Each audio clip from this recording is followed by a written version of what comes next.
Chapter 335 9 Forbidden Grounds. Chapter 335 9 Forbidden Grounds.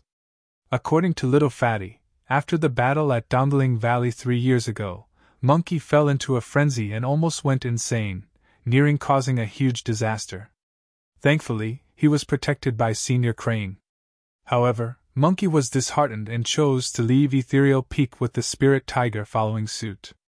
During that period of time, Little Crane, Monkey and the Spirit Tiger had an extremely good relationship. If it wasn't for Senior Crane stepping in, Little Crane would have left with them as well. To Zimo, it was not necessarily a bad thing that Monkey left Ethereal Peak. It had an arrogant personality, and did not like to be restricted. Without him around, it was bound to cause trouble and it was better off returning to the Barren Mountains. Given Monkey's abilities, coupled with the fact that the Spirit Tiger was with it, they should not be in any danger.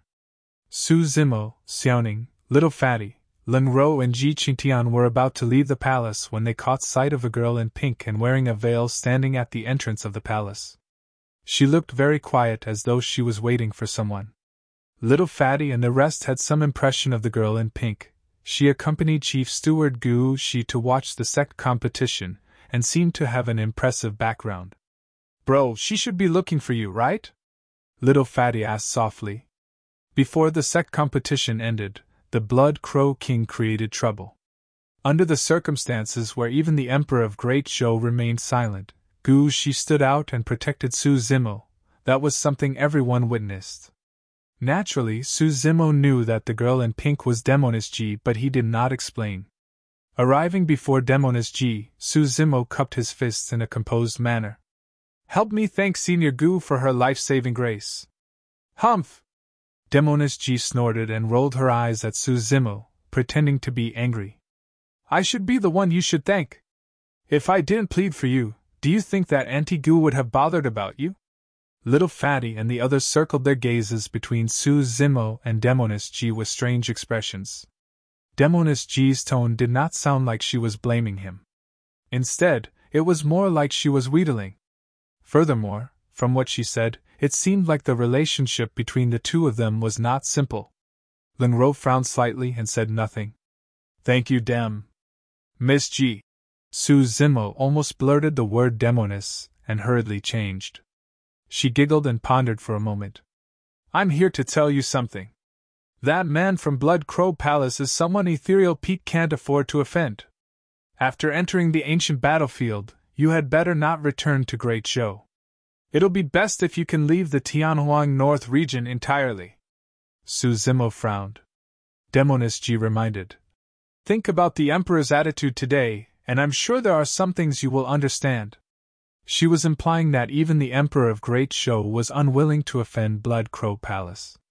As such, Zimo should make use of the chance to enter the ancient battlefield to leave the Tianhuang North region. "What's the background of Blood Crow Palace?" Zimo could not help but ask.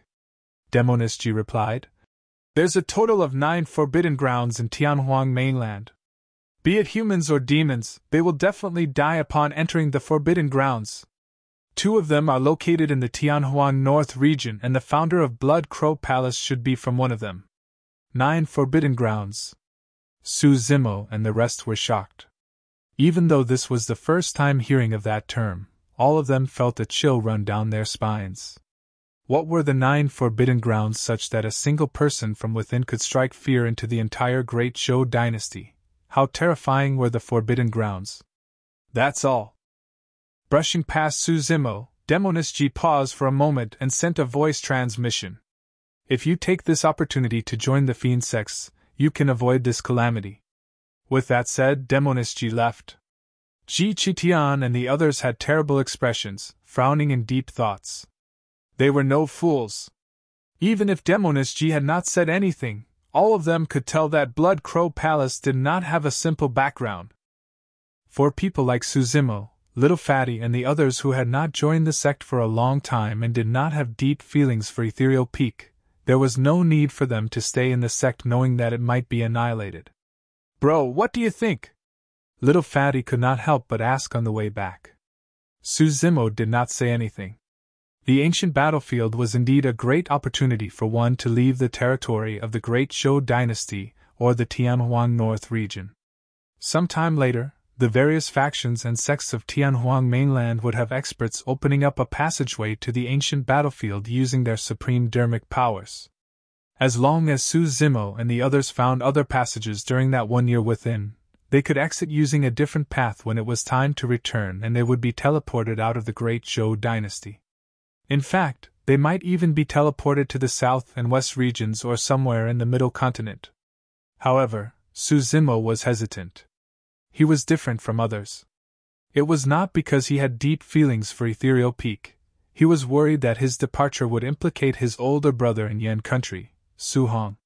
If even the Great Zhou Dynasty was unwilling to go against Blood Crow Palace, the Imperial Edict would naturally be unable to protect Su Hong.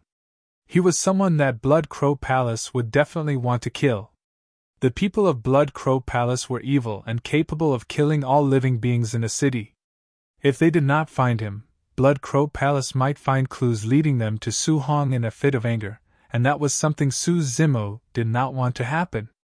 Before long, Su Zimo and the others returned to Mo's spirit weapon workshop. When they arrived at the entrance, he was surprised to see someone. It was Shinmingqi. Su Zimo frowned, not knowing why she had come. "Brother, ignore her." Su Xiaoning knew what happened in Pingyang town back then and was naturally displeased with Shinmingqi. Zimo.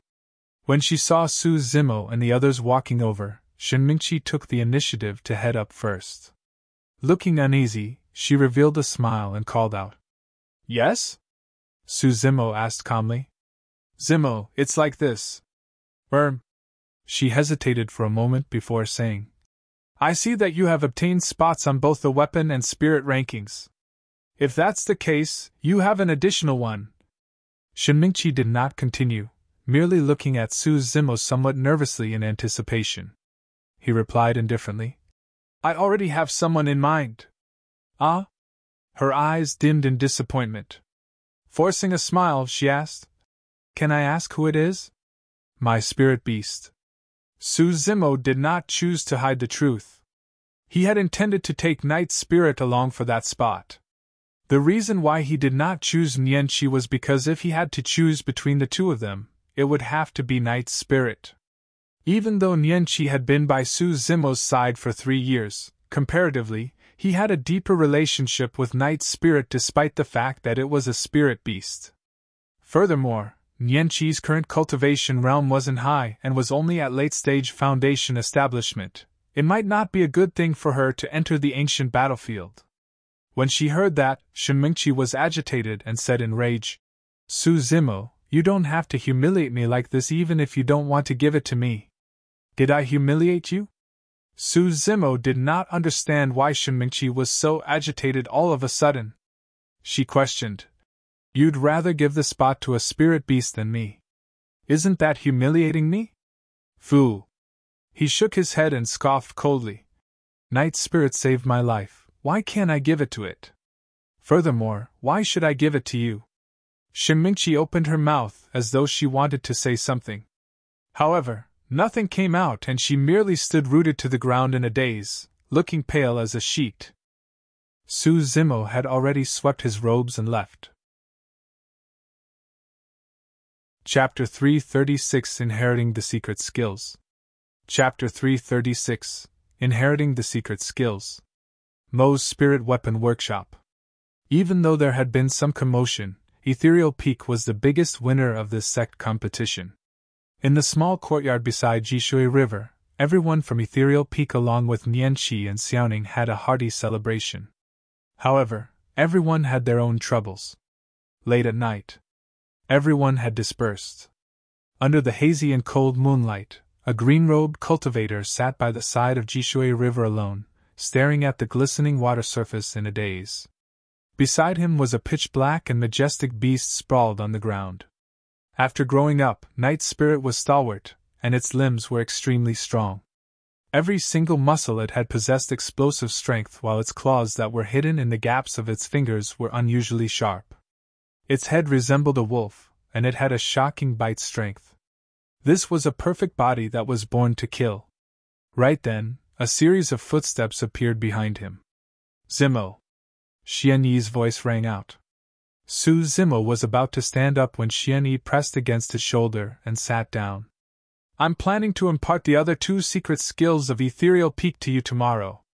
I hope that you'll be able to master them before entering the ancient battlefield. I don't think that's appropriate? Su Zimo frowned. Ethereal Peak's 3 secret skills were no trifle matter. Without the permission of the Sect Master, anyone who imparted them privately would be going against the Sect rules. It's all right, Xian Yi replied. I've already relayed a message about the Sect competition. I'm sure the Sect will hear of it before long and they'll agree with my decision. Pausing for a moment, Xian Yi continued. Furthermore, this is an unfulfilled wish of Wen Xian. I'm fulfilling it on his behalf. Su Zimo nodded and did not decline further. It was clear that the remaining 2 secret skills, Ethereal Wings and Ethereal Sword, would provide significant boosts to his battle prowess. For the next 10 days, Su Zimo's time was almost spent entirely on cultivating the 2 secret skills. Due to the short period of time, level 1 of Ethereal Sword, Shadows, was not cultivated successfully yet. However, Su Zimo comprehended Ethereal Wings swiftly and was able to use it with ease. With Ethereal Wings, it meant that Su Zimo would be able to soar through the skies like golden cores without depending on external objects. Furthermore, it would provide a boost to his agility and mobility in the air. From a secret skill perspective alone, Ethereal Wings was much more functional than the other 2 skills. Not only could it be used as a life-saving technique, it was multifarious, and its agility could be used offensively as well. Even for golden cores, Ethereal Wings was still extremely useful. The ancient battlefield did not merely contain elixirs and spirit weapons, there were also all sorts of secret skills and inheritance of powerful sections. It was said that Ethereal Wings was obtained by a disciple of the Sect who had entered the ancient battlefield in the past. On this day, the palace sent men to gather everyone from the 4 ranking lists in preparation to enter the ancient battlefield. Before leaving, Xian Yi instructed, keep your Sect badges and be as low-key and cautious as possible within the ancient battlefield. Don't be reckless. All of you are in possession of supreme-grade flying swords, so don't reveal them until it's a life-or-death fight. There are far too many factions stronger than the Great Zhou Dynasty in Tianhuang mainland. Even in the Tianhuang North region, the Great Zhou Dynasty's strength is considered to be inferior. Above it, there are super sects, and above that, there are the legendary immortal sects. The mention of that had Su Zimo's heart skipping a beat. He had heard Dynasty mention about the 9 different factions of Tianhuang mainland before. Those 9 factions did not refer to 9 different sects. The various factions added up to dozens of sects. For example, the immortal sects had 9 major sections. There were 7 fiend sects, and the pure maiden sect which Dynasty was in was merely one of them. In that sense, the Great Zhou Dynasty was truly nothing when compared to those factions and sects, let alone Ethereal Peak. Zimo, especially you, Xian Yi reminded. You have so many supreme grades and even a perfect spirit weapon in your possession. While no one might harbor designs on you in the capital, you have to be extremely careful once you enter the ancient battlefield. Even comrades who enter the ancient battlefield with you cannot be trusted. Lu Hui added. Su Zimo nodded. A perfect spirit weapon was enough to trigger a bloody battle between golden cores. It was easy to imagine what would happen if news of him possessing a perfect spirit weapon was leaked out in the ancient battlefield. Go on. Xian Yi waved his hand. In that 1 year, it'll be good if you guys have the chance to find a passage to leave the Great Zhou Dynasty and the Tianhuang North region. When they heard that, Su Zimo and the rest were shocked. Even though he did not state it explicitly, Xian Yi's meaning was very clear. Su Zimo and the rest left Mo's spirit weapon workshop and arrived deep in the palace with the lead of a city guard. Inside, a huge and majestic palace hall was erected. They entered and saw that the other cultivators of the ranking list were already present. Apart from the 40 of them, there were 10 other people, and Ji Yaoshua was among them. When Ji Yaoshua saw Su Zimo and the rest enter, she smiled and nodded at him. Given the strength of the Great Zhou Dynasty, they could send 50 people into the ancient battlefield with each teleportation. Apart from the 40 people of the 4 ranking lists, the Great Zhou Dynasty would also select 10 other cultivators to enter the ancient battlefield. Other than Ji Yaoxue, the other 9 must have been carefully selected and were extremely strong. Their duty was to protect the third princess. In the center of the hall, there was an ancient stone array formation. The long and massive rocks chosen for the formation were about half the height of a person, and there were mysterious array patterns etched on them. Complicated and incomprehensible, they illuminated with light. 5 stone pillars stood around the stone formation. There was a cultivator seated at the top of each stone pillar. Their auras were restrained and they had steady bearings. Although their cultivation realms could not be read, they were probably at least nascent souls or even void reversions. Everyone. At that moment, the Emperor surveyed everyone and said slowly, "The ancient battlefield is not a friendly place. In it, there are some living beings from the ancient era, and some of them are even more violent than ancient remnant beasts and pure-blooded ferocious beasts. Every step in the ancient battlefield is filled with killing intent and danger. However, great opportunities await alongside the dangers. Some become famous throughout the world after returning from the ancient battlefield, some raise their sects and family clans to prominence after returning. Of course, many more die without ever getting the chance to return. This is a test. If you can survive the year, you will be reborn and truly establish your foundation, ensuring your core formation. If you die, be it whether you're a genius or monster, you'll be forgotten by everyone." When he heard that, Zimo felt a sense of D and EQ, J and a grave, VU. Back then, Daiyu said the same thing that night she threw him to Tsanglang mountain range alone. That was the truth as well. Under the baptism of blood and life and death experiences, Zimo had built an indestructible foundation for his cultivation path that year. Chapter 337 Ancient Battlefield. Chapter 337 Ancient Battlefield. Of course, in the ancient battlefield, other than the threat of the many ancient living beings, there's also the threat of cultivators from other factions and sects. There are many sects in Tianhuang mainland and countless experts. There's even the 9 factions that reign over Tianhuang mainland. The might of the Great Zhou Dynasty allows us to send 50 people into the ancient battlefield. However, some super sects or mighty dynasties can send up to thousands of people inside. Even though they were mentally prepared, most of the cultivators of the ranking list still revealed shock when they heard that. The implication of that was that if the 50 of them were to get into a conflict with those factions in the ancient battlefield, there was a high chance that they would get annihilated by the other party. Cruel beyond anything else, there were no rules or boundaries within the ancient battlefield. Any disagreement or treasure could lead to a massive massacre. If a meridian unlocking elixir was discovered, a bloody battle would definitely erupt. For Foundation establishment cultivators, the meridian unlocking elixir was extremely rare and had long been lost in Tianhuang mainland. There were a total of 8 spirit meridians for cultivators, and unlocking them was one tougher than the other. By the time one was at their 7th or 8th meridian, it would be almost impossible to unlock them unless they had external help. However, one's chances would be improved greatly upon consuming a meridian unlocking elixir. The better the quality and grade of the meridian unlocking elixir, the greater the chances of unlocking. Of course, true treasures, elixirs, secret skills, and even connate spirit weapons might only exist deep in the ancient battlefield. It's the most dangerous there, and you will not only find legacy disciples of powerful sects, but also pure-blooded ferocious beasts. The ancient living beings deep in the ancient battlefield are also the strongest and most terrifying.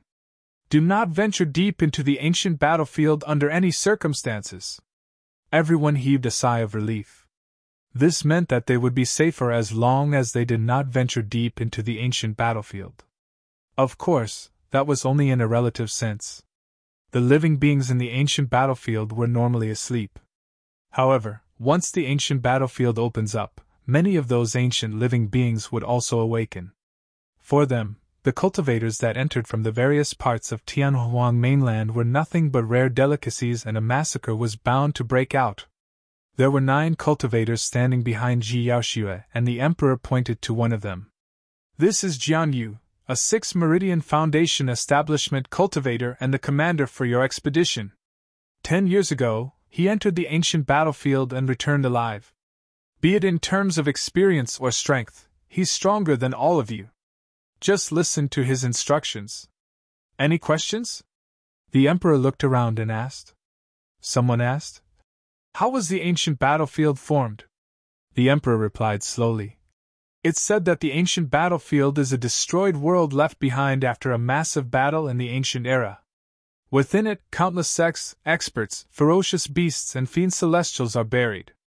In fact, there might even be the inheritance of those sects and experts in the depths of the ancient battlefield. Everyone was shocked. A massive battle that could shatter an entire world. One could only imagine how terrifying that battle was. After pondering for a while, the Emperor reminded. The Tianhuang North region has 4 dynasties, Great Zhou, Great Xia, Great Shang and Great Yu, and they exist like fire and water. After entering the ancient battlefield, the most important thing is to watch out for them. As for everyone else, adapt to the situation. I hope to see all 50 of you return. With that said, the Emperor bowed to the 5 cultivators on top of the 5 stone pillars and said in a deep voice, "Elders, please open up the passage." Upon seeing that, everyone realized that the cultivation realm of the 5 cultivators should be above the Emperor. It was very likely that they were already at Void Reversion realm. 5 Void Reversion Dao beings. That was the foundation of the Great Zhou dynasty. Swoosh! An invisible ripple spread out between the eyebrows of the 5 cultivators. It was extremely terrifying, as if it contained an unrivaled heavenly might. A feeling surfaced from the depths of Su Zimo's heart. He might be disintegrated if he was touched by that energy ripple. The moment that thought surfaced, Su Zimo's right hand started to heat up without any warning. It returned to normal in the blink of an eye. He frowned and glanced at his right hand. It was almost certain that Dai Yu had left him something inside that blood bone of his right hand. However, as to what the blood bone was or the purpose it served, Su Zimo had no clue at all. Furthermore, he had a feeling that he was not qualified to utilize the core of the blood bone or unleash its true purpose and effects given his current cultivation realm. Every single pattern on the long-shaped rocks emitted mysterious glows that intensified, turning stronger and clearer until they converged and eventually erupted. Bang! There was a deafening sound. Rays of divine light lit up around the stone formation, creating a light barrier that illuminated the entire palace hall. "Everyone, enter the formation swiftly!" A cultivator on the stone pillar shouted. Su Zimo and the rest of the cultivators did not hesitate. Their figures flickered as they crossed the light barrier one after another. "Break!" The 5 cultivators hollered at the same time, and there was a sparkle on their foreheads. The light around the stone formation immediately rose and shone brightly, forming a bedazzling pillar of light that shot into the heavens. It seemed to pierce through the voids, revealing a pitch-black tunnel that was sinister and cold. A completely different aura, one that was old and ancient, permeated through the tunnel. "You have to reach the landing spot a year from now to return to Great Zhou." As soon as he said that, everyone within the stone formation felt a ripping sensation from their bodies. It was a little pain, as if an invisible force was tugging them from the spot, as they left their original spot. The light pillar in the stone formation gradually dissipated and Su Zimo and the rest had disappeared. Ancient battlefield. Even though it was just a broken world, it was vast and much larger than the Great Zhou dynasty's territory. It was a place where opportunities and danger coexisted. In a desolate land of sand, a distortion appeared in space and figures fell from within one after another. It was Su Zimo's group. Many Foundation establishment cultivators were not used to such spatial teleportations. While the entire process was brief, it was extremely painful. Their bodies felt like they were being ripped apart, and their souls were being drawn from the depths of their minds. Feeling dizzy, many cultivators collapsed to the ground as soon as they came out. They could not even stand properly, looking pale and pathetic. Only a few among them could maintain their composure. Apart from the 6th Meridian Foundation establishment commander, Jian Yu, who had been to the ancient battlefield before, Su Zimo and Night Spirit were the only ones with terrifying physiques. Jian Yu turned his head slightly and gazed deeply at Su Zimo without saying anything. Heavens, what rich spirit chi! Is this the ancient battlefield? The spirit chi in the ancient battlefield is extremely rich. It's worlds apart from out there. Many cultivators gradually adapted and regained their senses, exclaiming in surprise. Su Zimo took a deep breath of air and the surrounding spirit chi entered through his ears, eyes, nose, mouth and pores and coursed through his body. It was pure and rich, condensing into drops of spirit liquid the moment it entered his dantian. The spirit liquid formed a river in his meridians, gushing and roaring as his fourth meridian vaguely appeared. Chapter 338 Opportunity? Chapter 338 Opportunity? How terrifying! Su Zimo was shocked. He had only unlocked his third spirit meridian around 2 weeks ago. If he was cultivating normally in Tianhuang mainland, he would require a year at least to unlock the fourth spirit meridian. To his surprise, his fourth spirit meridian surfaced the moment he stepped foot onto the ancient battlefield. Based on his cultivation speed, he would be able to unlock it completely in less than 10 days. Sensing the dense spirit chi in the surroundings, some cultivators gasped for air greedily in an intoxicated manner, wishing that they could cultivate immediately. Jian Yu stood at the front of the crowd and turned around, sweeping his gaze across everyone like an eagle. He declared loudly with a calm expression, "Everyone, listen up!" Everyone's voices gradually faded. "Everyone, this is the ancient battlefield where danger lies in every step." After a slight pause, he glanced at Su Zimo in a seemingly unintentional manner and said in a deep voice, "No matter what your status was back home, you have to obey my instructions in the ancient battlefield if you wish to survive." When he heard that, Su Zimo frowned. Jian Yu was the commander designated by the emperor, and he had the highest cultivation realm among everyone present. No one was questioning him. Jian Yu continued, "I know that there are some among you with decent capabilities. However, let me warn you that if you dare be brazen and arrogant in the ancient battlefield, the only thing that awaits you is death. Don't think that you're a somebody just because you're able to kill people above your cultivation realm. Some disciples of the top sects arriving here are able to do the same and are even stronger than you. This is a place where you find out that there's always someone better than you out there." Even though Jian Yu did not say it explicitly, everyone could tell that he was clearly referring to Su Zimo. Su Zimo lowered his eyes in silence. Jian Yu was clearly hostile towards him. However, Su Zimo did not know where that hostility stemmed from. It might be because of Ji Yaoxue. It might also be because of Dai Su whom he killed. After all, there was a chance that Jian Yu was old friends with Dai Su back in the palace. Furthermore, given Dai Su's capabilities, there was a high chance that he would be entering the ancient battlefield this time round as well if he wasn't dead. Su Zimo's silence was not because he was afraid of Jian Yu, it was because he couldn't be bothered. In this entirely foreign ancient battlefield, there was no need for Su Zimo to attack this man out of some hostility. Everyone from Ethereal Peak looked displeased, but none of them could say anything since Jian Yu did not refer to anyone explicitly. Ji Yaoxue furrowed her brows and hollered softly, "Commander Jiang!" Jian Yu turned his head slightly and asked, "What orders do you have, third princess?" Suddenly, Su Zimo felt something amiss. Even though the emperor had designated Jian Yu as the commander for the expedition, Ji Yaoxue was still of a higher status than him. However, Su Zimo had a feeling that not did Jian Yu not respect Ji Yaoxue, his tone towards her was even a little frivolous. That was very strange. There could be reasons for Jian Yu's hostility towards him. However, there was something worth pondering about Jian Yu's attitude towards Ji Yaoxue.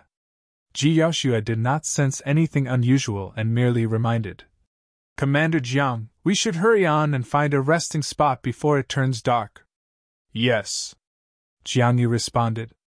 The ancient battlefield was filled with living beings from the ancient era. At night, birds and beasts roamed freely. Demons ruled over forests in the night.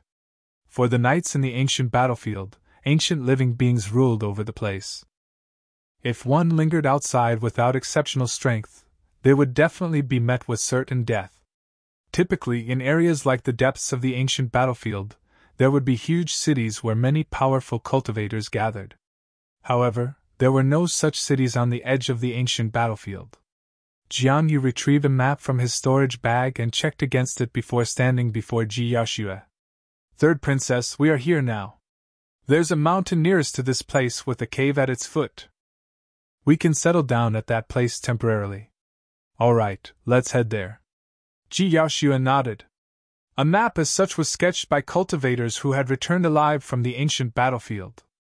Besides the copy in Jianyu's hands, no one else had any. As Ji Yaoxue and Jianyu were discussing, Su Zimo turned around and whispered to everyone from Ethereal Peak, "Stay close to me later. Don't get separated. Night Spirit." Su Zimo patted Night Spirit on the head and pointed to Xiaoning. It understood his intentions and came to Xiaoning's side to protect her along the way. It was only after completing the arrangements that Su Zimo felt more relieved. Right then, Jiangyu came before everyone and said in a deep voice, "I'll arrange for the advancing formation. The 10 cultivators of the spirit ranking will take the outer perimeter, and allow the elixir refinement and talisman masters who are weaker to walk in the middle. The third princess will be right in the center while I'll stay at the front to scout the path along with the other 8 great Zhou guards."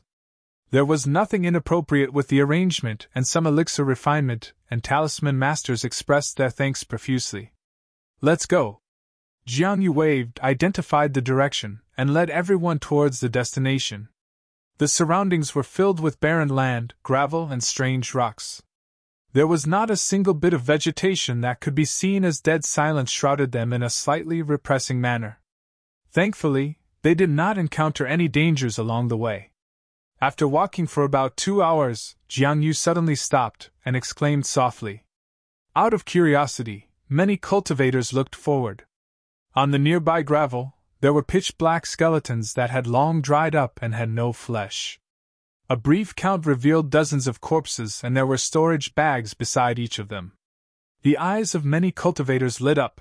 It was obvious that those storage bags no longer had owners. This was an opportunity. No one had expected that they would encounter such an opportunity right after entering the ancient battlefield. The 8 great Zhou guards at the front were eager and looked towards Jiangyu instinctively. He nodded, giving silent acknowledgement that those storage bags could be taken away. The 8 guards took large strides and sped towards the corpses ahead. Many cultivators at the back could not wait any longer and sprinted ahead, wanting to get a storage bag for themselves. "Don't go!" Right then, Su Zimo frowned and shouted softly. He sensed a dangerous aura. Furthermore, Night Spirit's reaction confirmed his point. At that moment, Night Spirit's head was lowered and it was growling ahead, standing in front of Su Xiaoning. Initially, everyone from Ethereal Peak wanted to join the crowd. However, they stopped instinctively upon hearing Su Zimo's voice. While they could not understand, they chose to believe in him. However, other than those from Ethereal Peak, other cultivators, including elixir refinement and talisman masters, dashed over. The only ones that remained on the spot were those from Ethereal Peak, Ji Yaoxue, Jun Hao of Azure Frost Sect, and Jianyu. Initially, Jun Hao of Azure Frost Sect wanted to head forward as well. However, he caught a sideway glimpse of Jianyu standing motionlessly and could not help but frown. A cold glint flickered through his eyes, and he eventually decided against heading forth. Chapter 339 Change. Chapter 339 Change. When he heard Su Zimo's warning, Jianyu's back was facing everyone as a killing intent flashed through his eyes momentarily. Apart from everyone from Ethereal Peak, the other cultivators either did not hear Su Zimo or scoffed at his warning and did not believe it. Ji Yaoxue had turned around and asked, frowning, "Zimo, what's wrong? Something is not right." Su Zimo shook his head. "Those corpses are pitch black and they died for unknown reasons without even a chance to escape. They must have met with something extremely terrifying." Fufu. Si Yutong, who was about to head forth, laughed. "Su Zimo, aren't you too cowardly? You don't even dare to take something in the ancient battlefield that has no owner. I suggest you hide in a place to cultivate and don't come out ever. Su Zimo was at odds with perfected being Tsang Lang. As a disciple of perfected being Tsang Lang, there was naturally no way Si Yutong would be nice to Su Zimo. Pausing for a moment, Si Yutong turned and smiled at Ji Yaoxue before declaring confidently, Fellow Taoist Yaoxue, don't worry. I can guarantee that there's no danger in front of us. Look at those corpses. They don't have any flesh or blood. This means that they must have died at least 10 years ago, causing the corpses to dry up. How can there be any danger? That was the same reason why many cultivators dared to step forward. Since those cultivators had been dead for so long, even if there was any danger, it should be long gone and wouldn't have lingered on the spot for the entire time. Dead for at least 10 years? Su Zimo's eyes flickered as he shook his head. Not necessarily. By now, the cultivator at the front had arrived beside the corpses. Even though the great show guard at the front was excited, he was still a little cautious and did not want to venture too deep, merely picking up a storage bag by a corpse at the edge. He paused for a while. There was no danger. The guard opened the storage bag and his eyes lit up. Instantly, he stuffed the storage bag into his own and rushed forward to pick up more storage bags. When the other cultivators saw that, they rushed towards the corpses without further hesitation. All of a sudden, the gravel beside the corpse moved and a fist-sized bag slowly bulged. It grew larger, as if something was about to burst out of the sand. In the blink of an eye, similar bags appeared on the gravel one after another, attracting the attention of many cultivators. Those who were more alert already rode on their flying swords and soared into the skies. Poof! There was a crisp sound. A gigantic black-red ball suddenly burst forth from the sand and landed next to the feet of many cultivators.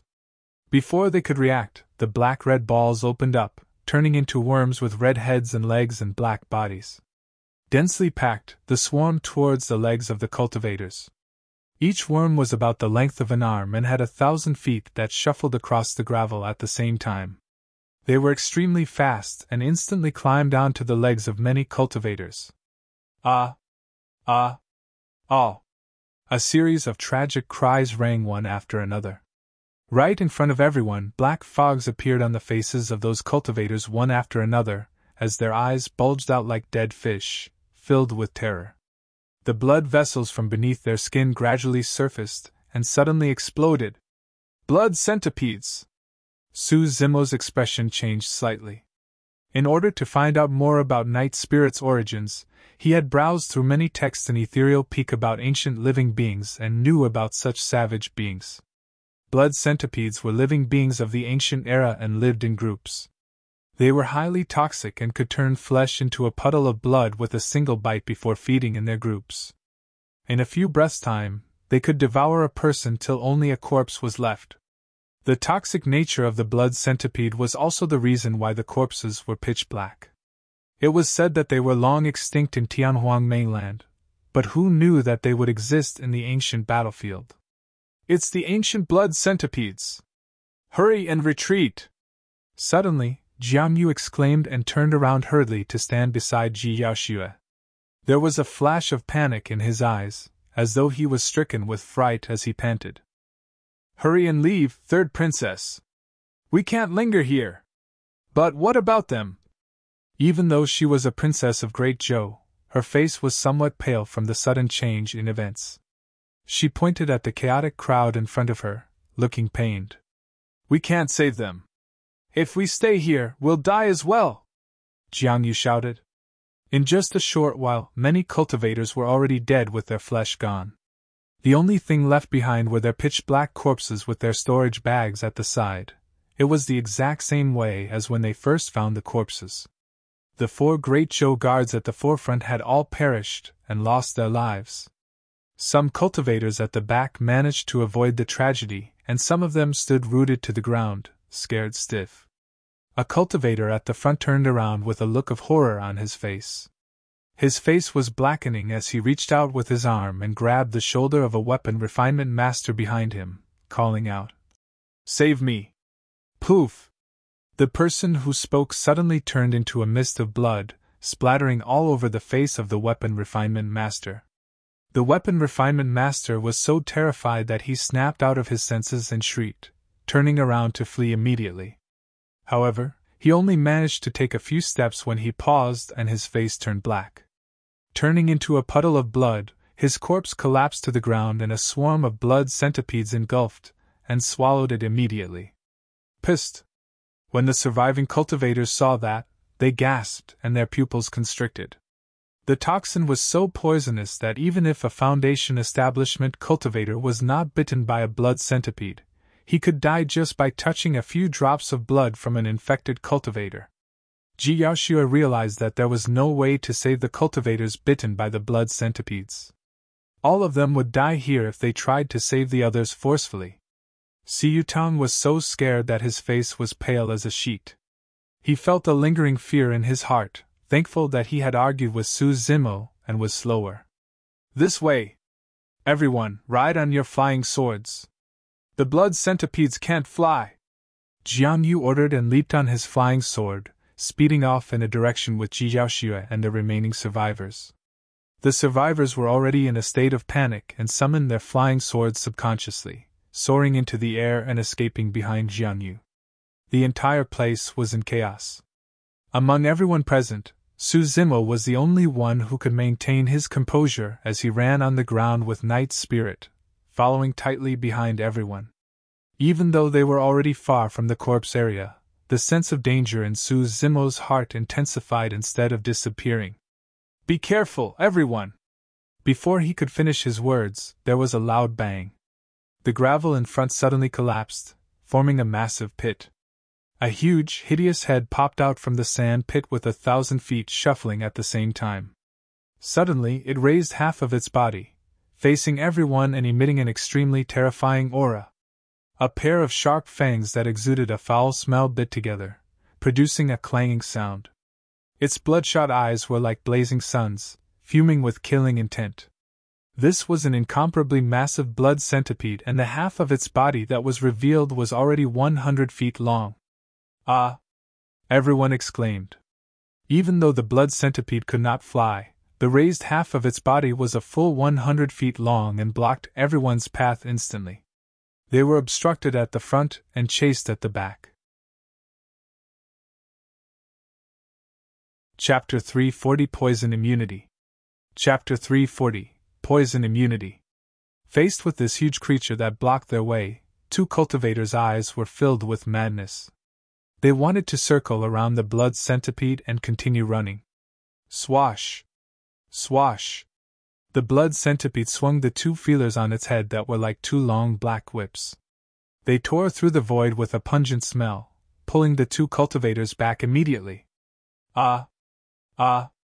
The two of them let out tragic cries and were turned into a pool of blood, devoured by the blood centipede almost instantly. To the side! Su Zimo narrowed his eyes as he pointed to a new direction and shouted. Without any hesitation, everyone from Ethereal Sword turned around and sped in that direction. Many cultivators followed suit subconsciously. Swash! A black shadow darted by, and a cultivator that was riding on his flying sword in midair was swept by the blood centipede's feelers, dying miserably in its mouth. It was too fast. The cultivators were not exactly agile in midair with sword kinesis flight, and it was difficult for them to escape the feelers of the blood centipede. Some of them were bound to die when the black shadow swept by. The massive body of the blood centipede was almost completely emerged from the ground. Even at 200 feet long, it was surprisingly agile. Clang! Clang! Clang! Its 1,000 feet shuffled at the same time on the gravel, causing sparks to fly everywhere along with a cringing sound. Swiftly, the blood centipede charged towards Su Zimo and the others. Swash! The blood centipede swept its feelers once more, and they sliced through the air. This time round, the black shadow that darted was aimed for Ji Yaoxue. Two of the great show guards made a snap decision and spun around, defending in front of Ji Yaoxue. They summoned two flying swords decisively, and slashed at the black shadow. Buzz! The swords shone brightly, Both of them were superior-grade flying swords. Furthermore, the two great show guards that struck were 5 Meridian Foundation Establishment cultivators. Clang! A metallic clashing sound reverberated when the blades struck the black shadow. The black shadow was the feeler of the blood centipede and should have been the weakest spot of its body. However, even 2 attacks from superior-grade flying swords that were summoned by 5 Meridian Foundation Establishment cultivators could not slice it apart. The 2 superior-grade flying swords were repelled and fell to the ground nearby. The blades dimmed and turned black, clearly already useless. Everyone's expressions changed when they saw that. Squeak, squeak! Upon receiving a counterattack, the blood centipede let out an ear-piercing sound and turned ferocious. Its eyes shone with a scarlet, bloodthirsty light as it lunged forward even faster than before. It struck with its other feeler, letting out a swooshing sound that rattled one's soul. At that moment, the 2 great show guards had just lost their flying swords. Although the black shadow was coming for them, they could not dodge because the Princess of Great Show was right behind them. Both of them touched their storage bags and crushed a protection talisman respectively before taking out 2 shields to block in front of them. A look of despair flickered through their eyes. Through the previous exchange, both of them had already realized that they could not match the blood centipede's strength. The toxins on its feelers alone were enough to poison them to death. Zimo's gaze turned cold as he stamped on the ground. With a boom, he leaped into midair wielding a blood-colored saber. Blood Quencher, the perfect spirit weapon! Against this ferocious beast from the ancient era, Zimo did not dare to hold back as his power of bloodline and spirit energy churned at the same time. A rumbling sound of thunder and gushing tsunami echoed from his body in a terrifying manner. 5 spirit patterns shone on Blood Quencher brightly, and a bloodied glow enveloped it at the same time. Slash! Blood Quencher tore through the air and turned into a blood beam, colliding against the black shadow. Poof! A flash of blood splattered through the sky. The feeler of the blood centipede could not withstand the sharpness of blood centipede and was cut into 2. Squeak! The blood centipede shrieked tragically in pain against that massive injury as its severed feeler that was as thick as an arm wagged frenziedly, spraying endless black blood. Fresh blood gushed out the moment Blood Quencher severed the feeler. Zimo could not dodge and was covered from head to toe in the poisonous blood. Everyone from Ethereal Peak felt their hearts sank when they saw it, realizing that it was a bad sign. Brother! Xuantian swayed and felt her head spin, nearly falling from the sky. Thankfully, Lemrose supported her in time. Ah! Jiaoxue shrieked, and her face was pale as a sheet. It was over! The toxin within the blood of the cultivators that were bitten by the small blood centipedes was already enough to kill a Foundation Establishment cultivator, let alone the toxin from this massive creature. Hurry and run, Third Princess! Jiaoxue persuaded hurriedly when he saw Jiaoxue standing motionlessly in midair, refusing to leave. He continued, Zimo's a dead man. There's no point for you to stay here any longer, Third Princess. Zimo! Jiaoxue called out softly with a pained expression. Xiaoning, Yaoxue, leave first. I'm fine. Just as everyone thought that Zimo was dead, his voice rang out. It sounded no different from usual. Even under such circumstances, there was no trace of panic and provided an inexplicable sense of assurance. He was not dead. By then, most of the cultivators were also gradually realizing something strange. Normally, one would turn into a puddle of blood and be rendered to a corpse almost instantly after being tainted by the poisonous blood of the blood centipedes. However, more than 10 breaths had passed, and Zimo was still standing on the spot. Even though they were facing his back, nothing seemed unusual. Poison immunity! 2 words flashed across everyone's mind. In reality, Zimo was also shocked when he was sprayed by the blood centipede's blood. He could clearly feel a powerful and destructive blood surge through his body, seemingly able to reap his life. However, the moment that blood seeped in, his bloodline started churning and his tsunami blood gushed within his body, rushing at the poisonous blood. Lightning was mighty and ferocious, able to purge away all evil. Not only that, Zimo had devoured a dragon before. The bloodline of the dragon race was extremely noble and terrifying. It was not something that a mere ancient blood centipede could compare against. Be it the mystic classic of the 12 demon kings of the great wilderness, the Void Thunder Manual, or the essence energy of a divine dragon, any one of those powers was enough to completely suppress and devour the poisonous blood of the blood centipede. Furthermore, Zimo was in possession of all 3 terrifying powers. In a few breaths' time, the poisonous blood failed to hurt Zimo and was instead completely cleansed by his bloodline with its toxins purged entirely. Right now, Zimo could be said to be immune to all poisons. Click! Clack! Click! Not far away, a group of blood centipedes were already rushing in this direction. Dense and cluttered, the ground was filled with an unsettling shade of red and black. If he was faced with a single blood centipede, even if it was huge and menacing, Zimo might not have retreated. However, it was hard to guarantee that nothing would happen if he was swarmed by a group of them. Furthermore, this was the ancient battlefield where dangers lurked everywhere. If he was trapped here, there was a chance that an even more terrifying and powerful ancient living being might be attracted over. This was not a place where he should linger. Zimo turned to leave and put away Blood Quencher.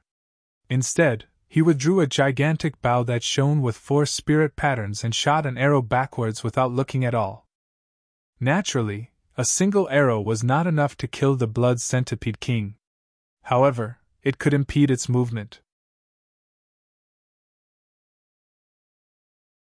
Chapter 341 I'll Strike. Chapter 341 I'll Strike.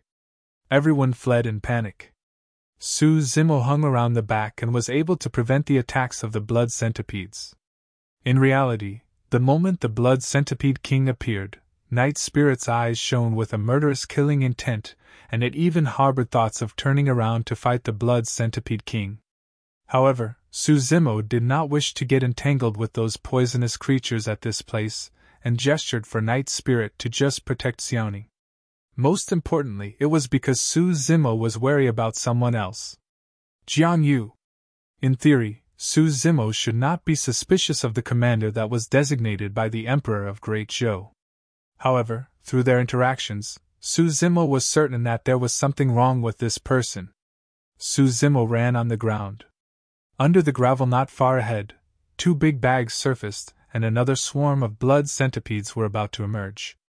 Night Spirit was a step faster, and with a single leap, stomped down with its massive feet. 5 claws extended silently and grabbed with force. Poof! The blood centipedes coiled together, and the red-black balls that had just emerged were crushed by Night Spirit instantly. Even though the poisonous blood splattered all over Night Spirit, it was indifferent and merely shook everything off before continuing to sprint ahead. Night Spirit could not be hurt by the horrifying poisonous blood either. Behind the group was a sea of red and black, as though endless waves were surging as countless blood centipedes moved. After suffering the injury, the blood centipede king no longer dared to wave its feelers casually.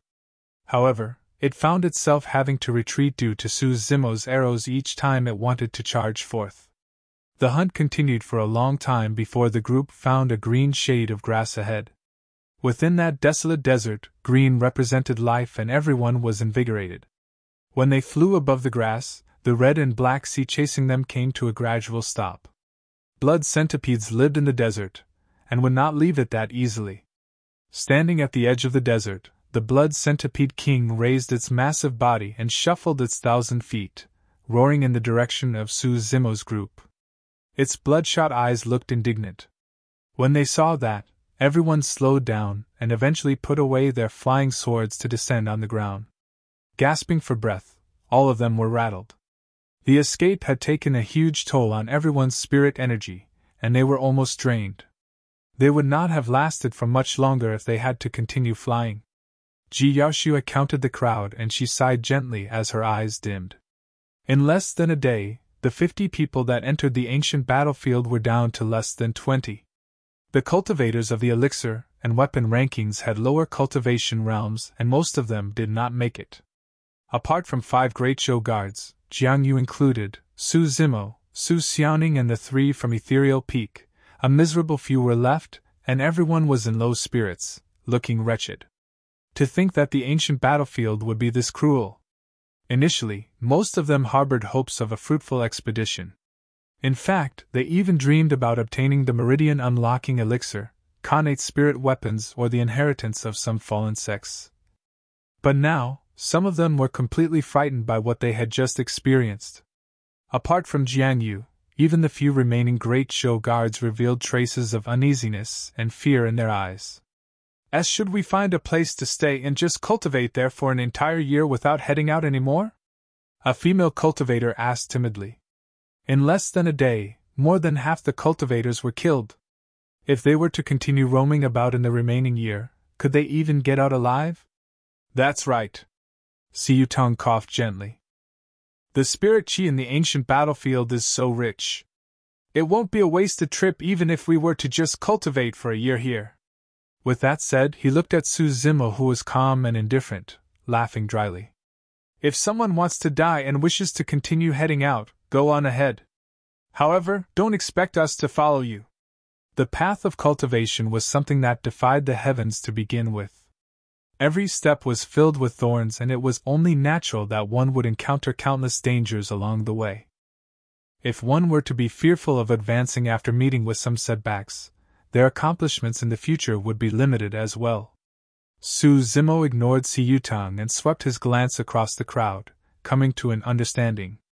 Of those that were remaining, even though everyone from Ethereal Peak, Shijian, Junhao and the others were shocked, none of them had fears in their eyes. Their gazes were still resolute. Jiang Yu said in a deep voice, "We don't have many people left, so no one should act on their own and divide our strength. We'll follow the original plan of heading to that cave to stay the night. Commander Jiang, should we rest for a while first to recover our strength and spirit energy?" Someone suggested. No! Jiang Yu rejected the suggestion without hesitation. Time is tight.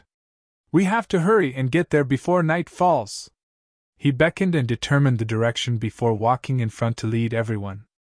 Ji Yaoshua slowed down and came to Su Zimo's side, asking concernedly with a worried expression, "Zimo, are you all right?" No matter what, she had witnessed the poisonous blood of the blood centipede spraying on Su Zimo. She was still worried that the poisonous blood might do damage to him. "I'm fine." Su Zimo shook his head and whispered, "There's something wrong with Jiang Yu. You have to be careful of him." Ji Yaoshua paused for a moment and raised her brow, looking perplexed. "Even though we suffered heavy casualties, it was an accident, and we can't blame it on Jiang Yu entirely. Furthermore, he was at the ancient battlefield 10 years ago and made it back alive. Father also designated him as the commander. I don't think there should be a problem. The problem is precisely because he has been to the ancient battlefield before," Su Zimo replied.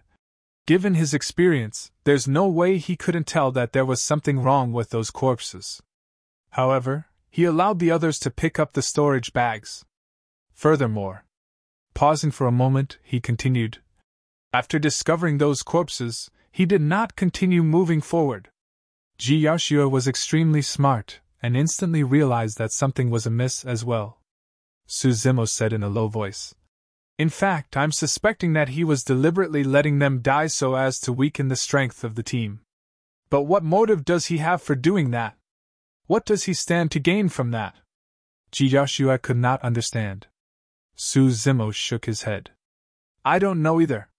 How about we join forces to suppress and interrogate him right now?" Right after she said that, Ji Yaoshua shook her head to her own suggestion and frowned. "No, everyone's tired and worn out right now.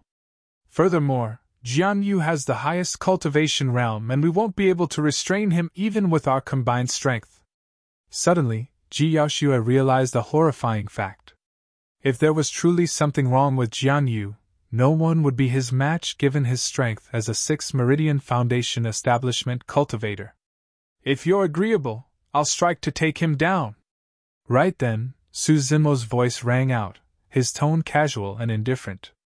However, for some reason, his words made Ji Yaoshua's initially uneasy heart calm down instantly. Chapter 342 Great Shang Dynasty. Chapter 342 Great Shang Dynasty. Even though Ji Yaoshu did not believe that Su Zimo could take down a 6th Meridian Foundation establishment cultivator, his words gave her an inexplicable sense of assurance. It was the same feeling she felt back then in Songlang Mountain Range. Suddenly, Ji Yaoshu thought of something and her cheeks flushed, revealing a flawless beauty. Just as her imagination was running wild, Su Zimo's voice rang again. "Someone's coming!" "Ah?" Ji Yaoshu snapped back to her senses and followed Su Zimo's gaze. However, she saw no one. In her bewilderment, Su Zimo's eyes narrowed and flickered as he suddenly declared, "Everyone, please stop. There's a group of cultivators headed for this direction in an imposing manner. They don't seem to be friendly. Everyone, be careful." The moment he said that, a commotion broke out in the crowd. Their group of 50 cultivators had suffered a massive loss and were down to less than 20 who were exhausted. If anyone had ill intentions, there was a high chance they might not survive. Xianyu walked right at the front and his back was facing Su Zimo. A cold and murderous intent flashed through his eyes. "There's nobody?" Many cultivators looked around and upwards nervously. However, they saw nothing but emptiness. All of a sudden, the sound of clothes fluttering sounded in the air ahead. At first, it was barely audible, but it grew louder as time went on.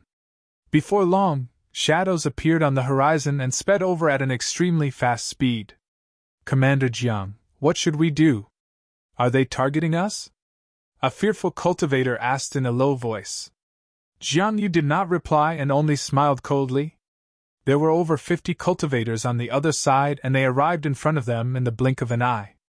The few Great Zhou guards yelled with changed expressions, "The Great Shang Dynasty."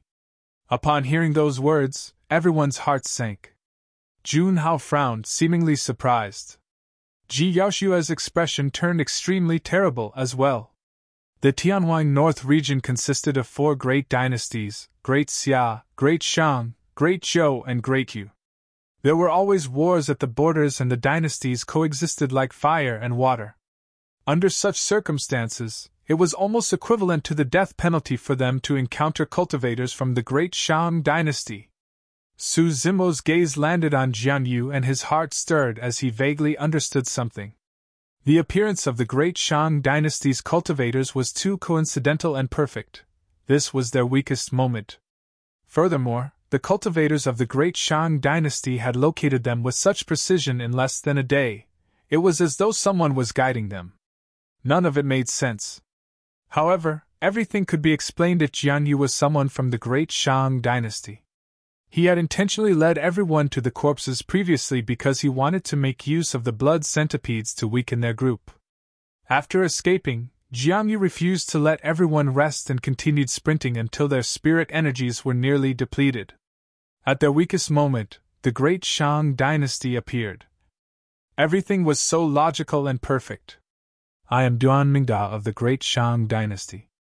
I heard that the 3rd princess of Great Zhou is here, so I've come specially to invite you over as a guest." Even though she was referred to as a guest, they were actually kidnapping Ji Yaoshu forcefully. The person who spoke wore a brocade robe and looked at Ji Yaoshu smugly. Following that, Duan Mingda swept his gaze across the others and let out a cruel smile, saying coldly, "As for the others, they shall be killed without mercy. Prepare for battle." Ji Yaoshu took a deep breath and made a snap decision. "I would rather die in battle than be taken captive. Cultivators of the Great Shang Dynasty, you have belittled me." At that moment, the tenderness on Ji Yaoshua's face was gone, replaced with a steely and murderous look. She glanced sideways and whispered, "Zimo, take everyone with you and escape as far as possible. You don't have to care about me." Su Zimo raised his brows gently and did not reply. Afraid that he wasn't judging the situation properly, Ji Yaoshu continued, "I'm the one they want, so I have to die along with them. However, it's different for you guys. You can survive.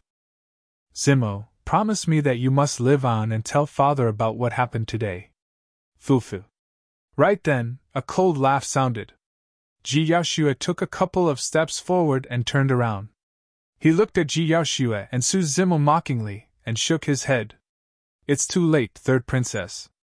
None of you shall escape today. Jian Yu, you're indeed the traitor. Ji Yaoxue's expression turned cold. Everyone else from the Great Zhou dynasty were rooted on the spot, yet to understand what was happening. Commander Jiang, why are you? Even the Great Zhou guards could not believe what was happening and asked subconsciously. Duan Mingda chuckled softly. Fellow Taoist Jiang, you have done well for us to be able to take down everyone from the Great Zhou dynasty and even capture a princess. That's right. Another great Shang cultivator laughed and nodded. Your Majesty will surely reward fellow Taoist Jiang immensely for your great contribution. Your future will be bright. It's over, it's over. Si Yutong's face was ashen as though he had lost his parents, as he mumbled repeatedly. The others looked extremely terrible as well. Initially, Jian Yu was their only support as a 6th Meridian Foundation establishment cultivator. But now, their 6th Meridian Foundation establishment cultivator was in the same camp as those from the Great Shang dynasty. Jian Yu's next sentence made everyone's hearts sink to the bottom. Ji Yaoxue, you had better give up. Apart from me, Brother Mingda is also at 6th Meridian Foundation establishment. It'll be difficult for you guys to escape even if you have wings. Everyone was shocked. 2 6th Meridian Foundation establishment cultivators. After Jian Yu went over to the other side, Ji Qingtian and the other 5 Meridian Foundation establishment cultivators were the ones with the highest cultivation realms remaining. Their combined strength could not match a single 6th Meridian Foundation establishment cultivator. Furthermore, everyone was exhausted and their combat powers were reduced. Ji Yaoxue asked slowly, Jian Yu, my Ji family has treated you well. Why are you repaying our kindness with ingratitude? Jian Yu replied, Indeed, the Ji family hasn't let me down. However, I would have died in the ancient battlefield 10 years ago if not for those of the Great Shang dynasty. So, you've already sold your life to the Great Shang dynasty 10 years ago? So, that's a reason for you to forget about who your benefactors were? To forget who were the ones who brought you onto the path of cultivation and imparted techniques to you. So, that's a reason for you to forget about the Ji family's kindness to you? Ji Yaoxue questioned loudly with a sharp gaze, unable to quell the raging flames in her heart. After a moment of silence, Jian Yu replied expressionlessly and coldly, I don't want to die. So, you guys will have to die. Fool! Ji Yaoxue laughed. Jian Yu continued, Ji Yaoxue, if you surrender obediently, I can guarantee that you won't suffer. But you had better not do anything foolish. There's no need to talk further. Let's fight. Let's see what kind of an ending an ungrateful wolf like you will meet in the Great Shang dynasty. Ji Yaoxue commented icily. Everyone from the Great Shang dynasty, listen up. If this man can betray the Great Zhou dynasty, he can do the same to the Great Shang dynasty. When they heard that, the expressions from the people of the Great Shang dynasty changed. Duan Mingda's gaze flickered for a brief moment as well. Su Zimo praised internally. Ji Yaoxue's statement was not weaker than any physical weapons. It was a killing remark that struck right at Jian Yu's vital spot. Chapter 343 Exchange with Your Lives. Chapter 343 Exchange with Your Lives. Jian Yu's expression changed as he said hurriedly, This woman is clearly trying to sow discord between us. Fellow Taoists from the Great Shang dynasty, let's not fall into her trap. Indeed, anyone could tell that Ji Yaoxue was trying to sow discord.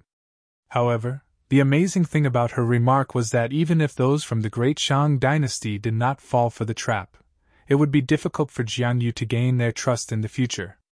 In fact, he might even be suspected, doubted and killed later on. Duan Mingda pondered for a moment before smiling. There's no need to worry, fellow Taoist Jian Yu. You've done a great deed, so why would we suspect you? That's right. The most important thing right now is to kill off this group of Great Zhou cultivators first. Another cultivator replied. Suddenly, Duanmingda's expression changed as he glanced sideways at the distant horizon. There were people coming over. A group of about 60 cultivators was speeding over with a ferocious killing intent. In the blink of an eye, they had arrived. It was the great Xia dynasty. The crowd gasped. Zimo swept his gaze and could not help but frown when he noticed the shock and fear in the eyes of Duanmingda and the others. By the looks of it, this wasn't communicated between the great Shang and great Xia dynasties. However, the great Xia cultivators arrived right after the great Shang cultivators. Zimo did not believe that such a coincidence could happen in this world. There must be something amiss. With the arrival of the great Xia cultivators, it was now a three-way fight, and the situation instantly became a little strange. Right now, the strength of Great Zhou was the weakest while Great Xia and Great Shang were on par. However, Great Xia and Great Shang were in a confrontational state, both wary of the other, afraid that the other side would stand to gain from their losses. Moreover, the arrival of the Great Xia dynasty was indeed rather strange. If Jianyu was the spy and led the Great Shang cultivators here, who was the one who brought the Great Xia cultivators over? Could it truly be a coincidence? Ji Yaoshua's eyes flickered as she suddenly declared, "Fellow Taoists of the Great Xia dynasty, I'm the Princess of Great Zhou. May I know who's the commander for your expedition?" From the Great Xia camp, their leader was a man clad in steel armor. His expression was cold as he asked in a deep voice, "I am Gui. What do you seek, Princess of Great Zhou?" "Fellow Taoist Gua, I represent Great Zhou to seek an alliance with Great Xia so that we can wipe out the Great Shang cultivators," Ji Yaoshua said. "Furthermore, we want nothing from the storage bags and items that are left. The only thing we want is to kill that traitor of Great Zhou." The moment she said that, Duanmingda and the other Great Shang cultivators were startled. Even though there were less than 20 cultivators on the side of Great Zhou, there would definitely be a threat if they were to join forces with Great Xia. The situation was starting to disadvantage the Great Shang dynasty. Duanmingda chuckled and eased the tension in the air before declaring loudly, "Fellow Taoist Gui, the remaining cultivators of Great Zhou are already at the end of their flight and there's nothing to fear. Ji Yaoshua's aim is for us to have an internecine outcome. Fellow Taoists of Great Xia, please do not fall for it."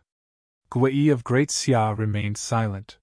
He swept his gaze over Zimo and the others thoughtfully. A moment later, he suddenly remarked, "How about we join forces to kill the Great Zhou cultivators first? As for the spoils of war, our two dynasties can split it evenly." "Of course."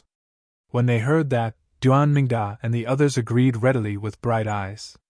Ji Yaoshua and the others felt their hearts sink. The Great Shang dynasty alone was enough to wipe them out, let alone combined with the Great Xia dynasty. Zimo furrowed his brows slightly. Guiyi's decision was staggered. It was as though he had only said that after he received an order. The coincidental appearance of the Great Xia dynasty coupled with Guiyi's reaction confirmed Zimo's guess that there was a spy within the remaining Great Zhou cultivators as well. Furthermore, the status of that spy in the Great Xia dynasty was even higher than Guiyi's. Earlier, that spy had used a special technique to transmit information, causing Gui to come up with the decision of working together with the Great Shang dynasty. Subtly, Zimo surveyed the remaining Great Zhou cultivators. His gaze paused briefly on one of them before looking away. Junhao of Azure Frost Sect. When they heard that Great Xia and Great Shang were joining hands, the Great Zhou cultivators were sad, indignant, frustrated, and despaired. However, Junhao was the only one who was calm. He was so calm, as though he was not worried about his safety at all. Gui and Duanmingda's group were still discussing how to share the spoils of war when Zimo looked up at the sky and walked over leisurely. "Zimo! Brother!" Ji Yaoshua and the rest were shocked, shouting instinctively. Zimo seemed oblivious and arrived not far from Gui and Duanmingda's group before asking indifferently, "It's getting late. Are you guys done discussing? This is the #1 weapon refinement master of Great Zhou, a 3-Meridian Foundation establishment cultivator. He's in possession of 18 supreme-grade flying swords and a perfect spirit weapon, Blood Quencher! Jiang Yu said in a deep voice. The cultivators of Great Xia and Great Shang fell into an uproar. They looked at Su Zimo with burning eyes, as though they wanted to skin him alive. Perfect spirit weapon? Are you serious?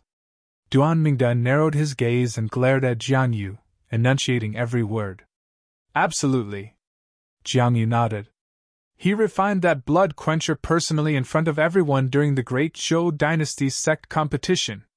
Duan Mingda turned to Gui and said with a fake smile, Brother Gui, how should we split that perfect spirit weapon? A perfect spirit weapon was enough for golden cores to wage a bloody battle. Be it Great Xia or Great Shang, no one would give it up so easily. Gui raised his brows slightly and asked, What do you suggest, Brother Duan? I do have a suggestion. Suddenly Su Zimo spoke. Oh? What? Duan Mingda and Gui turned around and looked at Su Zimo calmly. They did not hide the mockery and sarcasm in their eyes. To the both of them, Su Zimo was like a fish on a chopping board right now. Anyone who wants blood quencher. Suddenly Su Zimo paused and stomped his feet heavily on the ground. With a loud boom, the ground shook. He charged forward with a flash as a deafening sound echoed from his body. Thunder rumbled, his blood sounded like a tsunami mixed with the sound of tigers and leopards and was extremely terrifying. Exchange! In the blink of an eye, Su Zimo had already closed in. He roared and said the first word. At the same time, a massive blood-colored saber appeared in his hands. Buzz! 5 spirit patterns shone on the saber in a bedazzling manner like a blazing blood sun. It emanated with a blood stench and a torrential killing intent. The cultivators of Great Xia and Great Shang were taken aback. Duan Mingda and the others who were facing Su Zimo felt an apocalyptic might surging over that they could not defend against. With Su Zimo swung his arms and Blood Quencher drew a perfect arc in the air, shining forth with a horrifying bloody glow. Right now, it was too late to dodge. Duan Mingda did not have time to think as he whipped out a protection talisman and crushed it on the spot. Before he could do anything else, Blood Quencher had already descended from above. Lives! Those who wanted Blood Quencher had to exchange for it with their lives. With Su Zimo's last word, Duan Mingda's body was split into 2 by Blood Quencher and blood splattered everything. Even the protection talisman could not save his life. A 6 Meridian Foundation establishment cultivator was killed with a single cleave.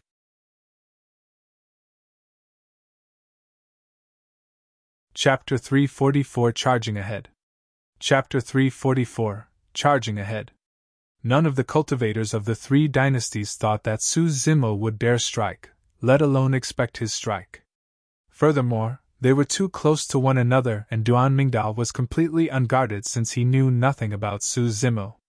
Even as a 6 Meridian Foundation establishment cultivator, he was cleaved into 2 by Su Zimo and died on the spot. The crowd exploded. Kill! Kill him! The Great Shang cultivators were enraged as they roared with bloodshot eyes. Jiang Yu had witnessed Su Zimo in action before. The moment Duan Mingda died, he summoned a flying sword and leaped into the air to distance himself from Su Zimo. However, the other cultivators did not know better and remained standing on the spot, summoning their flying swords that glowed with spirit lights and conjured hand seals. They were prepared to strike at the same time to kill Su Zimo. Bang! After killing Duan Mingda, Su Zimo did not pause at all and charged right into the crowd. The cultivator at the front had just summoned his flying sword when his vision blacked out and he was sent flying. Exploding in midair, the person turned into a mist of blood. Pissed! All the cultivators gasped when they saw that. A simple collision caused the cultivator to explode.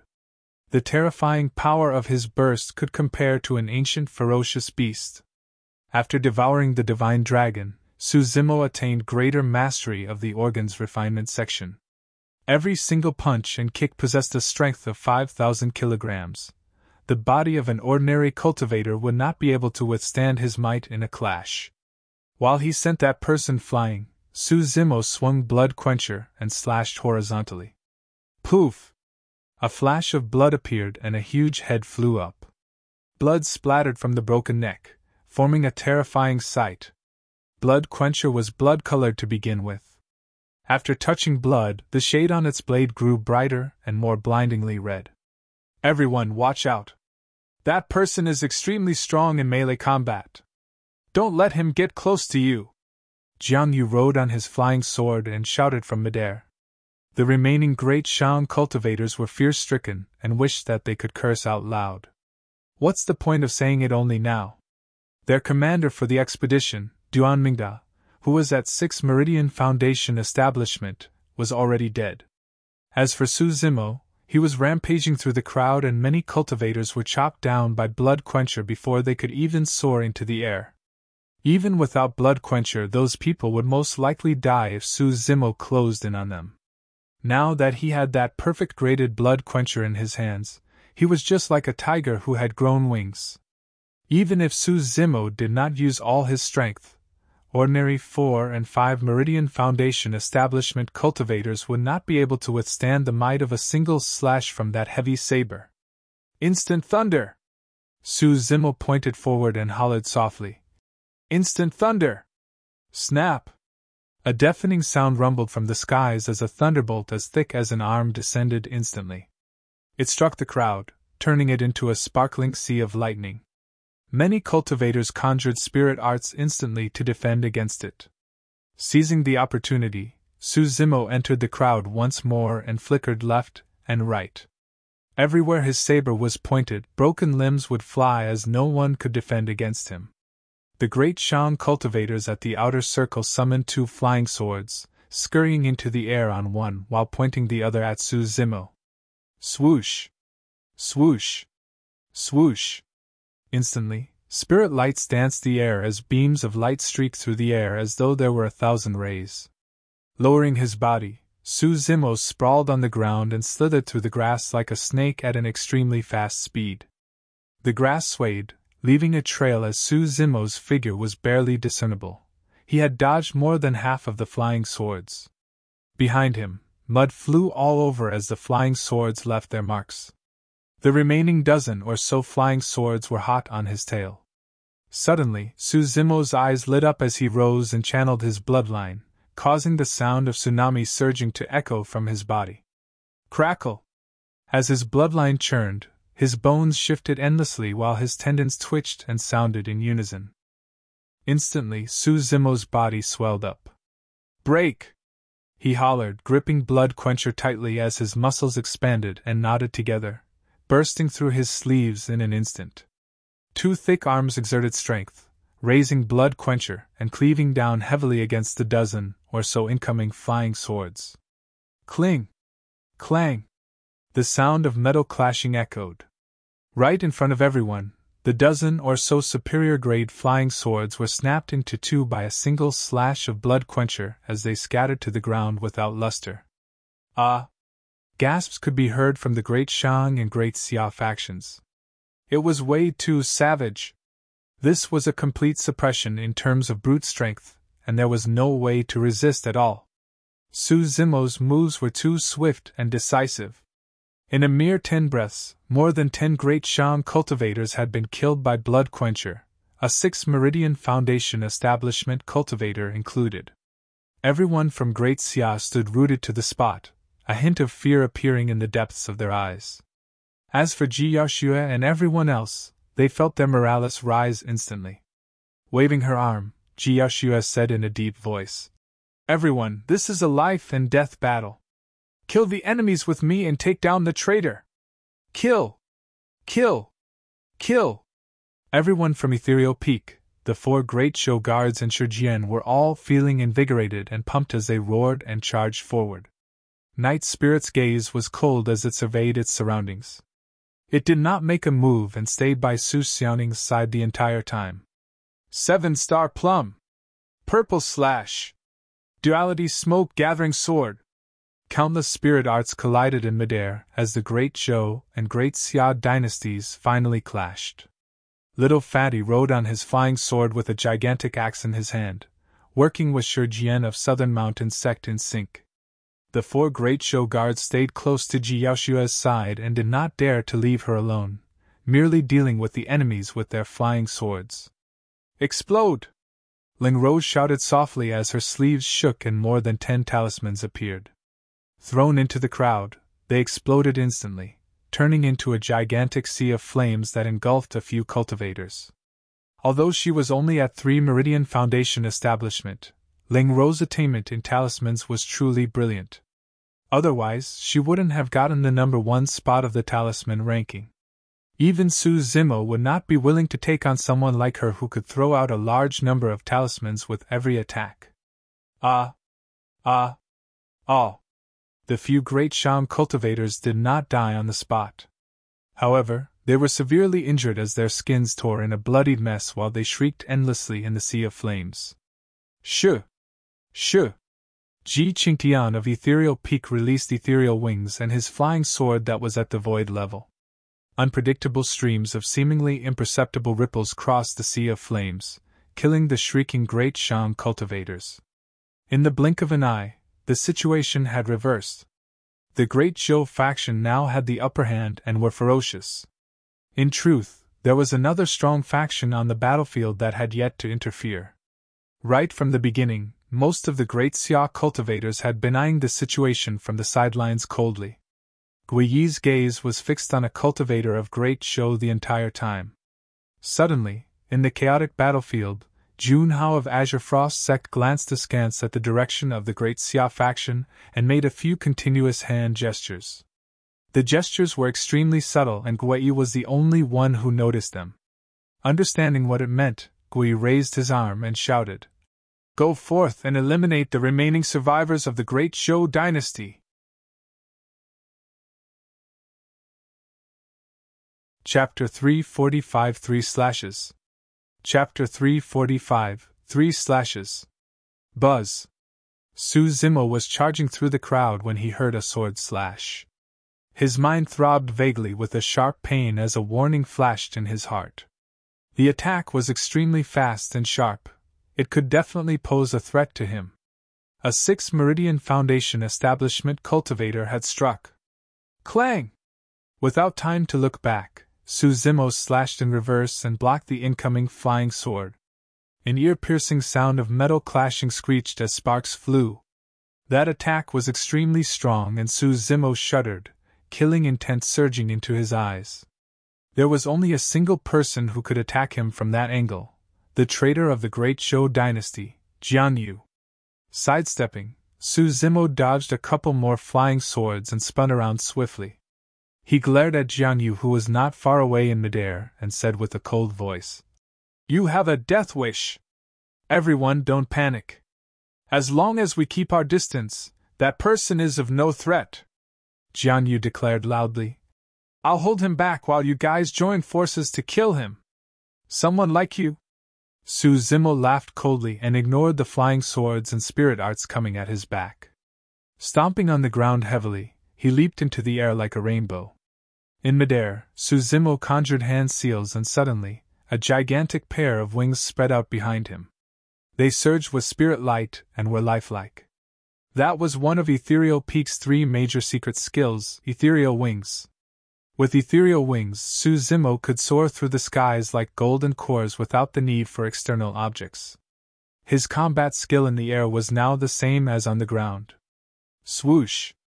Both wings flapped and in a flash, Su Zimo brushed by a great Shang cultivator. A bloody scar emerged from that person's neck as blood sprayed out while he fell from his flying sword, already dead. Jian Yu's eyelid twitched. Even though he was a 6 Meridian Foundation establishment cultivator, a full 3 cultivation realms above Su Zimo, his speed with sword kinesis flight could not match Su Zimo, who was in possession of ethereal wings. In other words, Jian Yu could only fight Su Zimo head-on to see who would have the upper hand. Water Moon Wheel! Jian Yu conjured hand seals and channeled his spirit energy fervently, forming a round, blue full moon that rippled in front of him. It shone with a chilling killing intent and charged forward. Break! Su Zimo's bloodline rumbled as the power of thunder gathered in his palm, turning into a thunder spear that shimmered with lightning as he threw it towards the full moon. Boom! The 2 spirit arts collided into a huge bang. The lightning spirit energy surged, producing a dizzying oval sphere of energy that illuminated half the sky. They were even! Right from the beginning, Zimo's body had not paused for the slightest bit, and in the blink of an eye, he was 100 feet away from Jianyu. Go!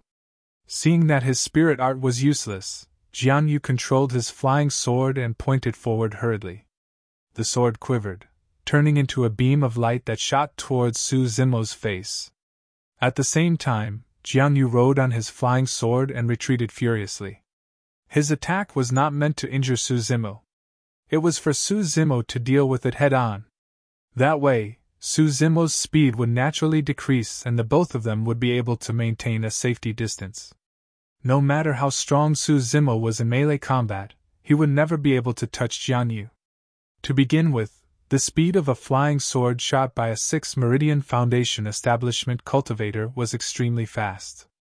Coupled with the fact that Zimo was charging towards Jianyu, that sword reached him almost instantly. If it was anyone else, it would have been almost impossible for them to dodge that sword. They would either be dead or severely injured. However, Zimo had his spirit perception and sensed it almost immediately after Jianyu struck. Furthermore, he noticed Jianyu's movements and determined the latter's intention instantly. Faced with the incoming flying sword, Zimo did not dodge nor use Blood Quencher. Instead, he extended his jade-white palm. His arm was like an elephant's trunk, strong yet flexible, while his palm was like a cow's tongue, meeting the flying sword softly, a coil and a tremble. Clang! A jarring sound echoed from the sword. As though it was struck by some immense external force, it was almost destroyed. The spirit light on the sword dimmed and it was cast aside by Zimo. When he saw that, Jianyu's expression changed starkly as his pupils contracted. He had long known that Zimo's melee combat strength was frightening and he had a strong physique. However, he did not expect it to be this strong.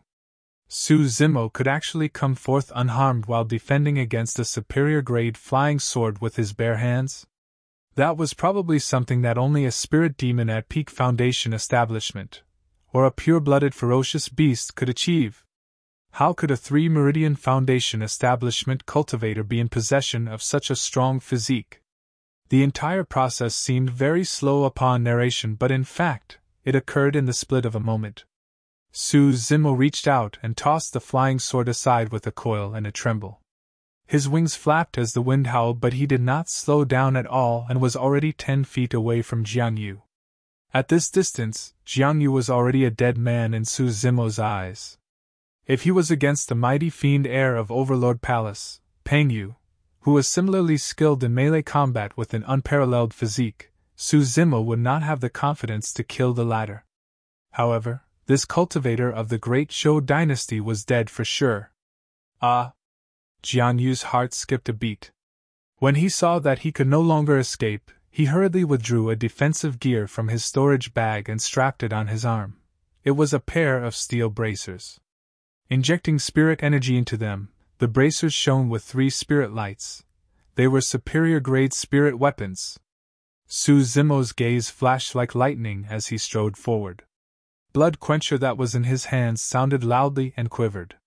Take my slash! Swinging his arm without any stance, Blood Quencher drew a perfect air in the air and descended from above with a horrifying might, flashing down with immense strength. Blood drained from Jianyu's face as he propped up both arms instinctively. The bracers shone brightly above his head. Clang! There was a deafening sound. Jianyu's body shuddered and his feet wobbled. Nearly falling from the flying sword, his arms could not withstand the blow, and shook while blood oozed from the side of his lips. Good again! Zimo laughed and chopped down with Blood Quencher again. Clang! Jianyu's arms were nearly split apart, and the sharpness of Blood Quencher was almost at his head. The blood stench emitted from the blade was suffocating. The spirit light of his bracers flickered. After 2 consecutive slashes from Blood Quencher, that superior-grade spirit weapon was almost done for. Die! Zimo spat out coldly. As soon as he said that, Blood Quencher descended once more heavily against Jianyu's arms. Crack! Crack! Crack! A series of cracks could be heard from within the bracers. Right after, Jiang Yu's eyes dimmed as he spat out a mouthful of fresh blood, his arms collapsing. Blood quencher descended and a cold blade sliced through Jiang Yu's head, causing a bloody scar. Xing! Jiang Yu's body split into two as he fell alongside the flying sword beneath him, blood and organs splattering everywhere. Another 6 Meridian Foundation establishment cultivator had died to blood quencher. Chapter 346 Su Zimo's Lifeline. Chapter 346 Su Zimo's Lifeline. Swoosh! Swoosh! Swoosh! Flying swords streaked through the air one after another like shooting stars, shuttling through the crowd as the sounds of spirit arts colliding sounded. The entire battlefield was in chaos. The main reason why the Great Zhou faction could gain a momentary respite, an upper hand in the clash against Great Shang was because Su Zimo had charged forth and slain Duan Ningdao while attracting the attention of most of the Great Shang cultivators. In reality, Ji Yaoxue and the rest were thoroughly exhausted after escaping from the blood centipedes and the long journey thereafter. With the addition of the Great Xia dynasty, Ji Yaoxue and the others were in a precarious situation.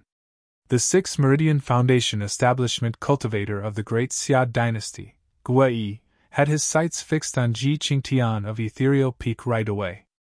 After all, Ji Qingtian was a 5 Meridian Foundation establishment cultivator who was well versed in the 3 secret skills of Ethereal Peak. He was quite a tricky target with deal with given his agility and swordsmanship.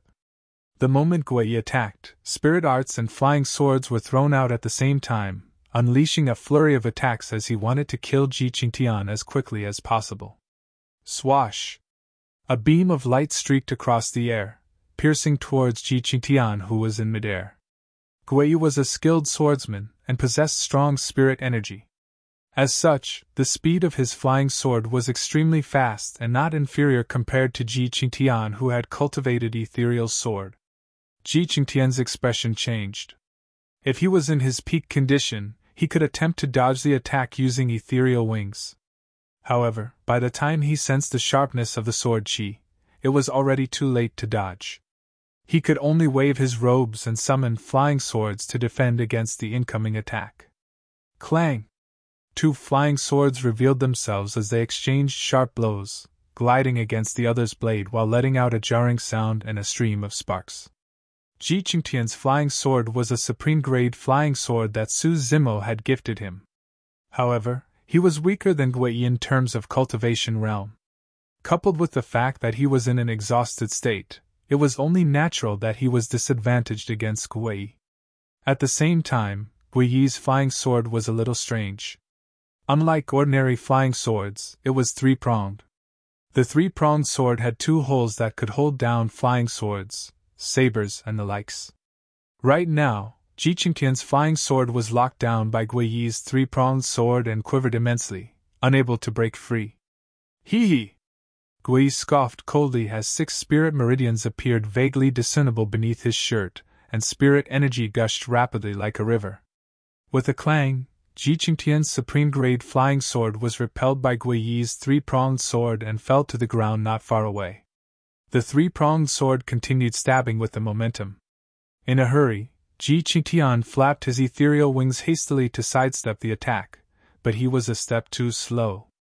With a loud thud, a deep wound appeared on his shoulder, revealing his bones as blood flowed out like a fountain. His ethereal wings were pierced by the sword as well, shattering on the spot. Bang! Landing heavily on the ground, Ji Qingtian clenched his teeth and groaned, breaking out in cold sweat from the pain. "Senior brother Ji!" Little Fatty and the others yelled. "Shoo!" The 3-pronged sword attacked and stabbed straight at Ji Qingtian's head. Ah! With a furious howl, Little Fatty shook off the cultivators around him and swung his gigantic axe fiercely at the 3-pronged sword. Clang! The 3-pronged sword shone brightly and its blade quivered, repelling the gigantic axe instantly. Little Fatty was only at 3 Meridian Foundation establishment, a full 3 cultivation realms beneath Gui, so he was naturally not a match for Gui in terms of strength. If not for the fact that he had trained his physique regularly, the gigantic axe would have flown out of his hands. Even so, little Fatty's palm was still torn and bled from the vibration. Swash! A few talismans landed in front of Xuantian and suddenly shattered, forming layers of barrier. It was Ling Ro who had tossed out a couple of protection talismans. Crack! Crack! Crack! The three-pronged sword pierced a few barriers consecutively before stopping. Xuantian also seized the opportunity to leave the spot and was out of immediate danger. I don't have many talismans left, Ling Ro whispered. Almost all of the remaining Great Zhou cultivators, apart from Xuantian, were injured. Surrounded in the midst of the Great Xia faction, they were almost at their limits. Suddenly, 3 reverberating bangs rang out from the air not far away. Many cultivators looked towards the voice instinctively, and saw yet another 6 Meridian Foundation establishment cultivator, Jian Yu, falling from midair after being slashed by Zimo. Pissed! All the cultivators were shocked. Duan Mingda's death could have been attributed to his carelessness of underestimating the enemy. However, Jian Yu's death was full proof of Zimo's strength. It was definitely not a simple coincidence for a 3 Meridian Foundation establishment cultivator to kill 2 6 Meridian Foundation establishment cultivators in a row. In midair, Zimo could sense the change in the situation as he turned around slowly, sweeping over the battlefield with a cold gaze. Great Xia Dynasty, you guys truly have a death wish! Before his sentence was finished, Zimo had already flapped his wings while dragging the bloodied blood quencher, charging towards the Great Xia cultivators. The crowd exploded in an instant and a commotion broke out. Zimo slew 2 6 Meridian Foundation establishment cultivators in a row, and his aura right now was torrential. With an intense bloodlust and killing intent that was almost materialized emanating from his body, who would dare go against someone like that? No one even dared to meet his eyes. Bang! A Great Xia cultivator stood in midair on his flying sword and was unable to dodge in time. It took a single collision against Zimo for him to die on the spot without even being able to make a sound.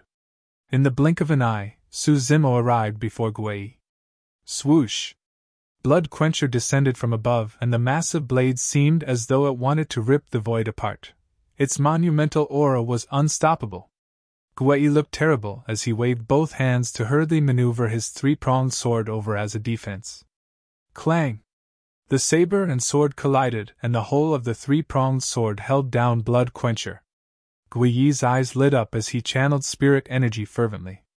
All 6 spirit meridians of his shone with a boundless spirit light, and his dantian was throbbing in pain. As long as I can repel this blood quencher, Zimo will not be a threat at all. To Gui, the perfect spirit weapon was the reason for Zimo's terrifying combat strength. Hands off! Gui bellowed. Hands off? Zimo sneered and his bloodline rumbled. Channeling spirit energy, the 5 spirit patterns on his sabers shone with a divine and bloody light, resembling a blood sun that shone with endless rays. Clang! Clang! Against the suppression of blood quencher, the 3-pronged sword's spirit light flickered. It looked like it could crumble at any moment. Shatter! Zimo roared, and with a twist of his arm, the saber trembled. Crack! Crack! The 3-pronged sword creaked as cracks appeared on the blade, and it shattered on the spot. Gui was scared out of his wits and retreated hastily, his gaze landing on a Great Zhou cultivator nearby. When Junhao saw that, his pupils constricted as well. Their plan had failed. Zimo was way more terrifying than he had expected. They were bound to suffer a massive loss if that man did not die. Even if they managed to escape, their forces would be severely crippled and they would not be able to fight for treasures against other factions in the ancient battlefield. While Zimo was strong, Junhao was convinced that all humans had weaknesses. As long as he could locate Zimo's lifeline, he could deal a fatal blow to the latter. Narrowing his gaze, he caught sight of Xuantian at the side and his eyes shimmered.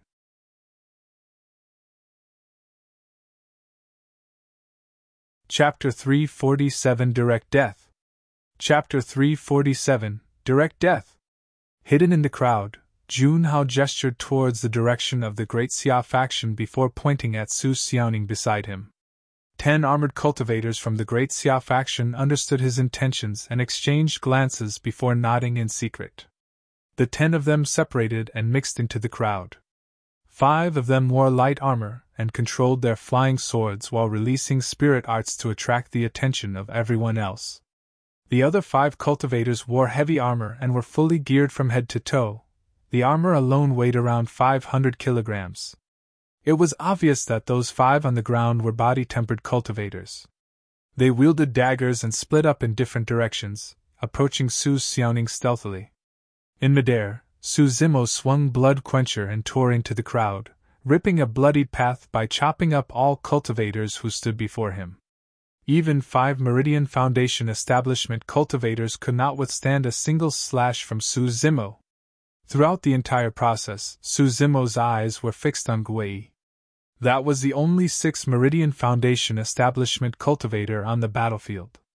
As long as he was dead, the others would naturally collapse. Su Zimo noticed that some Great Xia cultivators were behaving oddly. However, he merely glanced at them indifferently while continuing to hunt down Gui with a raised saber. At the same time, Gui could sense Su Zimo's killing intent. He knew clearly well that he was definitely not a match for Su Zimo in a one-on-one fight. However, he had a way to secure victory. His only chance was a girl from the Great Zhou faction who was only at mid-stage Foundation establishment.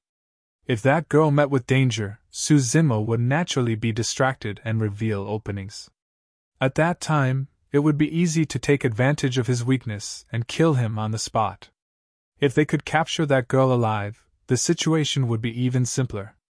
At that thought, Gui took a deep breath and composed himself.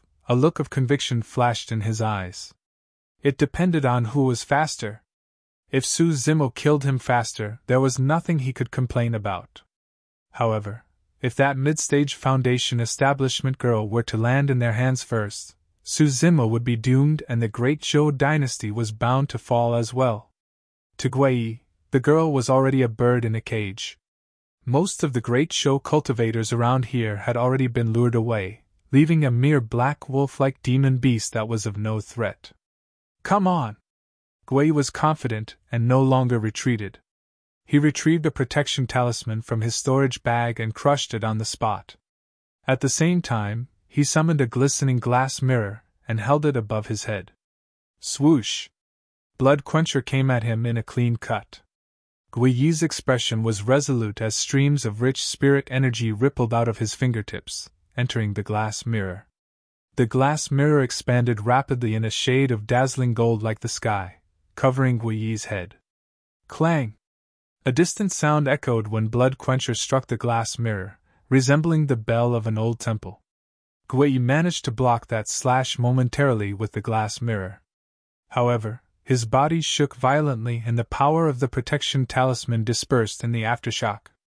It was at that moment that Gui truly realized just how terrifying the power of Su Zimo's slash was. Before he could catch his breath, a second slash descended.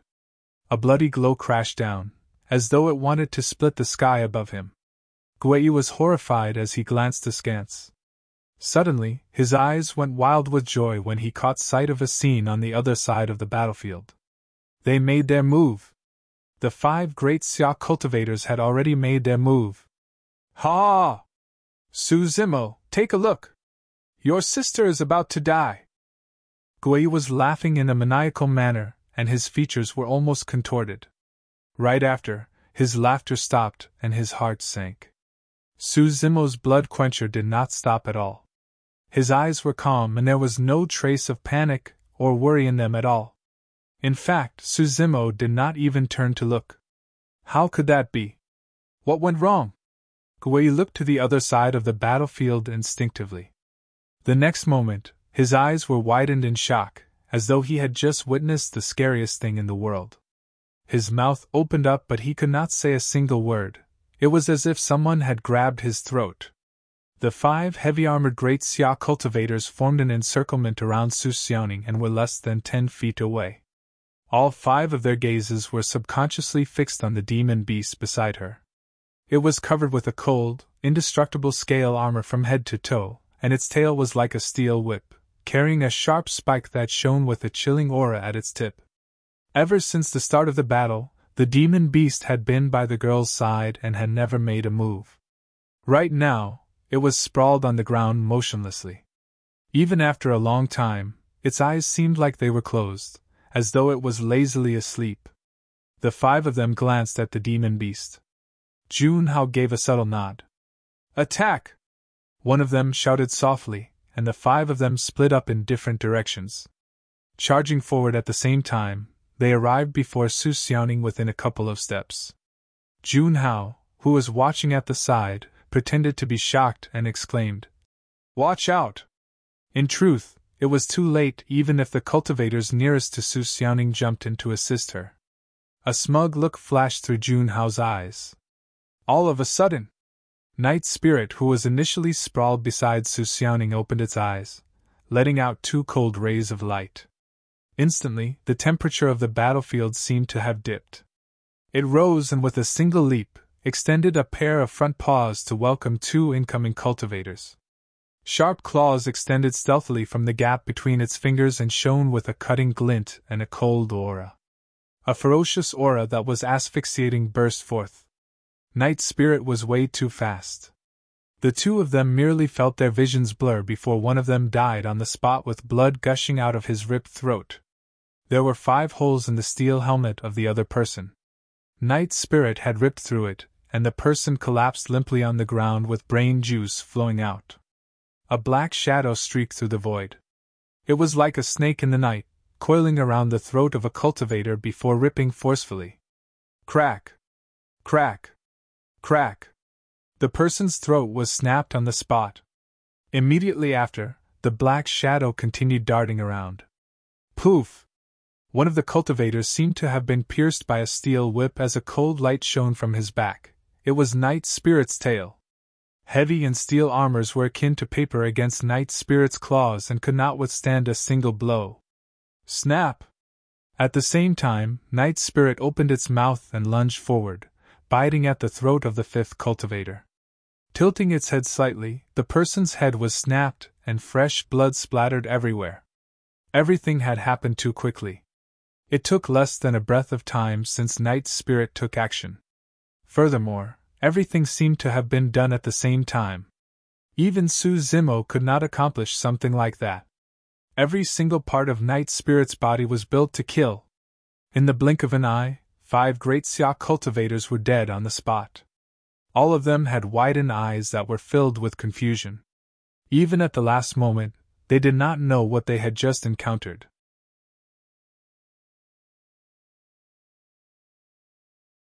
Chapter 348 Defeated Departure. Chapter 348 Defeated Departure. The strong stench of blood filled the air, making one sick. Night Spirit's attacks caused the entire battlefield to pause for a moment. Junhao did not blink at all as his pupils constricted, focusing his sights on the 5 great Xia cultivators who were filled with blood from head to toe. He was seemingly shocked silly. All of a sudden, turning around slowly, Night Spirit's cold gaze landed on Junhao. Instantly, Junhao's breathing halted. For a brief moment, he felt as though his heart was gripped by an invisible hand. Night Spirit walked slowly and arrived before Junhao. Junhao's mind was blank right now as his limbs went cold. He could not move at all. Night Spirit's body was much taller than Junhao's and it was looking down at him from above. There was a cold intent in its eyes while its chilling tail swayed like a ghost at the back. Against Night Spirit, Junhao felt extremely pathetic, like an ant that could be stepped on at any moment. Horrified, cold sweat began rolling down his cheeks. His arms were trembling uncontrollably. Gripping his fists tightly, Junhao clenched his teeth to suppress the fear in his heart. To his shock, that only caused his arms to tremble even more violently. "Night Spirit, hurry back!" Suddenly, a girl's voice sounded.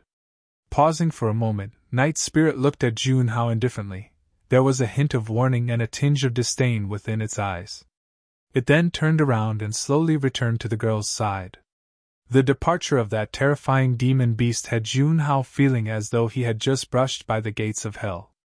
His clothes were drenched with sweat and he was weak all over, almost collapsing to the ground. He looked at Night Spirit with lingering fear. The violent demon beast that had let out its menacing claws earlier on was now sprawled obediently beside the girl, even letting her pet him with her jade-white hands. The girl's crisp voice sounded, "Thank you so much, Night Spirit. However, you can't go around scaring others. You have to be obedient." Night Spirit let out a deep growl as a form of acknowledgement. Right after, the girl turned towards Junhao and smiled apologetically. "Senior Brother Jun, sorry. That's the way Night Spirit is. Please don't take it to heart." It's fine," Junhao replied instinctively. Earlier on, he had truly sensed the killing intent from that demon beast called Night Spirit. If the girl hadn't called it back, he might be dead right now. The girl chuckled and continued, "Thank you for your warning just now, Senior Brother Jun. It's only right, ha? Ha ha." Junhao laughed dryly. Even though he had no mirror, he could sense how stiff his smile was. He felt a sense of relief. He merely gave that fake warning earlier on because he did not want to expose his identity prematurely. By the looks of it, he seemed to have gained Su Xiaoning's trust instead with his actions. Of course, even so, Junhao no longer dared harbor designs on Su Xiaoning. The demon beast at her side was way too terrifying. In fact, Junhao suspected that the reason why the demon beast was so hostile towards him was because it had sensed something. Darn beast! He cursed internally. On the battlefield, Blood Quencher crushed down with a scarlet glow as the sky that was formed from the glass mirror shattered, forming a huge crack. Crack! Crack! Crack! In the blink of an eye, the crack multiplied into its surroundings, covering the entire sky densely. The glass mirror was shattered. Gui fell from the sky and coughed with blood. He was looking at Night Spirit with widened eyes filled with fright. The fact that Night Spirit had killed 5 great Xia cultivators also implied that he had lost his lifeline. Immediately after, Su Zimo cut down casually onto Gui's head. At this point, all 3 Six Meridian Foundation establishment cultivators had died. The cultivators of the Great Xia and Great Shang factions were instantly defeated as they let out shouts and fled in all directions. With his ethereal wings, Su Zimo streaked through the skies and a scarlet glow shone repeatedly. Finally, he relented after killing more people continuously. The cultivators of the 2 dynasties fled in various directions, and it was impossible if he wanted to eliminate them all. Furthermore, it would waste time if he were to continue hunting them. They were in the ancient battlefield after all, and it was already getting late. Su Zimo was worried about other stuff. Finally, the battle royale between the 3 dynasties ended with the defeat of the Great Shang and Great Xia dynasties. Even though the Great Zhou dynasty was victorious, it was a tragic victory. Initially, Ji Yaoxue had 4 Great Zhou guards protecting here, but the battle cost 2 of them. Right now, there were 11 people remaining: Su Zimo and his sister, Ji Qingtian, Leng Ro and Little Fatty of Ethereal Peak, Ji Yaoxue and 2 Great Zhou guards, Junhao of Azure Frost Sect, Shijian of Southern Mountains Sect and Si Yutong of Iridescent Clouds Palace. Of course, there was also Night Spirit. Out of the 11 of them, apart from Su Zimo, Su Xiaoning, Ji Yaoxue and Junhao, the other 7 were covered in blood and had injuries. Su Zimo said in a low voice, "Everyone, pack up and leave this place as soon as possible." "That's easy for you to say. How can we move?" Si Yutong grumbled. "We're all injured now, suffering from pain everywhere and thoroughly exhausted. There's no way we can use sword kinesis flight." Su Zimo swept his gaze at him. Recalling the methods of this man before him, Si Yutong could not help but shudder and shut up. Ji Yaoxue asked softly, "Zimo, should we rest here first?" "No." Su Zimo shook his head. "So many people died in this battle and the stench of blood is spreading. Many ancient living beings will definitely be attracted here, so we must not linger." After surviving a year in Sunglang Mountain Range, Su Zimo was clear of the rules there. However, the ancient battlefield was 10 times crueler than Sunglang Mountain Range. When they heard that, Everyone's hearts skipped a beat as they could not help but look fearful upon recalling the moment they came across the blood centipedes. Zimo continued, "It's already close to evening now. If we don't look for a place to settle down before night, there's a high chance we'll find ourselves surrounded by ancient living beings. What should we do then?" As the skies darkened, the cultivators were also starting to feel uneasy and nervous. None of them had any ideas. Before entering the ancient battlefield, they were warned repeatedly by many seniors that birds, beasts, and terrifying living beings roamed the ancient battlefield at night. This was not a place where they should wander at night, or they would definitely be met with death. Pondering in silence for a moment, Zimo started moving to collect the storage bags of the other two dynasties. He would open every single storage bag for a look.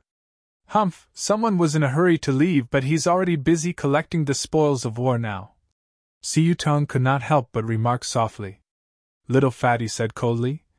Xuantian, don't forget. If my bro didn't attack, you would have long been dead. Jiaoxuan nodded as well. It's only right that those storage bags belong to Zimo. She paused for a moment and continued. However, I've got a feeling that he's looking for something. Right then, Zimo's eyes lit up as he retrieved an exquisite spirit vessel from one of the storage bags. Injecting spirit energy into it, the spirit vessel expanded instantly and hovered in front of everyone. Let's go. We'll board this spirit vessel and leave this place. Zimo waved. When they saw the spirit vessel, everyone was enlightened and exchanged glances. It was as though a rock had been lifted off their shoulders as they looked at Zimo with gratitude.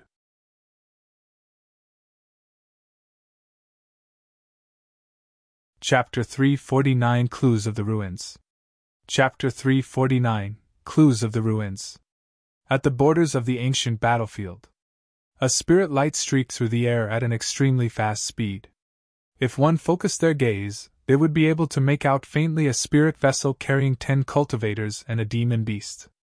At the bow of the vessel, a green-robed cultivator stood steering its direction. The green-robed cultivator was Zimo. On the spirit vessel, the injured cultivators had already bandaged their wounds simply and changed into new sets of robes. Only, they still looked pale, fatigued, and weak. Everyone looked at the green-robed cultivator at front, filled with emotions and deep thoughts. It could be said that they would have all been dead for this ancient battlefield expedition if not for him. Right now, they did not even have the strength to ride on their flying swords. However, even after slaying 3-6 Meridian Foundation establishment cultivators in the battle, Zimo had the energy to control the spirit vessel, carrying everyone with it. His physique was truly something that shocked everyone. There was a hint of fear in the depths of Jun Hao's eyes. Before long, the spirit vessel stopped at the foot of a mountain. Leaping down, Zimo found a cave at the foot of the mountain based on the map. It was spacious inside and they could settle down temporarily. Once everyone entered the cave, Zimo guarded the entrance to lay down formations. Even though everyone had stopped the bleeding from their injuries, the stench of blood would still spread. The living beings of the ancient era were extremely sensitive to such a smell and would definitely find their way here.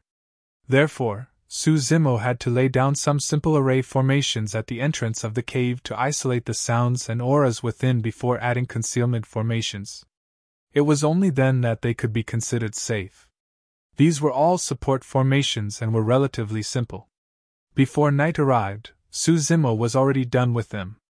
Jiaoxue came over and said, "Zimo, let's take turns standing guard tonight." "That's right, bro. Take a rest tonight, and we'll take turns standing guard." "Don't worry." Little Fatty patted his chest and declared confidently. Throughout the entire process, everyone did not help much. They felt embarrassed and wanted to try their best to share Zimo's burden. "There's no need." Zimo waved his hand. "Rest well and regain your strength as soon as possible. Night Spirit will guard over here." At the mention of Night Spirit, a look of fear flickered through everyone's eyes. Even though it merely attacked for a brief moment during the battle and the day, it was way too shocking. If the feeling that Zimo gave off to everyone was one of unpredictability, the feeling that Night Spirit gave off was one of fear. Nighttime. On this day, everyone had been through too much and were worn out physically and mentally. Now that they were finally relaxed, most of them fell asleep. Night's spirit rose and walked out of the cave stealthily. It melted into the darkness and vanished. Zimo was not worried about Night's spirit. Its strength right now was equivalent to the peak of Foundation establishment. Furthermore, they were at the borders of the ancient battlefield right now, and there was nothing that could threaten it. Sitting quietly in the cave, Zimo tidied the day's gains. There were a total of 60 storage bags. Even though there were no supreme-grade spirit weapons within them, there were many superior-grade spirit weapons and plenty of elixirs. He chose a couple of perfect-grade elixirs and put them away for his own use while placing the rest together. After tidying everything, Zimo took out a few maps and matched them. A fragrance wafted over as Jiaoxue came over and sat down beside him.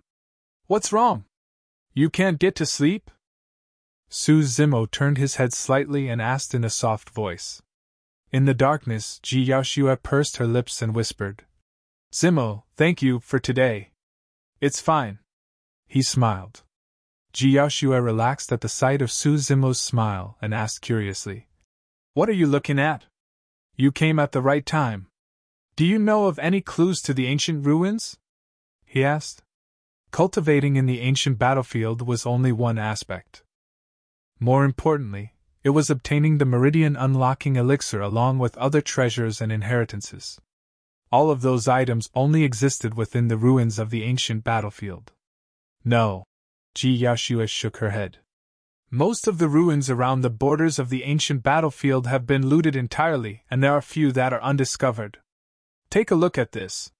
Zimo opened up the few maps in his hands and placed it before Jiaoxue, pointing to a red dot. "This location has been indicated on these few maps. I suspect that this is an ancient ruin that was discovered by the Great Shang and Great Xia dynasties." "Indeed." Jiaoxue held up the few maps and matched them before nodding. Even though she was moved, there was a look of worry in her eyes. "We're currently short-handed. This ruin will definitely attract many factions and cultivators, leading to a cruel battle. It's all right." Zimo smiled gently. "There are no powerful sects and top-tier cultivators at the borders of the ancient battlefield. Furthermore, we've already destroyed a large part of the Great Shang and Great Xia dynasty's strength. They won't be a threat. When should we set off?" Jiaoxue asked. 10 days from now." Zimo replied in a deep voice. "Heal your injuries in the 10 days and stabilize your cultivation realm. Once everyone has recovered, we'll set off." The two of them chatted a little more before Jiaoxue went back to rest upon Zimo's persuasion. Shifting his gaze, he looked towards Junhao in the crowd. He had a vague feeling that there was something amiss about Junhao.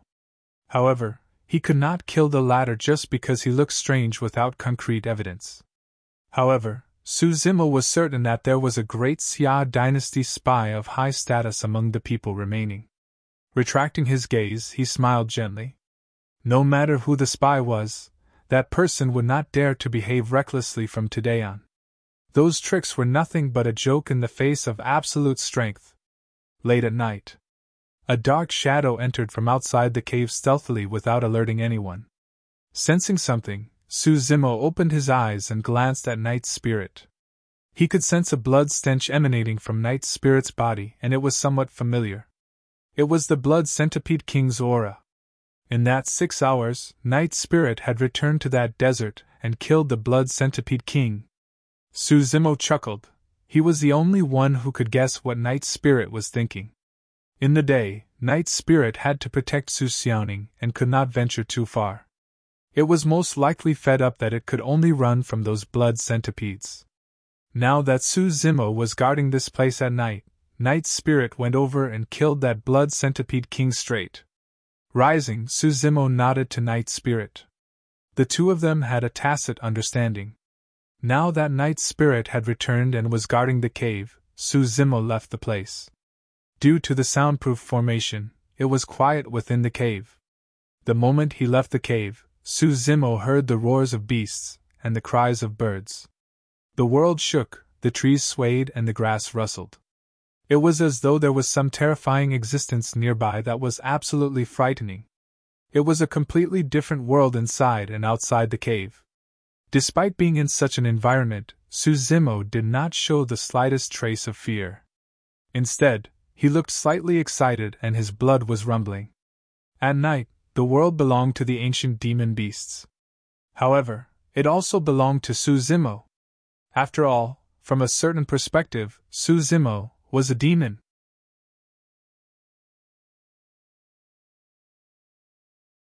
Chapter 357 Orifices. Chapter 350 7 Orifices.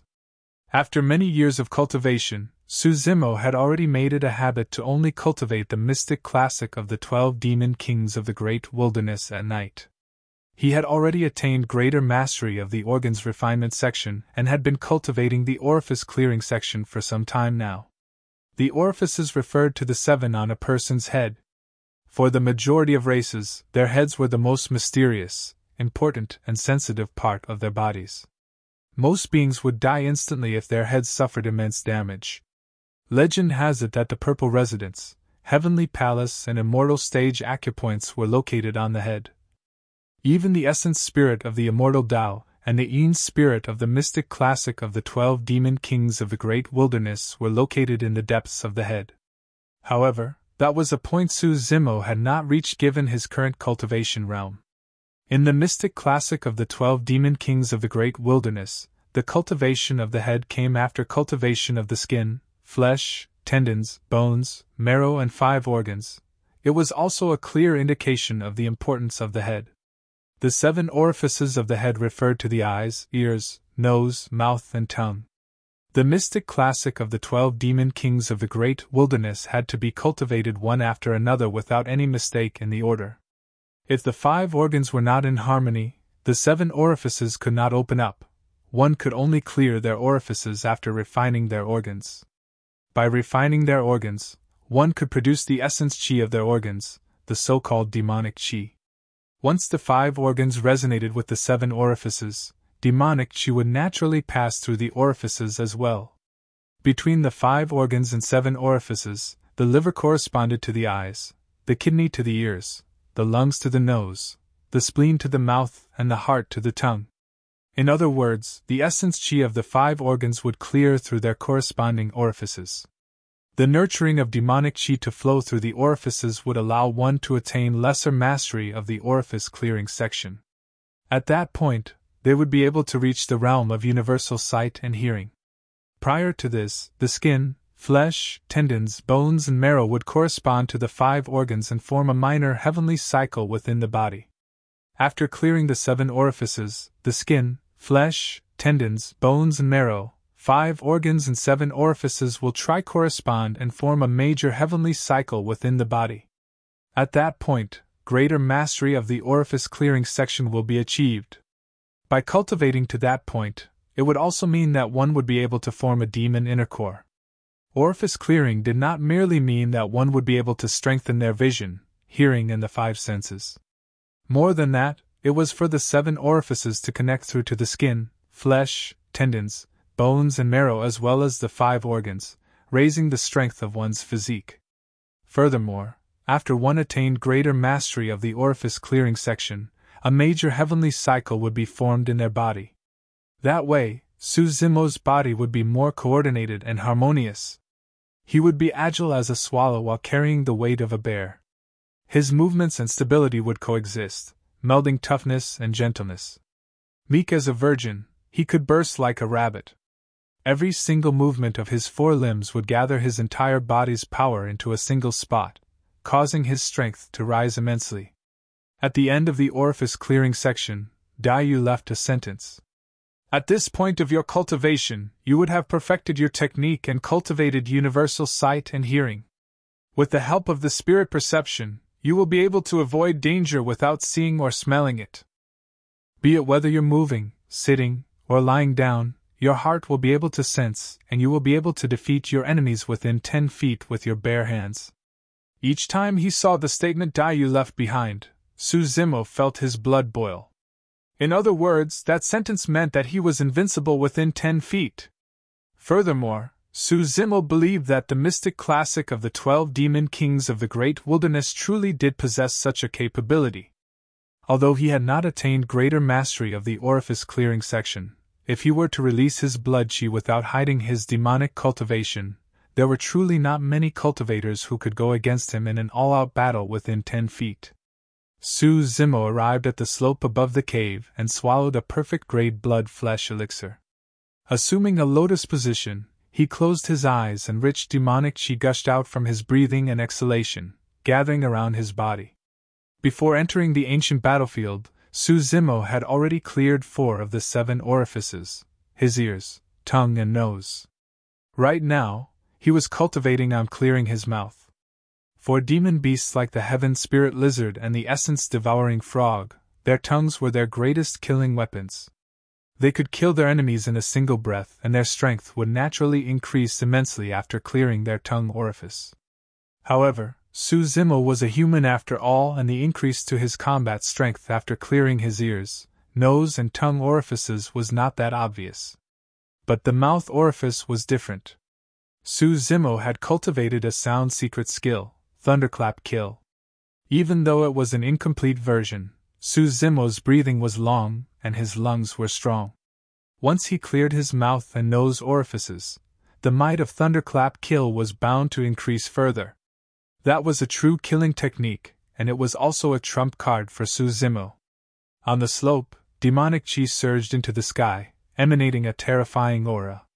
If anyone were to see this, they would be shocked to see a vaguely visible human sitting in the midst of that thick demonic chi.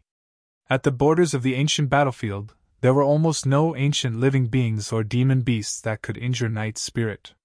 Naturally, that also meant that only a rare few of them could hurt Zimo. Most demon beasts chose to avoid the mountain when they sensed that formidable demonic chi. A night passed and not a single demon beast showed up around the cave. When morning arrived, Zimo took a deep breath of air and the rumbling demonic chi re-entered his body through his nose and mouth. He opened his eyes and rose. When he stretched, his tendons and bones echoed at the same time with a series of crisp cracks. It was extremely bright. By the time Zimo returned to the cave, Ji Yaoxue and the others were already awake.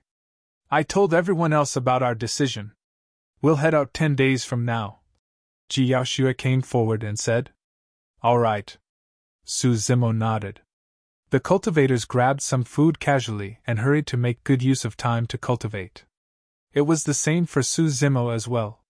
The moment he entered the ancient battlefield yesterday, he felt his 4th meridian surfacing vaguely. Coupled with that massive battle, it would probably take a few more days at most for him to unlock his 4th spirit meridian completely. During this period of time, Xiyutang took a walk outside and upon returning, said with a serious tone, This cave is really well hidden. Even after last night, there are no signs of birds or beasts nearby. Most people did not have any reaction when they heard that. However, some of them looked at Zimo thoughtfully. For the next few days, Zimo continued to head out at night and cultivated his mouth orifice. In the day, he would be in the cave, absorbing spirit chi to unlock his 4th spirit meridian. On the 7th day, a loud bang echoed from Zimo's body. Boom! Beneath his green robes, the 4th spirit meridian shone brightly and was crystal clear. Within it, spirit energy gushed, producing the sound of a tsunami wave. He was now a 4-meridian foundation establishment cultivator on the 7th day. On the 8th day, Su Xiaoning reached late-stage foundation establishment. On the 9th day, Lin Ro and Little Fatty unlocked their 4th spirit meridian as well. The few of them had the lowest cultivation realm. After entering the ancient battlefield, they benefited the most from the immensely rich spirit chi and were the first ones to break through. On the 10th day, someone else broke through. Ji Qingtian of Ethereal Peak unlocked his 6th spirit meridian. Starting from the 4th spirit meridian, it was increasingly difficult to unlock further meridians. In fact, many cultivators were stuck at 3-meridian foundation establishment for their entire lives without being able to advance. There were a few reasons why Ji Qingtian was the first among the 5-meridian foundation establishment cultivators to break through. In part, it was because he had accumulated enough resources and built up a strong foundation. Next, it was thanks to the secret skill of Ethereal Peak, Ethereal Foundation Establishment. Most importantly, he had a close brush with death in that battle 10 days ago. That triggered the potential of life from deep within his body, allowing him to have his current breakthrough. After 10 days, Zimo's group's strength had increased. As such, everyone's confidence in the expedition towards the ancient ruins increased as well. Seeing that everyone was ready, Zimo waved and dispersed the array formation of the cave, declaring in a deep voice, "Let's go!"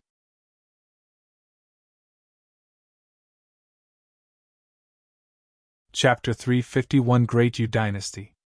Chapter 351 Great Yu Dynasty. Zimo and the rest sped towards the ancient ruins marked on the map. During this period of time, they were attacked by birds, beasts, and ancient living beings as well. Thankfully, they managed to survive and reach the vicinity of the ancient ruins after 3 days. Many cultivators were gathered at the foot of a steep mountain. They were all dressed differently, and it was clear that they were from different sects and factions. "The seal of this cave abode is getting weaker. We'll probably be able to remove the seal before night falls." "That's right. It won't be in vain that we've waited here for so long." Some of the groups contained dozens of people, but there were also small groups of less than 3. A single glance revealed that there were hundreds of people, either whispering in hushed tones or conversing loudly. Apart from Zimo's group, there were also other cultivators gathering towards this place, and the crowd was increasing. Through the other cultivators, Zimo's group got to know that there was a concealment formation surrounding this ancient ruin previously. The cultivators who had entered the ancient battlefield previously did not manage to discover this place, and that's why it was preserved.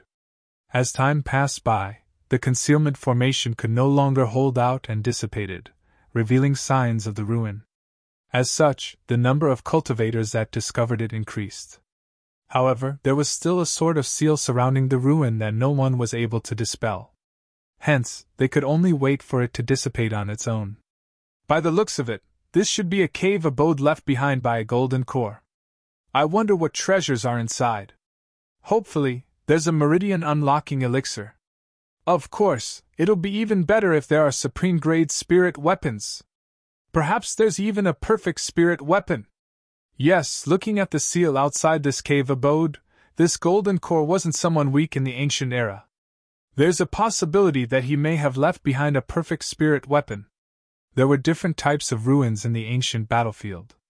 Some of them were cave abodes left behind by ancient cultivators such as the one before them. There were also ruins of sects that would contain a myriad of secret skills and elixir recipes, some of which may have already been extinct. The first goal of all cultivators who entered the ancient battlefield was the Meridian Unlocking Elixir. For Foundation Establishment cultivators, the Meridian Unlocking Elixir was a treasure that had long been lost in Tianhuang mainland. Each time a Meridian Unlocking Elixir showed itself, it would lead to a bloody battle. Zimo brought Jiyaoxue and the others to the foot of the mountain, where they settled down at an empty space, waiting for the seal to dissipate. He gazed at the cave abode at the top of the mountain in deep thoughts. Little Fatty analyzed. "I don't think there's anything good in a cave abode left behind by a golden core. There's a higher chance of finding a Meridian Unlocking Elixir in the ruins of a sect." "That's not for sure." Zimo shook his head. "Anyone who can dominate the ancient battlefield and leave behind an inheritance cave abode is far from simple. Furthermore, the fact that the seal of this cave abode did not dissipate for so long is proof that there must be great treasures within." As time passed by, the aura of the seal outside the cave abode weakened and the number of cultivators increased. Although everyone was fine now, the tension at the foot of the mountain was getting increasingly heavy. The reason why there was no conflict was because the treasures were not seen yet. It was almost certain that blood would be spilled the moment a rare treasure showed itself. Suddenly, a commotion broke out from the crowd as they dispersed while a group of cultivators with cold expressions wearing dark metal armor strode through. "It's the Great Yu Dynasty. We have to be careful later." Jiyaoxue looked at the dozens of cultivators nearby and whispered. "Their leader should be the prince of the Great Yu Dynasty." Right as Ji Yaoshua said that, the great Yu Prince turned around, seemingly sensing something. When he saw Su Zimo and the rest, there was a flash of mockery in his eyes. That's all the people you have left? Seems like the great Zhou dynasty has suffered quite a heavy loss in just over 10 days. The great Yu Prince chuckled. I'll give you guys a suggestion.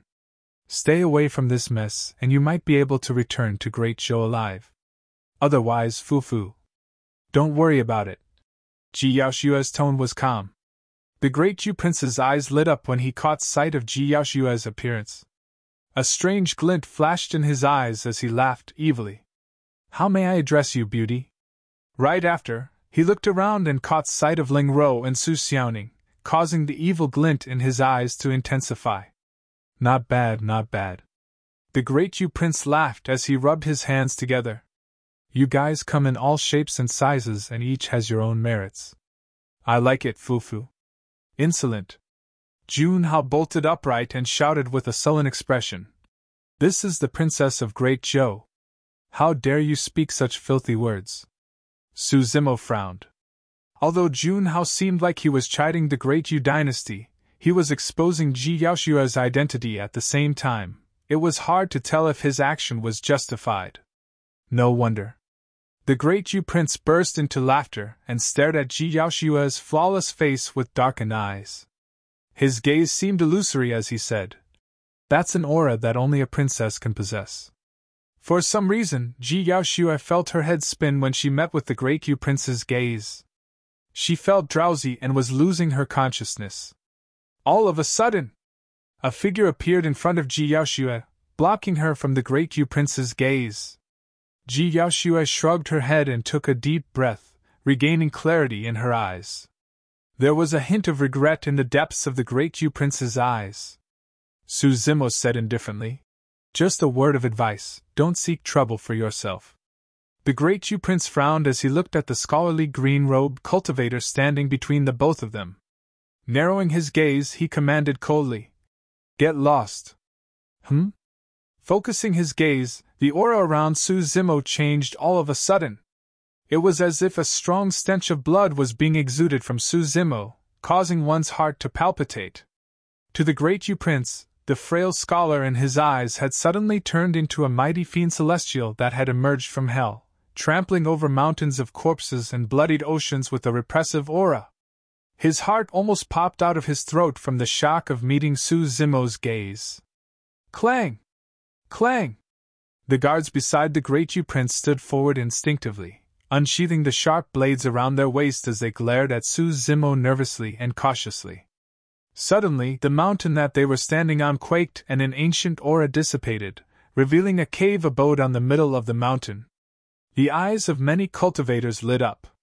The seal had dissipated. Swoosh, swoosh, swoosh. Many cultivators summoned their flying swords and soared into the skies. There were more than 1,000 of them as they sped towards the cave abode in a dense pack. Those who entered the cave abode first naturally had the advantage to obtain the treasures before the others. Su Zimo retracted his gaze and suppressed the killing intent in his heart. He turned to Ji Yaoshua and everyone else, waving his hand. Let's go. The great Yu Prince looked hateful as he ordered coldly. Let's fight for the treasure first. We'll deal with this person later. Bang! The cultivators who arrived at the cave abode first struck and shattered the entrance. Amidst the rolling dust, everyone rushed inside.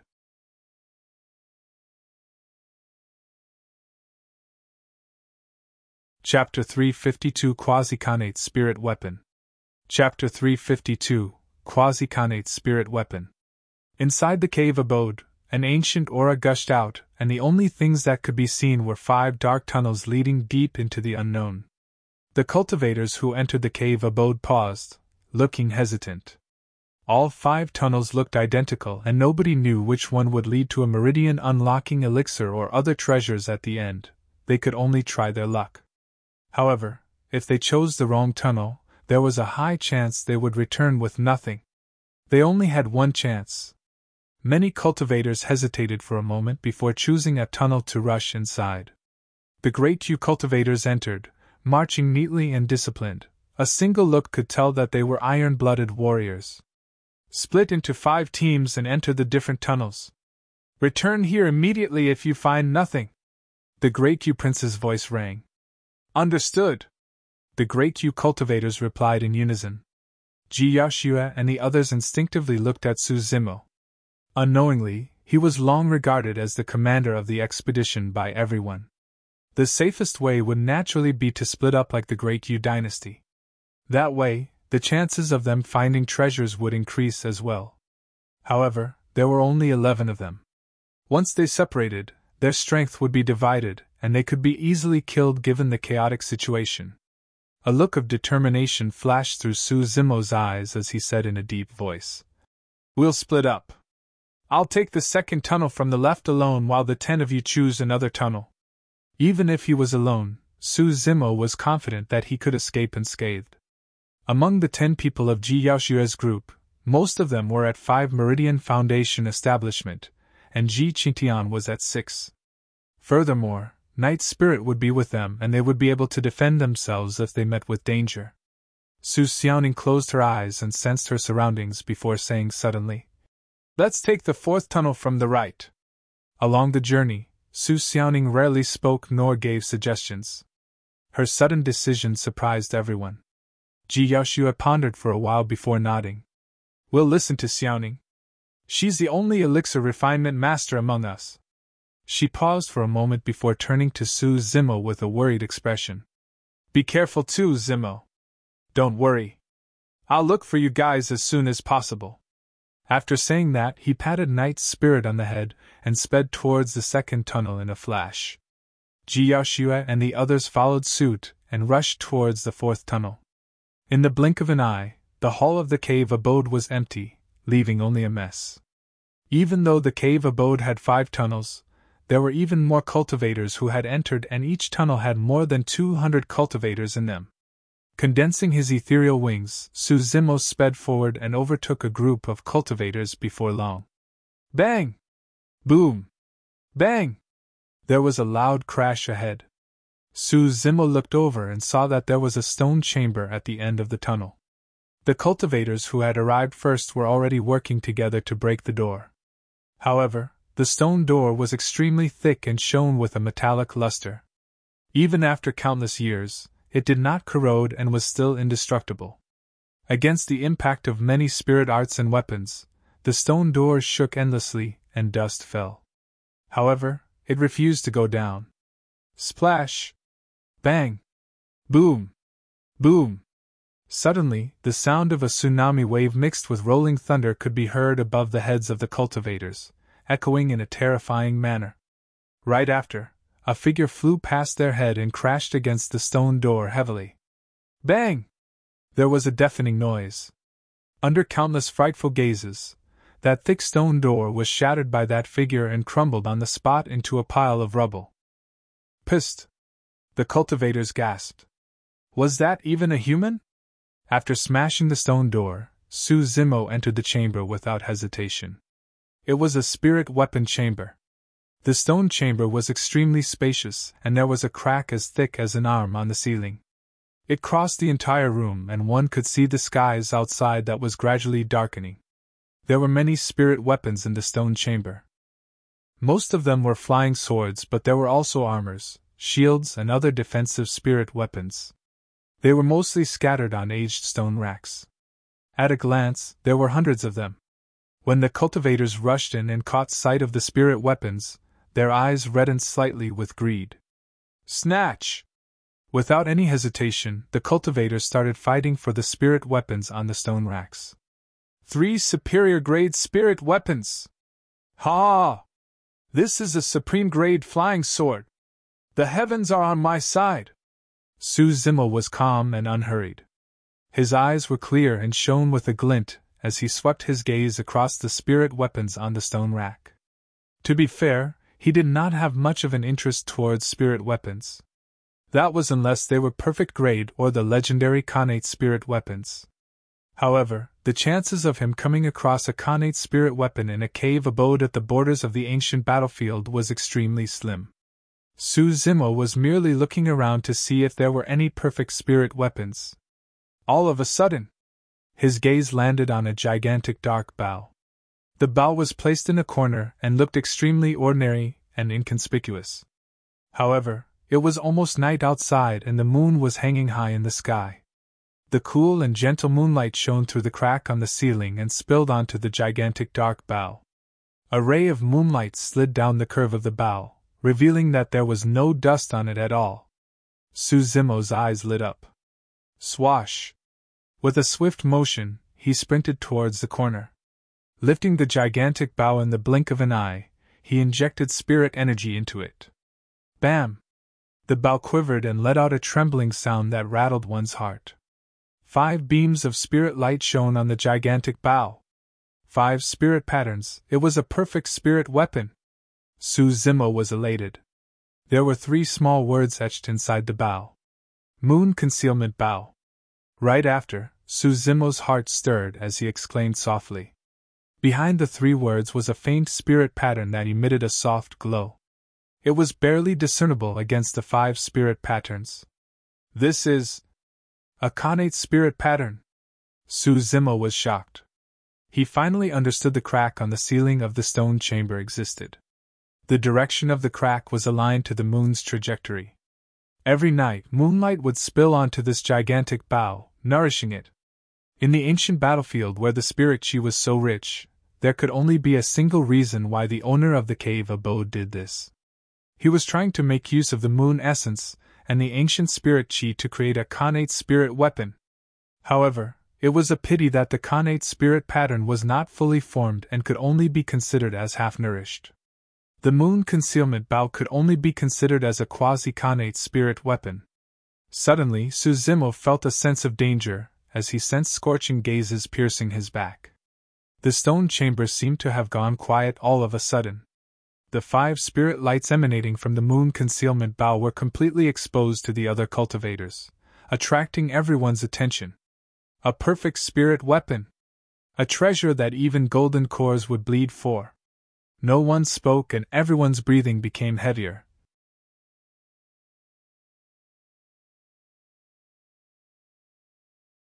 Chapter 353 Might of Moon Concealment.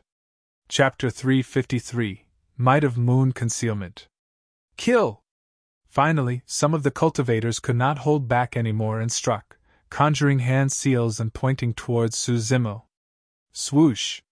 A fiery fireball flew over. Clang! Clang! The sound of swords clanging rang as countless spirit lights flashed. In the blink of an eye, the stone chamber was filled with sword chi that were all directed towards a single person, Zimo. The cultivators who struck came from different factions and sections. However, all of them had a tacit understanding at that moment. To them, even a 6 Meridian Foundation establishment cultivator would die without a doubt against such furious attacks. The fiery fireball shot by and the air crackled from the heat. Bang! Suddenly, Zimo extended his palm and trails of lightning wrapped around his arm as he grabbed the incoming fireball. His palm was unharmed. Spirit arts of that level could not threaten Zimo at all. Perhaps, he might have been more concerned if they were cast by a 7 Meridian Foundation establishment cultivator. When the cultivators saw that, their pupils constricted. Right after, everyone's vision blurred. Zimo had already vanished from where he was. Bang! Bang! Bang! A bloody path appeared within the crowd as people were knocked away by a tremendous force, turning into blood mists. Some of them smashed against the stone walls, bleeding from head to toe with broken bones. Some of them were ruptured before they could even react and died on the spot. It was too fast. In the blink of an eye, Zimo had already charged into the crowd. Within a stone chamber as such, Zimo's melee combat strength was thoroughly maximized. A great cultivator on the left slashed over. Zimo sidestepped and threw out a punch, striking his enemy right in the chest. Snap! The person's chest sank in and a bone-crushing sound could be heard. Flying from the spot, the person's eyes dimmed and he died on the spot. Suddenly, Zimo retreated furiously. Focusing his strength on his back, he leaned backwards with an explosive force. A cultivator behind him was sent flying and exploded into a blood mist in midair. Zimo's footsteps changed continuously, and he took another sidestep. Ramming his knees straight, he zigzagged forward and trampled a cultivator into two. Mountain Reliance, Sanguine Ape Fist Seal, and Divine Steed Dismemberment were all killing moves of the mystic classic of the 12 demon kings of the great wilderness. Anyone who was struck was bound to die. All of those moves were cultivated in life and death situations, nourished through the baptism of blood, and each of them exemplified the maximum prowess of their respective demon kings. Zimo tossed and turned in the crowd, and with every step he took, chaos ensued. He barged left and right with a torrential aura, and no one was a match for him at all. All of a sudden, Zimo's mind flashed with a warning within that extremely chaotic battlefield. A barely perceptible sound pierced towards the back of his head. Zimo would not have heard it if he had not cleared his ear orifices. Without thinking twice, he released ethereal wings and soared into the air while curling into a ball. Swoosh! Swoosh! Swoosh! A streak of blue light shot past Zimo's feet, giving off a pungent stench. It was a chain of needles as thick as a cow's hair. Oh! It's poisoned! Zimo narrowed his eyes. If it was any ordinary poison, Zimo would have nothing to fear. His spirit perception did not warn him at all, even when he was tainted with the blood of the Blood Centipede King. However, his spirit perception gave off a warning against this chain of bright blue poison needles. The poison was either so strong that even his bloodline could not endure it, or it had to be very famous. Before Zimo could finish that thought, the poison needles landed in the crowd and struck a few cultivators who did not manage to dodge in time. Their expressions changed and their foreheads turned black instantly. Before they could take a few steps, they turned black from head to toe and collapsed to the ground, dying from the poison. The entire process took less than 3 breaths.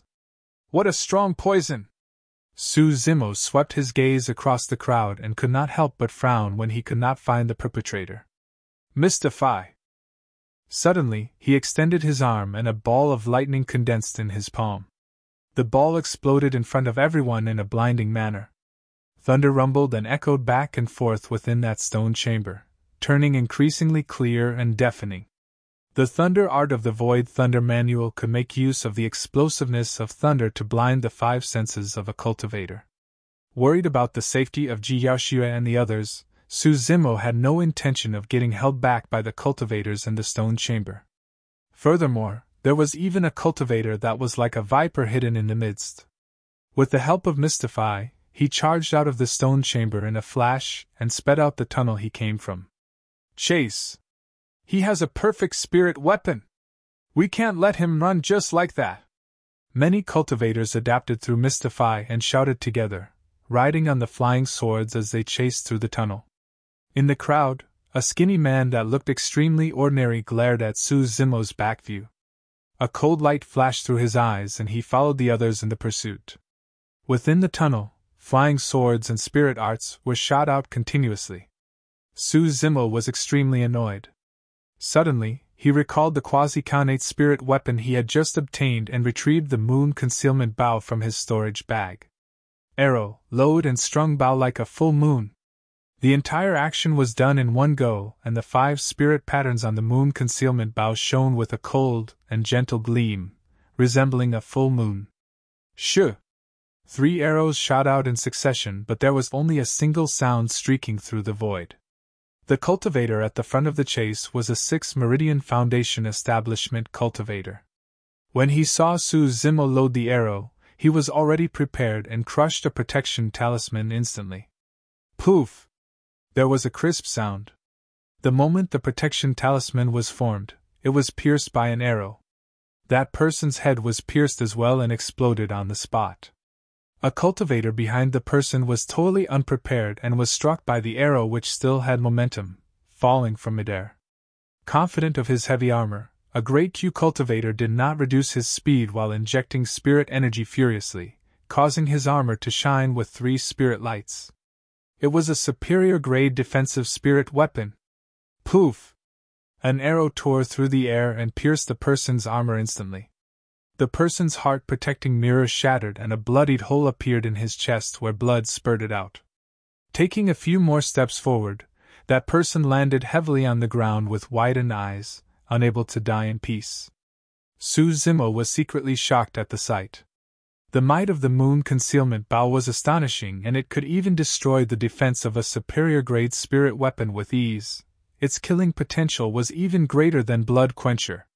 There was no wonder why it was a Quasi-Connate spirit weapon. With 3 arrows, 5 cultivators, including a 6 Meridian Foundation establishment cultivator, were already killed. The cultivators who were hot on Zimo's tail slowed down immediately as no one wanted to run in front. If the green-robed cultivator ahead were to turn back and fire a couple more arrows in this narrow tunnel, they were bound to die as they were all squeezed with nowhere to hide. With that delay, Zimo had already run further and further.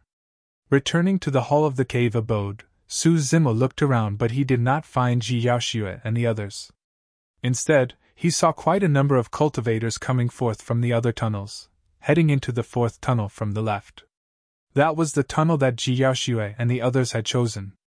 I heard it's an elixir chamber at this side and there's a meridian unlocking elixir. Hurry! We'll miss it if we're too late. When he heard those comments, Zimo's heart skipped a beat. Roar! Suddenly, a terrifying roar echoed from the depths of that tunnel, chilling as though it was a god of war from hell. Night Spirit! Zimo narrowed his gaze. Without hesitation, he sprinted towards the 4th tunnel in a flash.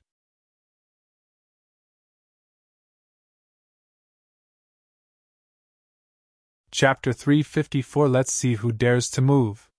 Chapter 354 Let's see who dares to move.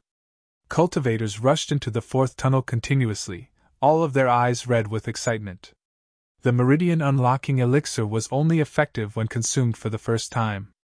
Even in the ancient era, it was an extremely rare item that was difficult to refine and was offered by super sects to their legacy disciples as rewards. They found Meridian Unlocking Elixirs in there? I heard that there's 3. That's too little. There's nothing we can do about it. Unless it's the ruins of a great sect, there's no way there would be so many Meridian Unlocking Elixirs. It's already extremely lucky to find 3 Meridian Unlocking Elixirs in this cave abode left behind by a golden core. There were hundreds of cultivators gathered outside the elixir chamber, and their numbers were rising. Jiaoxue, the great Zhou dynasty won't be able to hold on to the 3 Meridian Unlocking Elixirs. I advise all of you to know what's good for you. The great Q Prince's voice sounded. That's right. Hand the Meridian Unlocking Elixirs over. Some cultivators shouted. In the depths of the elixir chamber, Jiaoxue and the others were huddled in a defensive formation. They looked grim and there were corpses around them. Buzz! The wings behind Xuantian flapped and his supreme-grade flying sword circled around him, shining with 4 bedazzling spirit lights as it hummed. He surveyed the surroundings and said in a deep voice, You'll have to ask my sword if you want the elixirs. Even though he said that, Xuantian was nervous internally and his palms were sweating. The situation was extremely unfavorable for them. The 3 Meridian Unlocking Elixirs instantly turned Jiaoxue and everyone else into public enemies. If not for Xuantian and Night Spirit's consecutive attacks that cleanly killed off some of the cultivators that attacked them, they might have already been drowned in the chaos. Foo-foo. The Grey Q Prince chuckled. Fellow Taoist, you don't have to act tough. There's hundreds of us here. You guys will die soon enough with just a single sword strike from each of us. But none of you will be able to escape unscathed as well. Even though Jiaoxue was a woman, there was a sharp and murderous look on her face, showing her resolve. There was no way anyone would hand over the Meridian Unlocking Elixirs that they have obtained. The reason why the other cultivators had not attacked was because they were wary of Xuantian, who was in midair, and Night Spirit on the ground. However, as time passed by, the cultivators gathered outside increased and the patience of the cultivators here was running out. All of them looked menacing and conjured hand seals while summoning their flying swords. They could strike at any moment. The Great Q Prince swept his gaze past Jiaoxue, Leng Ro and Su Xiaoning before laughing coldly. 3 beauties, I really can't bear to trample on you guys as such. You had better know your place or I won't be able to protect you as well once the fight breaks out, Fufu. This is a feud between the Great Zhou and Great Yu dynasties. Some cultivators, I'm advising you not to be used as a weapon. Ji Yaoxue ignored the Great Yu prince and looked at the other cultivators, trying to make some of them back off. The Great Yu prince snorted coldly with a vicious glint in his eyes before declaring loudly, "Everyone, blood must be spilled if you want the elixirs. Meridian unlocking elixirs are getting rarer these days. Right now, there's 3 of them here. May they end up in the hands of the strongest ones." With that said, he waved his arm and shouted coldly, "Kill!" Boom! That command lit up the flames of war as a roar erupted from the crowd.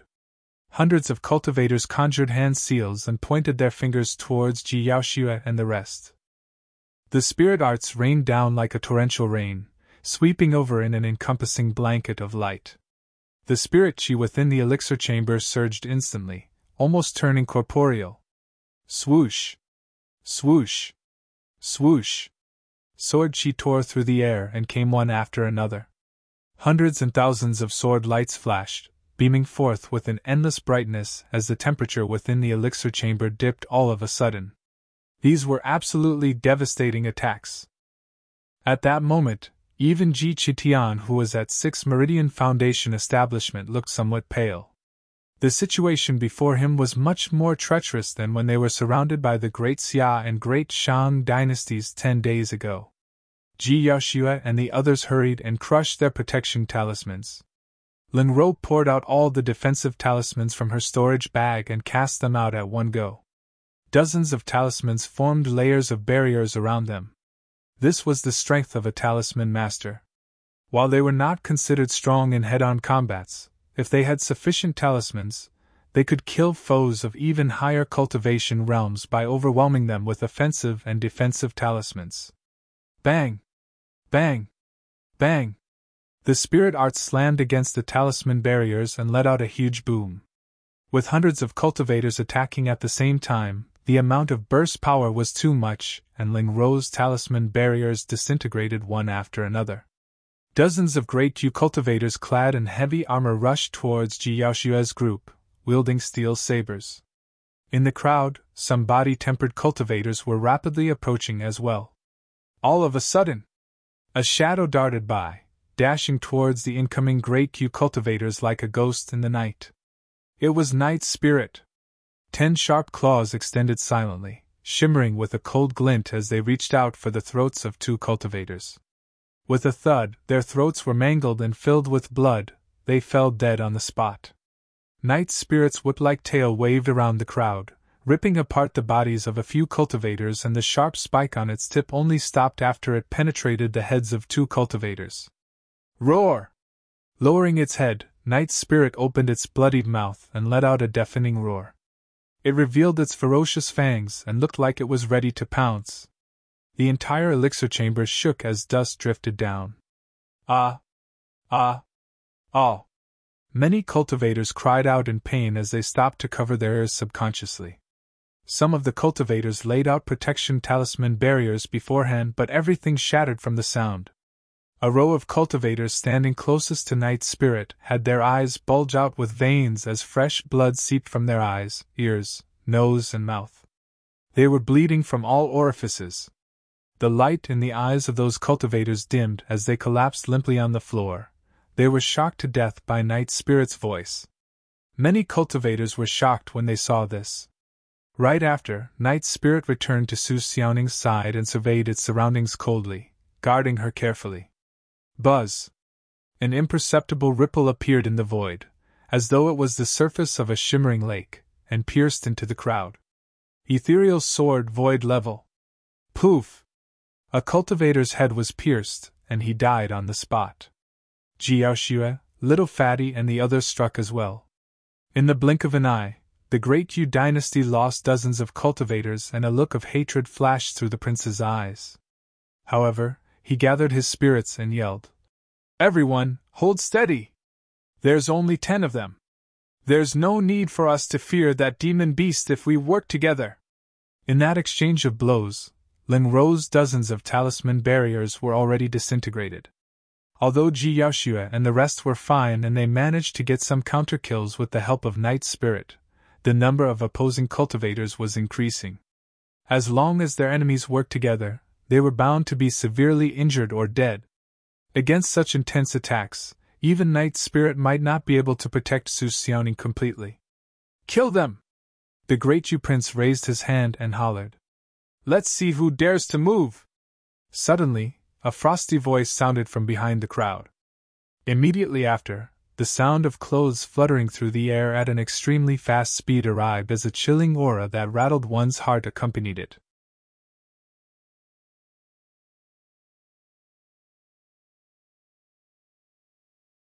Chapter 355 Shocked Crowd. Chapter 355 Shocked Crowd. In a chaotic battlefield with hundreds of cultivators, no one would stop just because someone asked them to. Within the crowd, there were still some cultivators who summoned their flying swords and conjured hand seals. Swoosh! Swoosh! Swoosh! A loud sound tore through the void at an extremely fast speed and a few cold lights flashed. The arrows arrived before the person did. Poof! Poof! Poof! With a few crisp sounds, blood flashed. The few cultivators had just conjured their spirit arts and summoned their flying swords. However, their heads were pierced and they died on the spot before they could even make their moves. "Who's there?" The crowd exploded and a series of shouts rang out. Swoosh! A green shadow darted over as fast as lightning. In the blink of an eye, he crossed everyone's head and charged into the elixir chamber, descending slowly in front of Ji Yaoxue and the rest. "You again!" The Great Yu Prince's face darkened when he caught sight of Zimo. However, he gloated internally the next moment. In this situation, anyone who came would die. The Great Yu Prince refused to believe that this frail-looking green-robed cultivator could salvage this situation. They had hundreds and thousands of Meridian Foundation establishment cultivators. Even a 7 Meridian Foundation establishment cultivator might not be able to escape unscathed. Zimo swept his gaze and was only relieved when he saw that Ji Yaoxue and the rest were not injured. "Zimo, watch out! There are at least a dozen or so 6 Meridian Foundation establishment cultivators on the other side," Ji Yaoxue whispered to remind him. Right then, the cultivators pursuing from the spirit weapon chamber had caught up as well, glaring at Zimo with caution and indignance. Among them, a Great Yu cultivator pointed at Zimo while panting.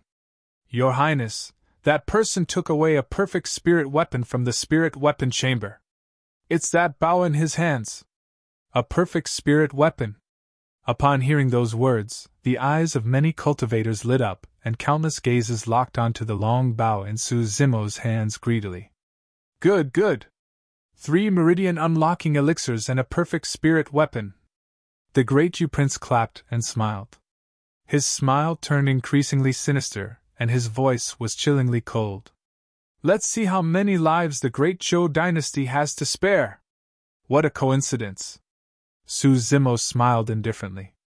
"I would like to see how many lives you guys can take as well." Right after he said that, Zimo's eyes shone with a cold glint. Unknowingly, a long arrow had appeared in his palm and was loaded on the bowstring. The moon concealment bow shone brightly. Swoosh! Tearing through the air, the long arrow stabbed towards the Great Yu Prince's head with an instant cold light. "Not good! Be careful, Your Highness!" No one had expected that Zimo would take the initiative so fearlessly in the face of hundreds of menacing Foundation establishment cultivators. How daring did he have to be? What was even more frightening was that the arrow was too fast and powerful that it could not be dodged at all. Blood drained from the Great Yu Prince's face. A Great Yu guard leaped in front of the Great Yu Prince, whipping out a gigantic steel shield that landed on the ground with a boom. Clang! A circular hole appeared on the surface of the steel. The arrow pierced the shield and the person's head, slamming heavily into the Great Yu Prince's chest before stopping and falling to the ground. Snap! A series of cracks rippled through the heart-protecting mirror at the Great Yu Prince's chest as well. Swoosh! Before the Great Yu Prince could react, another chilling sound shot out, as though the air was being torn apart. A second arrow. Clang! 2 great Yu guards were the first to react as they pulled out their sabers and defended against the arrow. Clang! Clang! The sound of metal clashing could be heard as sparks flew. The 2 great Yu guards shuddered and their palms cracked. Yelling in pain, their sabers flew from their hands. Swoosh! The arrow pierced the great Yu prince's chest once more. Even though most of its power was reduced because of the 2 guards, the heart-protecting mirror at his chest was still shattered. Swoosh! Once again, the sound of an arrow tearing through air reverberated without giving the great Yu prince a chance to breathe. While the 2 consecutive arrows did not manage to injure the great Yu prince, he was already scared out of his wits. At that moment, the great Yu prince had just summoned his flying sword and was about to soar into the air to escape. Suddenly, a cold light appeared before his eyes, growing larger by the moment. The great Yu prince sensed a hint of death. Right in front of everyone, he had just leaped up when the cold light pierced through his chest. It came out from his back and was embedded heavily on the stone wall nearby. Droplets of blood dripped from the quivering tip of the arrow. The eyes of the great Yu prince dimmed, and he was already dead by the time he fell to the ground. That arrow had not only pierced the great Yu prince's body, its powerful impact had even ruptured his organs and stole away every single bit of life in him. A 6 Meridian Foundation establishment cultivator was dead within 3 arrows.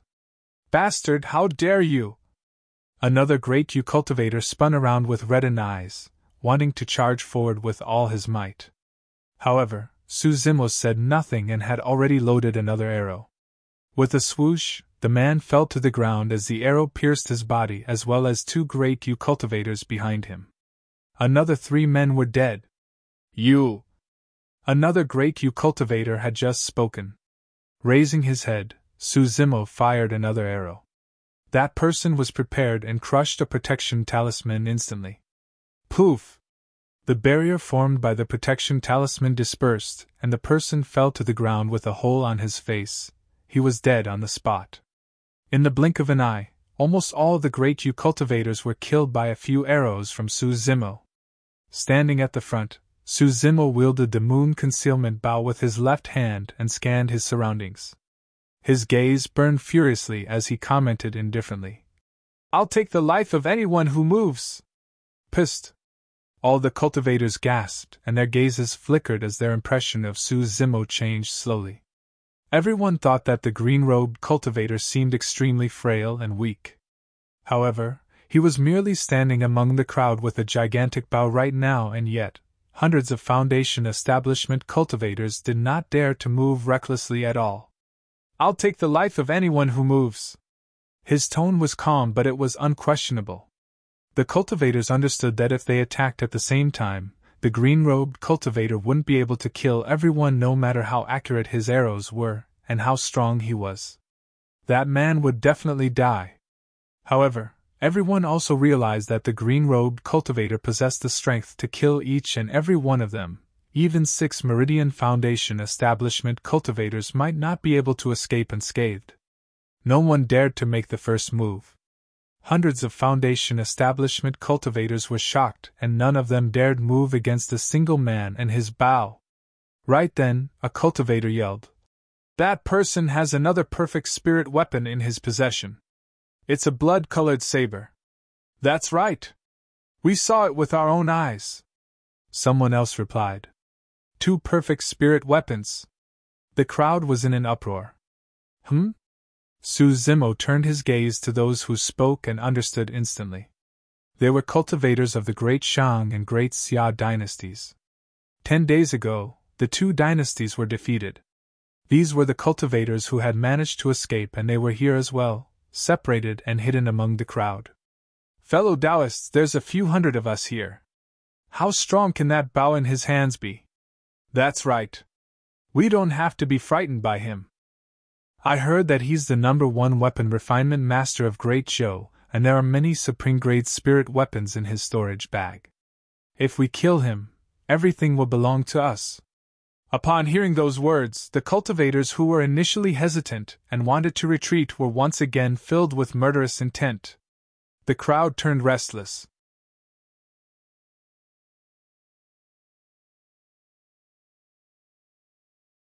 Chapter 356. Are you looking for me?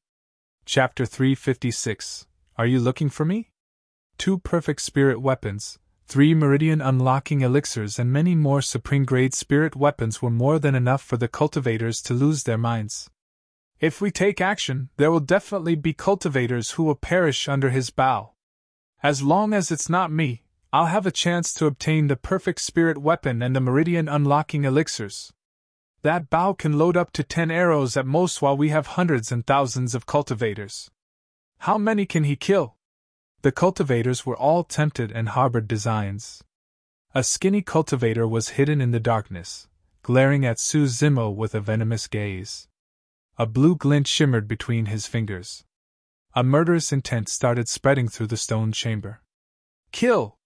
In the crowd, someone shouted and ignited the flames of war. Zimo shot out an arrow in the direction of the voice without even taking a look, killing a great Xia cultivator that was hidden in the crowd instantly. Many flying swords tore through the void with sharp intents, and spirit chi surged within the stone chamber, as spirit arts burst forth. Zimo did not retreat nor dodge. His eyes lit up as he slapped his storage bag, and 18 flying swords appeared instantly. The swords quivered and shone with spirit lights before speeding off, leaving sword scars in the void as a formation light was triggered. Right after, the 18 flying swords gathered together with their tips pointing outwards in unison, forming a gigantic sword-shaped circular disc. 18 rays of sword chi were released like a blazing sun, and was extremely dazzling. It was the candlelight sword formation. Clang! Clang! Clang! The sounds of metal clashing rang as many superior-grade flying swords collided against the candlelight sword formation and were repelled. They stabbed into the stone chamber's walls and quivered endlessly. That person's a sword formation master! 18 supreme-grade flying swords! There must be even more treasures in his storage bag! What a strong sword formation! The cultivators yelled non-stop. Go! Zimo pointed forward, and a gigantic sword-shaped blazing sun crushed towards the crowd. The swords glowed coldly and shadows flew all over the place, accompanied by a striking blood mist. The massacre had begun. When he was at 3 Foundation Establishment, Zimo's candlelight sword formation could already kill 5 Meridian Foundation Establishment cultivators.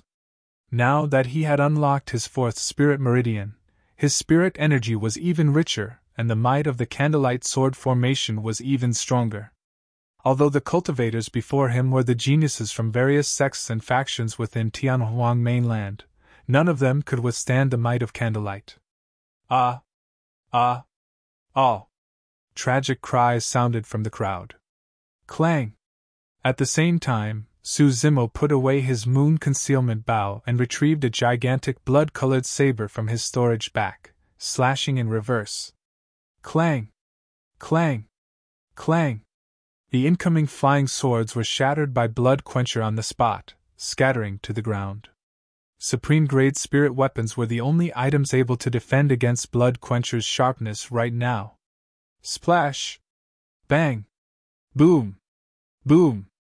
Zimo channeled his bloodline, and his body let out the terrifying sound of tsunami gushing mixed with thunder rumbling and the sinister sound of tigers and leopards. Gripping Blood Quencher with one hand, he pointed to the group of cultivators and yelled, "This is the perfect spirit weapon, Blood Quencher! Let's see who can take it alive!" Many cultivators were completely stunned by Zimo's methods and fell silent. Attack! At the same time, Jiaoshui commanded. Everyone from Ethereal Peak attacked in succession, assisting Zimo. Boom! Zimo entered the stance of Plow Heaven's Stride and took a step forward. Stamping on the ground with one foot, an echo shook the entire elixir chamber, as though it could collapse at any moment. Many cultivators lost their footing and almost fell to the ground. Bursting into laughter, Zimo had already charged into the crowd wielding Blood Quencher with immense momentum. The blade swung and cleaved left and right. No one could survive a single exchange against Zimo. Blood Quencher was mighty to begin with. Even body-tempered cultivators such as Little Fatty and Shi Jian would not be able to lift Blood Quencher given its weight. Coupled with Zimo's strong physique and terrifying bloodline, Blood Quencher was practically a weapon of mass destruction with frightening killing potential when it was swung in the crowd. "Let's see where you guys can run to." Zimo barged into the crowd and focused his attention on the cultivators of Great Shang and Great Xia. No matter who was in front of him, they would be sent flying with a single strike. Anyone touched by Blood Quencher would be severely injured, if not dead. The survivors of the Great Shang and Great Xia dynasties were initially well hidden within the crowd. However, Zimo located them in the blink of an eye and killed them on the spot. Many cultivators were utterly defeated as broken limbs flew everywhere on the battlefield while fresh blood gushed out. The stone chamber was almost entirely dyed red. Even 6 Meridian Foundation establishment cultivators were helpless against Zimo. This was a one-sided defeat. At that moment, many cultivators were gradually realizing that only a 7 Meridian Foundation establishment cultivator or the successor of one of Tianhuang mainland's strongest factions could take on someone like Zimo. Everyone pushed, shoved and shouted as they scurried towards the tunnel they came from. However, the entrance of the stone chamber was only so big and there was a limit to the number of cultivators the tunnel could hold. As such, the thousands of cultivators squeezed together in a chaotic manner. All of a sudden, a sense of danger rang in Zimo's mind. It's him again. He narrowed his gaze and instantly, a murderous intent rose in his heart. In a flash, Zimo lowered his body and was almost stuck to the ground. He slithered into the crowd like a snake and disappeared. A blue light shot by the spot where Zimo disappeared from, flitting into the crowd. After 2 breaths, the faces of more than 10 cultivators in the crowd turned black as they fell to the ground silently, dead. In such a chaotic battlefield, it was no big deal for those few cultivators to die. Before long, their figures were drowned by more cultivators rushing from the back and no one paid attention to them. In a corner, a skinny man hid amongst the crowd. While he looked like he was escaping, his gaze was actually fixed in the crowd, seemingly looking for something. "Is he already dead?" The skinny man mumbled softly with a confused expression. The crowd had blocked his line of view for a brief moment earlier on, and he seemed to have caught sight of the green-robed cultivator falling after he attacked. Logically, that man should have been dead after being struck by his soul-seeking needle. However, the skinny man searched continuously but could not find any traces of the green-robed cultivator's corpse. Could his body have been shifted because of the crowd? Frowning tightly, the skinny man felt that there was something amiss. Not far away, a green-robed figure was sprawled on the ground within the chaotic crowd, slithering and approaching at an extremely fast speed using all 4 limbs. As the skinny man frowned in his thoughts, his vision blurred and a green figure stood up from the ground right in front of him, blocking his line of sight. "Are you looking for me?" An ice-cold voice rang beside the skinny man's ears, carrying a chilling killing intent that caused his heart to sink.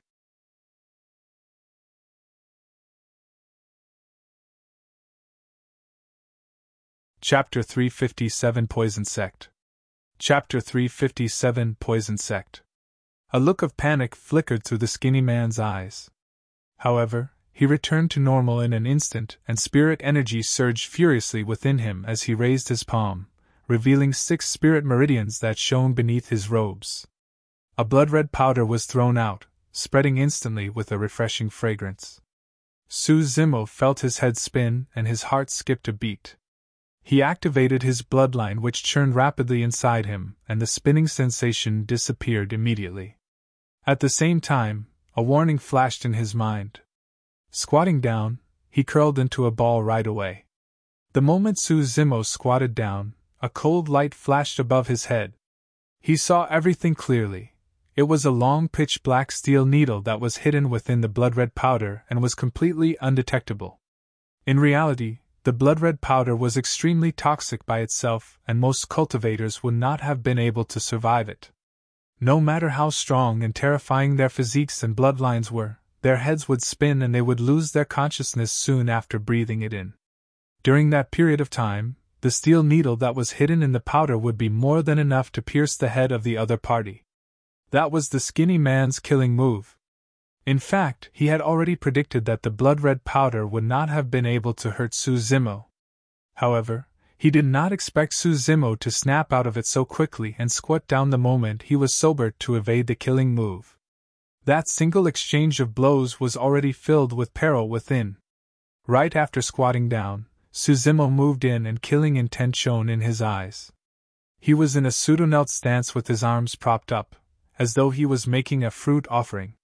The moment he evaded the skinny man's killing move, Zimo executed a killing move of his own.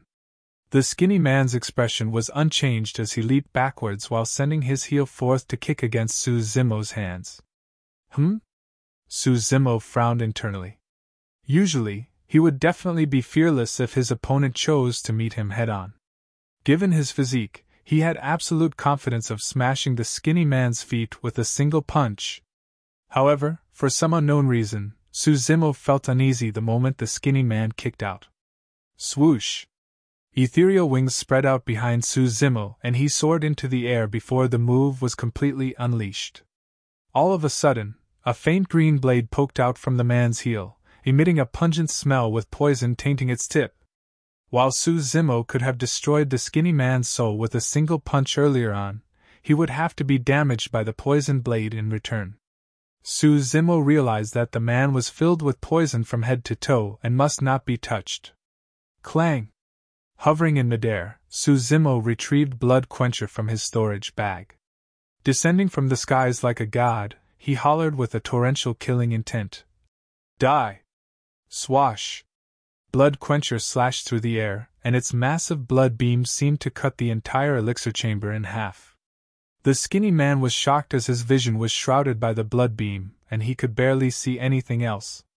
Slapping on his storage bag, the skinny man hurriedly retrieved a steel shield and injected spirit energy into it, causing it to expand above his head. Boom! The moment the shield was summoned, the blood beam arrived and collided against its surface heavily with a resounding bang. The shield shattered. With a thud, a shield shard stabbed into the skinny man's abdomen, almost penetrating through as blood gushed out. The skinny man staggered a few steps backwards before falling to the ground, his face pale as he watched Zimo who was approaching. A bitter look flashed through his eyes as he laughed sinisterly. You can't kill me. I'm from the Poison Sect. Poison Sect?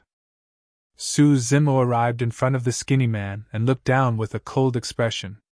Sensing no reaction from Zimo, the skinny man laughed in a mocking manner. From your reaction, I suppose you haven't heard of the Poison Sect? Zimo replied indifferently. You're right, I haven't indeed. However, I'd like to. Heh! Laughing sinisterly, the skinny man said. The Poison Sect is one of the 5 heretical doctrines. You won't be able to deal with the consequences of offending us. Let me remind you that I'm merely the weakest disciple of the Poison Sect. Otherwise, there's no reason why I would be roaming around the borders of the ancient battlefield. Demoness G had once told Zimo that there were 9 top factions in Tianhuang mainland and Immortal, Buddhist and Fiend sects were merely a part of them. Among the 9 factions there were the unorthodox groups. The 9 immortal sects, 8 demon races, 7 fiend sects, 6 Buddhist monasteries. Right after them were the 5 heretical doctrines. In other words, the Poison Clan was one of the top sects in Tianhuang mainland.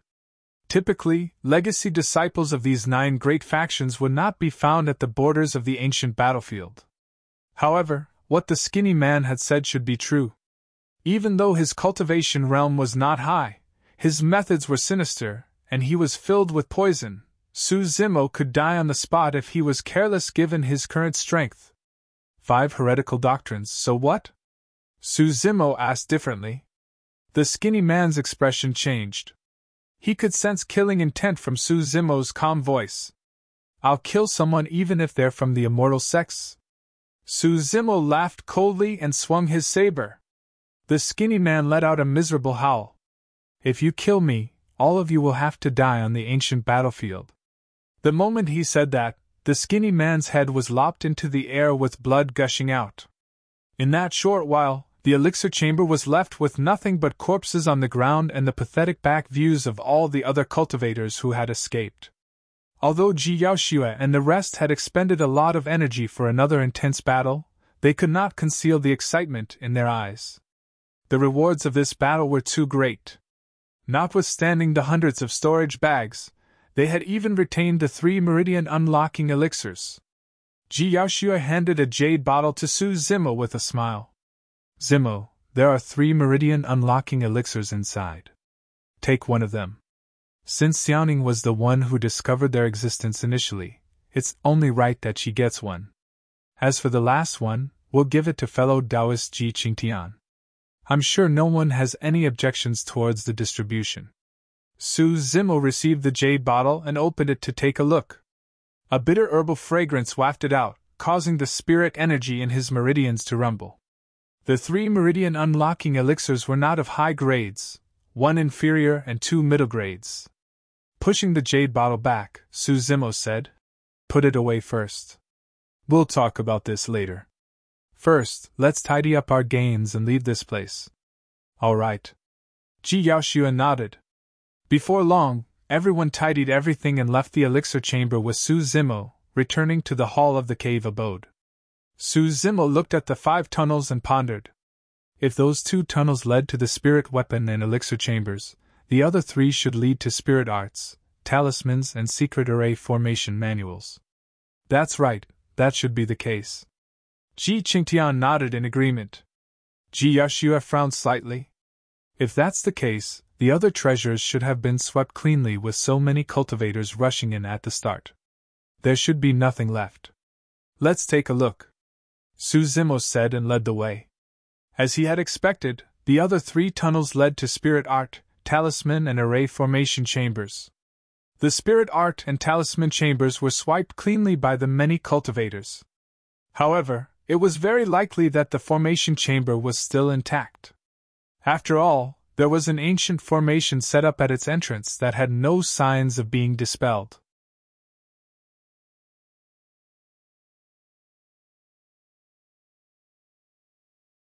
Chapter 358 Decision. Chapter 358 Decision. The formation in front of the stone chamber was initially complex and obscure. However, after all these years, it was now on the verge of collapsing. Su Zimo observed it for a moment, and started to dispel the formation. By dawn, the ancient formation was finally dispelled as everyone cheered and followed Su Zimo inside. This stone chamber was much more spacious than the previous ones. Inside was a stone bed with a dried corpse sitting on it. The moment everyone entered the chamber, the movement of the air currents caused the corpse to turn into ash and scatter. Even golden cores could not withstand the corrosion of time, and there were no traces left. The stone chamber did not resemble a formation chamber, but the cultivation chamber of the golden core instead. There were a few racks on both sides of the stone bed with many ancient manuals, jade and secret scrolls, as well as jade bottles with elixirs in them. Su Zimo casually went forward and flipped through them. There were all sorts of items in the chamber, including talisman and elixir recipes as well as secret formation manuals. Meridian unlocking elixir! Suddenly, Su Xiaoning's voice sounded with delight and excitement. Everyone turned over and saw her clutching a jade bottle tightly, her voice somewhat emotional. "There's more meridian unlocking elixirs inside." "Ah! How many are there?" Little Fatty and the rest asked hurriedly. Pausing for a moment, Su Xiaoning said slowly, 13. Ha ha! That's great! Si Yutong could not help but burst into laughter.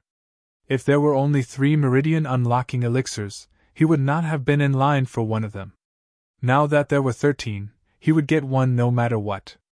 Junhao remained calm and lowered his head slightly with a cold glint in his eyes. Su Xiaoning continued. Furthermore, the meridian unlocking elixirs in this jade bottle are of higher grades. 5 of them are superior grade and the rest are all middle grade. The other cultivators exchanged glances and smiled. This was a pleasant surprise. Including the 3 meridian unlocking elixirs previously, they had a total of 16 and would have excess even after distributing to everyone. This meant that everyone could choose to cultivate in seclusion without taking the risk to look for treasures outside and just wait to return to the Great Zhou Dynasty a year later. In the ancient battlefield, the longer one spent outside, the easier it would be for them to meet with danger. They did not merely have to defend against the threat of birds, beasts, and ancient living beings, but also other sects and factions. Yet, all of those were gone for them right now. Zimo smiled faintly, seemingly distracted. Xuantian frowned slightly in deep thought when she saw Zimo's smile. The timing for one to consume a meridian unlocking elixir was rather particular. Typically, most cultivators would make use of the rich spirit chi of the ancient battlefield to cultivate, and only consume the meridian unlocking elixir after they unlock their 6th spirit meridian so as to attempt for the 7th. In their group, Xuantian was the only 6th meridian foundation establishment cultivator right now. However, Xuantian held on to the meridian unlocking elixir in his hands and contemplated for a long time. Instead of using it, he put it away. Zimo nodded in silent agreement when he saw that. It was clear that Xuantian wanted to attempt to unlock the 7th spirit meridian with his own strength, and leave the meridian unlocking elixir to try and attempt for the 8th meridian. Naturally, there was no way Zimo was going to consume it as well. In part, it was because his cultivation realm was too low.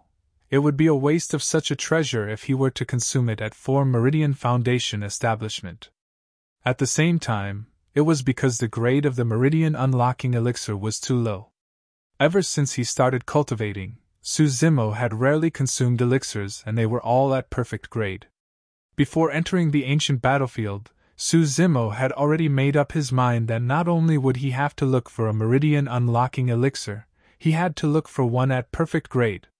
The reason why Foundation Establishment had its name was because it was the process of stabilizing the root of one's cultivation path.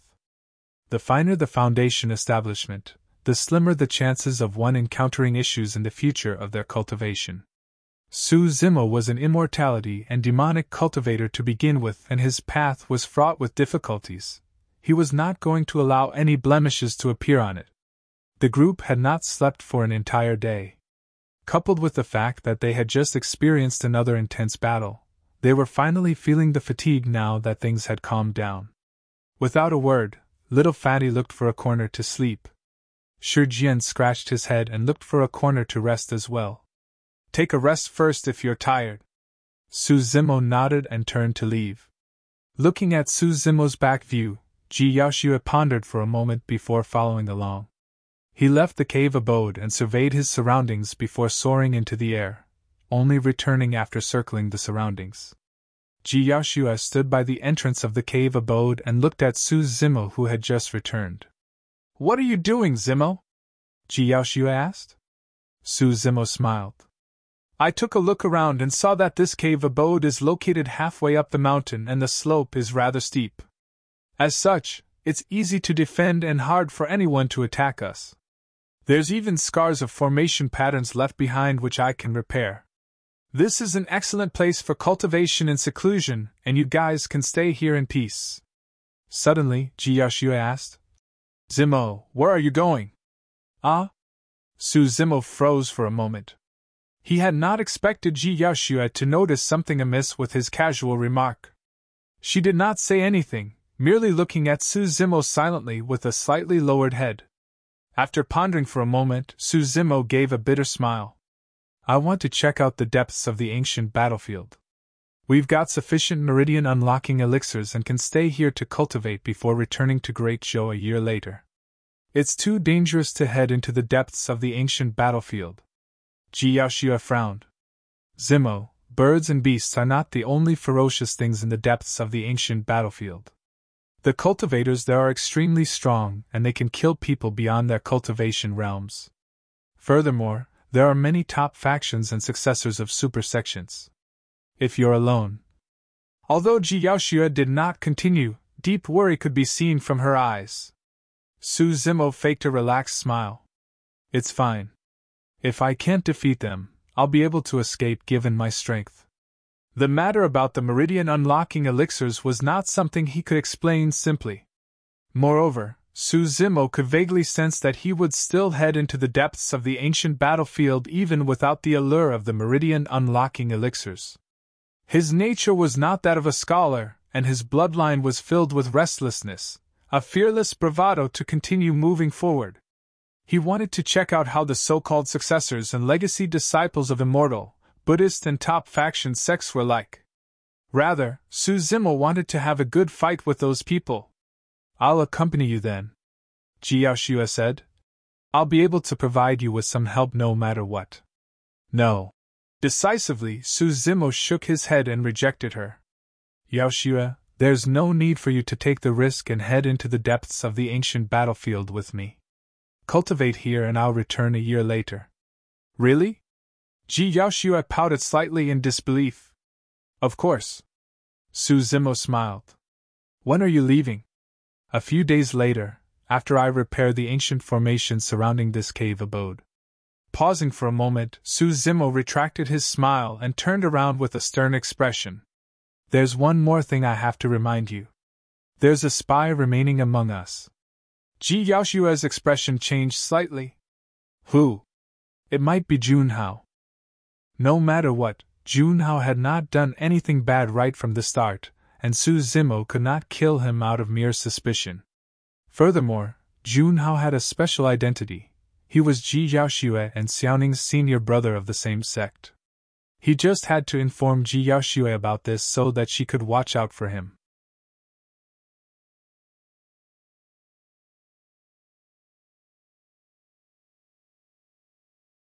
Chapter 359 Xuantian City. Chapter 359 Xuantian City. Not long after Jiaoxue left, Knight's spirit escorted Xiaoning over as Zimo repaired the array formations around the cave abode. "What's wrong?" he asked when he saw Xiaoning hesitant to speak, as though something was bothering her. She hesitated for a moment before taking out an ancient elixir furnace and frowned. "Brother, for some reason, this elixir furnace has been emitting heat ever since we entered the ancient battlefield." Zimo received the elixir furnace and touched it. Indeed, the elixir furnace was giving off a faint heat that was not too obvious. This was the elixir furnace was the source of their feud with True Fire Sect back in the capital of Great Zhou. Ever since Xiaoning obtained that elixir furnace, she was able to focus with ease and reach her peak performance for elixir refinement. Back then, Zimo had already sensed that this elixir furnace had an extremely powerful background. From the looks of it, there was a high chance that this elixir furnace had something to do with the ancient battlefield. Returning the elixir furnace to Xiaoning, he asked, "Other than emit heat, is there anything else strange about it?" "Strange?" Xiaoning pondered for a moment before replying. "I haven't been sleeping well for the past few days. It feels as though there's something imperceptibly reaching out to me. Does that count?" Zimo's heart skipped a beat as he asked, "Can you sense what direction it's reaching out to you from?" "That way." Xiaoning pointed to the south with a firm tone. Nodding in reply, Zimo formed a plan. Since he was already planning on checking out the depths of the ancient battlefield, he might as well head along the direction that Xiaoning pointed out to see if he could uncover the secret behind the ancient elixir furnace. For the next 10 odd days, Zimo stayed in the last stone chamber alone for a couple of days after repairing the array formations outside before summoning everyone to the hall of the cave abode. "I plan to leave this place and check out the depths of the ancient battlefield." Zimo made a casual glance at Junhao after saying that. The latter's emotions could not be read. Jiaoxue and Xiaoning knew about this matter beforehand and naturally did not have much of a reaction. However, the others had varying reactions. Xiyutang was the first to leap out and object. "I'm definitely not going. Before entering the ancient battlefield, many seniors have advised me countless times not to enter the depths of the ancient battlefield. I'm not going to join your death wish. Mr. Mo, we have the terrain advantage here and the protection of the formations. Now that we've already obtained the meridian unlocking elixirs, we can just cultivate here in seclusion. There's no need for us to take the risk of exploring deep into the ancient battlefield." A great Zhou guard frowned and shook his head as well. "Brother Zimo is strong and he's able to protect himself even in the depths of the ancient battlefield." Junhao stood up and sighed regrettably. "However, it's a pity that my strength is limited so I can't join you." Su Zimo looked at Junhao silently with a fake smile before turning to the other cultivators. Xuantian said in a deep voice. Zimo, I'll join you. Bro, me too. Little Fatty stood out hurriedly. Ling Ro nodded to Su Zimo as well. Shrugging, Shurjian said with a silly smile. I'll join you guys too. Another great show guard frowned with a stern expression. Everyone, you have to think this through properly. It is much more dangerous in the depths of the ancient battlefield than the borders. Every step will be filled with danger, and you'll most likely die. The cultivators there are at least at 6 Meridian Foundation establishment. Another person added. That's right. If you encounter a successor of one of the top factions, they can kill you guys single-handedly. For the past thousands of years, there has never been a cultivator who had entered the depths of the ancient battlefield and returned alive. Su Zimo cupped his fists. Thank you for your reminders, fellow Taoists, but I have already decided. In truth, everyone from Ethereal Peak knew that it was more dangerous deeper into the ancient battlefield. However, danger and opportunity was correlated. Furthermore, there was something more important for Xuantian and the others. Before entering the ancient battlefield, the 2 peak masters, Lu Hui and Xian Yi, had already hinted to them that they should search for alternative tunnels to leave the Great Zhou Dynasty and the Tianhuang North region. Before long, Xuantian, Ling Ro, Little Fatty, Xiaoning, Shurjian and Night Spirit arrived behind Su Zimo.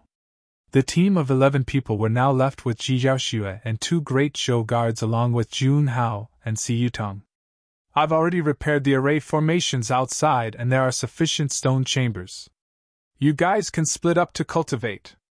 Su Zimo gazed deeply at Ji Yaoxue before leaving with Xiaoning and the rest. After Su Zimo and the others left, Ji Yaoxue said indifferently in a dejected manner. I'll be cultivating in seclusion from today on. Nobody should enter my cultivation chamber. With that said, she walked towards the stone chamber at the end of the 5th tunnel. There were 5 stone chambers in total, and Si Yutang chose one of them to begin his long cultivation as well.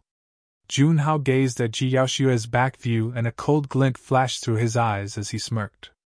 After leaving the place, Su Zimo checked against the map and led everyone south. With Su Zimo and Night Spirit around, the journey was still relatively safe. However, as they ventured deeper, even Su Zimo was feeling a gradual sense of pressure. The strength of the ferocious beasts they encountered was getting stronger, and they were even ambushed by some other cultivators a couple of times. Apart from Su Zimo, almost everyone else was injured. Although they were of the same cultivation realm, the 6 Meridian Foundation establishment cultivators they encountered in the depths of the ancient battlefield were much stronger than those at the borders. Even Xuantian was beaten in a one-on-one fight despite possessing Ethereal Peak's 3 major secret skills. As for Su Zimo, the pressure on him was mounting. He could ensure the safety of the 6 of them at the borders of the ancient battlefield. But now, he could only ensure 2 at most. They continued on the road for 10 days with barely any time to cultivate. Even though their cultivation realms were similar to before, Xuantian and the others experienced significant growth in their strength due to the intense battles and brushes with death in those 10 days. That was a transformation that cultivation in seclusion could never achieve. 10 days later, an ancient city appeared on the horizon close to evening, as if an ancient beast was sprawled there. That was a place indicated on the map as a gathering spot, named Xuantian City. Cities that were left behind in the ancient battlefield were usually the biggest gathering spots where cultivators of all factions gathered.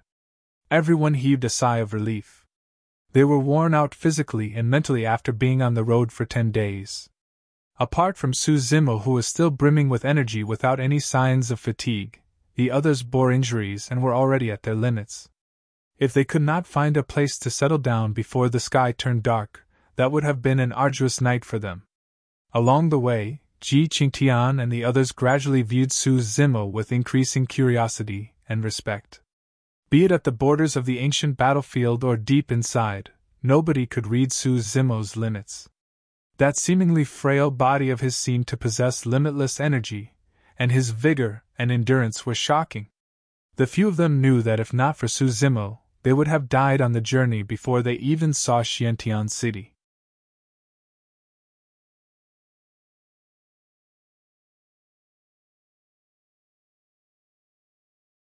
Chapter 360 Obstruction. Chapter 360 Obstruction. North Gate of Xuantian City. As the sky gradually darkened, there were almost no cultivators crossing the city gates by now. Anyone who dared to leave the city at this time was either fools who didn't know their places or peerless experts who were confident in their cultivation. By the time Zimo and the others arrived at the city gates, 2 cultivators were pushing the tall and thick stone doors shut slowly. "Fellow Taoists, please hold on!" Zimo shouted hurriedly. If he wanted to enter the city, Zimo could burst forth with ethereal wings or divine steed fleeting and make it through the gates before it closed. However, Xuantian and the others could not do so. The few of them were physically and mentally exhausted after the battles along the way. There was no way they had energy left given their injuries. The moment Zimo said that, the stone door paused for a moment as the 2 cultivators at the city gates looked towards him with a slight frown. To them, the group of 6 looked worn out. Apart from their leader, the green-robed cultivator, who looked normal, the others were in a wretched state. Furthermore, they could not see Zimo's group wearing sect badges or anything that could reveal their identities. In the ancient battlefield, successors and disciples of the top factions of Tianhuang mainland would naturally not bother to conceal their identities. Many a time, those people could do whatever they want and save themselves trouble just by revealing their identity badges. The 2 cultivators guarding the city gates had seen many people like Zimo's group who did not carry any identification. They were either itinerant cultivators or disciples of some ordinary sect or faction. The 2 of them exchanged glances and smirked before continuing to close the stone doors together, as if they had not heard anything. All of a sudden, the sound of clothes fluttering through the air echoed and the wind howled as though a tsunami was gushing. Arriving in the blink of an eye, the 2 of them turned over instinctively, and their pupils constricted. Unknowingly, the green-robed cultivator who was initially far away had already arrived at the city gates, pushing against the stone doors with his arms spread wide. No matter how the 2 of them pushed, the stone door would not budge. The green-robed cultivator seemed to possess infinite strength, as he stood like an unshakable spirit, glaring at the 2 of them coldly in front of the city gates. "You!"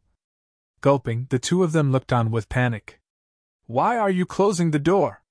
Zimo asked slowly, his voice icy cold. Rejecting them outside the gates before night descended was no different from killing them. In the night, Zimo could only struggle to save himself against countless ferocious beasts and ancient living beings. The rest would definitely die. "What are you doing?" one of them asked sternly. Zimo did not reply and shook his arms. With a loud rumble, the 2 stone doors vibrated violently and dust rustled. Instantly, the 2 cultivators were alarmed and felt their hands go numb, letting go instinctively. They stumbled a few steps backwards and nearly fell to the ground. "Audacious!" They yelled and withdrew flying swords from their storage bags. Glaring at Zimo cautiously, they were prepared to strike at any moment. Zimo's expression was unchanged as he clenched his fists. In that time, Xuantian and the others had arrived at the city gates, panting and looking pale. "Zimo, forget it. We're new to Xuantian City and know nothing about this place. Let's not cause trouble. Furthermore, it's fine now that we're already inside the city." During this period of interaction, Xuantian and the others had some understanding of Zimo's personality as well. Xuantian City was a motley place with unknown experts and strong factions hidden within. Xuantian was worried that Zimo would attract big trouble by standing up for them. Zimo nodded and glanced at the 2 cultivators indifferently. Their hearts skipped a beat. They could sense a violent killing intent through Zimo's gaze. This is someone who can just injure anyone at any moment without hesitation. The same thought fluttered through their minds as they watched Zimo's group leave, not daring to stop them. Xuantian and the others were tense the entire time as well, afraid that something unexpected might happen and cause trouble. They only heaved a sigh of relief after the 2 cultivators guarding the gates let them pass silently. There were quite a number of cultivators in Xuantian City, and ancient buildings stood on both sides of the streets, most of the residences occupied by many cultivators. Zimo's group attracted the gazes of many cultivators as they walked through the city. There's a late-stage Foundation establishment cultivator in that group of 6? How did they manage to get to Xuantian City alive? It's no use even if they're inside the city. I reckon that the 6 of them won't survive for more than 3 days. Xuantian City is no friendly place. Without strong backing, they can only be subjected to being slaughtered by others like fish on a chopping board. As those cultivators discussed, more than 10 cultivators came down from the city walls. Their leader was a tall and burly man whose clothes exposed his hairy chest and carried a fierce gaze. It's already past 7 p.m. and you haven't closed the city gates? Are you too tired of living? The burly cultivator's voice was rough and he spoke like a ruffian. Zimo's group was still nearby. When they heard that voice, Xuantian and the others were stunned and their hearts sank. A cultivator shook his head with pursed lips when he saw this, smiling. 3 days? There's no way the 6 of them can leave now that he has appeared. That's right. The few of them are already at the end of their road given their injuries through their arduous journey. There's no way that man is going to let go of these lambs that are ripe for the slaughter. Who is that man? Someone asked. He's the right-hand man of the 4 mounted bandits, Xuanli. Even though he's only at 6 Meridian Foundation establishment, he is skilled in corporal mortification martial arts and is extremely strong with a vengeful bloodthirst. There's few people who are willing to provoke him at the north gate of Xuantian City. The 4 mounted bandits. Pissed. Many cultivators were shocked when they heard that, shutting their mouths and gasping in secret. City gates. The 2 cultivators were so scared that their bodies shivered as they hurriedly pointed towards the back of Zimo's group. It's them.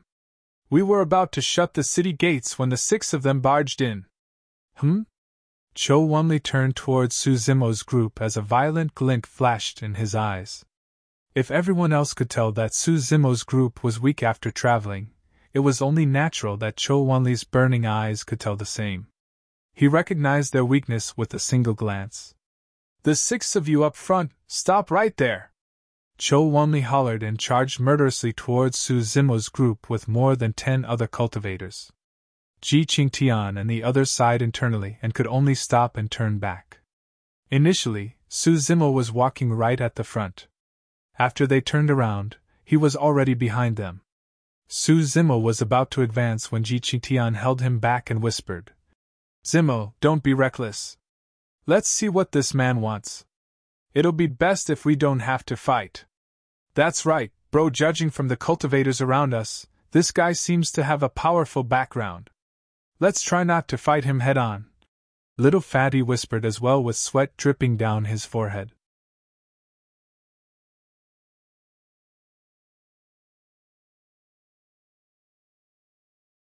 Chapter 361 Violent Killing. Chapter 361 Violent Killing. Xuanli's face was menacing as he held a wine jar in his left hand and a single saber in his right. The blade was snow white and radiated a cold aura. With more than 10 other cultivators, Xuanli rushed over in a huff. I am Xuantian. Fellow Taoist, how can I help you? Xuantian was extremely polite and took the initiative to greet with cupped fists first, nodding as he smiled. If this was back in Tianhuang mainland, given Xuantian's polite manners and the fact that they did not have any deep-seated hatred or benefits to gain, it would be difficult for a conflict to break out. However, this was the ancient battlefield. They were not faced with kind people. Even if they meant no harm, the other side meant harm. Xuantian? Xuanli raised his brow and asked with a fake smile. What's your cultivation? 6 Meridian Foundation establishment. Xuantian hesitated slightly, not hiding anything. What about you guys? Xuanli looked towards Zimo and the others before remarking casually. This is the rules of Xuantian City. If you want to enter the city, you'll have to report your cultivation realm without hiding any information. Upon hearing this, the cultivators in Xuantian City bore strange expressions. There was no such rule in the city. The reason why Xuanli said that was most likely because he wanted to find out the strength of Zimo's group. After all, there was no way of telling how many spirit meridians a Foundation establishment cultivator unlocked by merely using the spirit peering art. While Xuanli looked like a brute, he was experienced in the world and knew that cultivators who could arrive at Xuantian City were far from simple. He was worried that he might accidentally get into trouble. Zimo frowned at the rules mentioned by Xuanli. Even though Little Fatty and the others were against it, they still confessed honestly. 5 Meridian Foundation Establishment, and there was even someone at late-stage Foundation Establishment. After Zimo, the last person to speak, was done, the surrounding cultivators shook their heads in silence. Venturing into the depths of the ancient battlefield with that level of strength. They truly have a death wish. That's right. There are few cultivators who are even at 5 Meridian Foundation Establishment in Xuantian City. Any casual person could wipe their entire group out. Xuanli was also completely at ease. Drinking a mouthful of strong liquor, he looked intoxicated as he burped with his alcohol-like breath onto Xuantian's face. Even though Xuantian looked rather terrible, he let out a long breath and endured it. Snickering, Xuanli asked, "It's been a month since we've entered the ancient battlefield. Have you guys obtained any meridian unlocking elixirs?" Xuantian shook his head without hesitation. No. In reality, each of them had a meridian unlocking elixir in their storage bags. However, they would definitely get themselves killed if they were to admit to it now. Very good. Xuanli nodded and said expressionlessly, "Hand over your storage bags. I'm going to check through it personally." The moment he said that, not only Xuantian, even Little Fatty and the others were enraged. He was blatantly bullying them. Zimo remained silent as he stood behind Xuantian and watched them coldly. Xuantian took a deep breath of air and said in a deep voice, "Fellow Taoist, isn't that request a little overboard?" "Overboard?" Before Xuantian could finish, Xuanli narrowed his gaze and asked with a smile. Xuanli's eyes shone with a cold glint before he finished his remark. The saber in his hand slashed towards Xuantian's neck at an extremely fast speed with a chilling aura. That slash was completely without warning and filled with killing intent. Xuantian had grown a lot after the month of training and his awareness had increased greatly as well. Earlier on, he could vaguely sense Xuanli's killing intent. However, he was thoroughly worn out because of their long journey. As such, he wasn't in good condition and his reaction was a little slower. The sharpness of the blade arrived and Xuantian could imagine his throat being sliced as his skin felt a slight sting. He could not help but lament internally. "This is where I die!" Before he could finish his thought, Xuantian felt a tremendous force yank him backwards. Xuanli's blade brushed by Xuantian's throat and slit a bit of his skin as blood seeped out of it. It was an extremely close shave. If Xuantian was slightly slower, his throat would have been cut by that slash. Surviving that brush from death had Xuantian breaking out in cold sweat and panting heavily. He looked towards Zimo at his side and was about to express his thanks when his vision blurred as a figure darted by. Zimo was already gone. Boom! After reaching out to pull Xuantian back from the edge of death, Zimo entered the stance of plow heaven stride immediately without saying a word. In an instant, the stone slab beneath his feet exploded and the ground shook.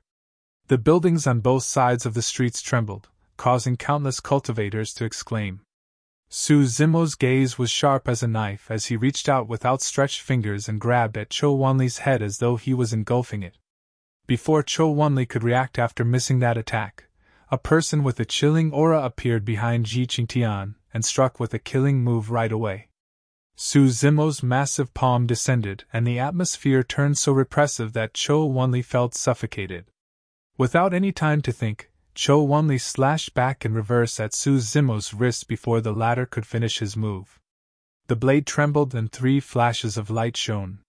It was a superior-grade spirit saber. However, Zimo's physique was extremely strong right now and it was too difficult for ordinary superior-grade spirit weapons to be able to hurt him. In the face of Xuanli's saber, Zimo's stance remained the same as he reached down and grabbed the blade with his bare hands. With a coil and a tremble, he seized the saber to his side. Leaning in, Zimo gripped the saber in his hand tightly and stabbed in reverse. Blood flashed and a bloodied saber protruded out from the back of Xuanli's head. The moment their figures exchanged positions, Xuanli's head was pierced and he died on the spot. Right from the beginning, Zimo could tell that this man was a nefarious figure. That was the reason why he struck with a killing move immediately without any mercy. After killing Xuanli, Zimo took a sidestep and leaned into the arms of another cultivator. That person had just placed his hand on his storage bag when he felt his vision blur and a throbbing pain in his chest. His body flew uncontrollably as he lost consciousness. Swash! Zimo's movements were different as his body swayed, leaving a series of afterimages. Lifting his left arm and using his fist as a seal, it descended onto another person's head. Brain juice was splattered. Yet another person's corpse fell. Audacious! You must have a death wish!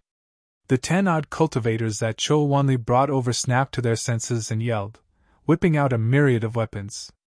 Most of them were heavy melee combat weapons. One of them raised a gigantic hammer and smashed down on Zimo's head as the wind howled. Neither dodging nor retreating, Zimo gave a punch and went against the person's spirit weapon with his bare hands. The hammer was sent flying into the arms of another cultivator, causing the latter's ribs to be broken. The broken bones stabbed into his lungs like spearheads, causing the person to pant heavily and wheeze hoarsely. It was clear that he was not going to survive. Shadows intertwined on the long street as Zimo weaved through the cultivators in a flash, and clashing sounds could be heard. In less than 10 breaths, everything went silent, leaving nothing but corpses on the ground.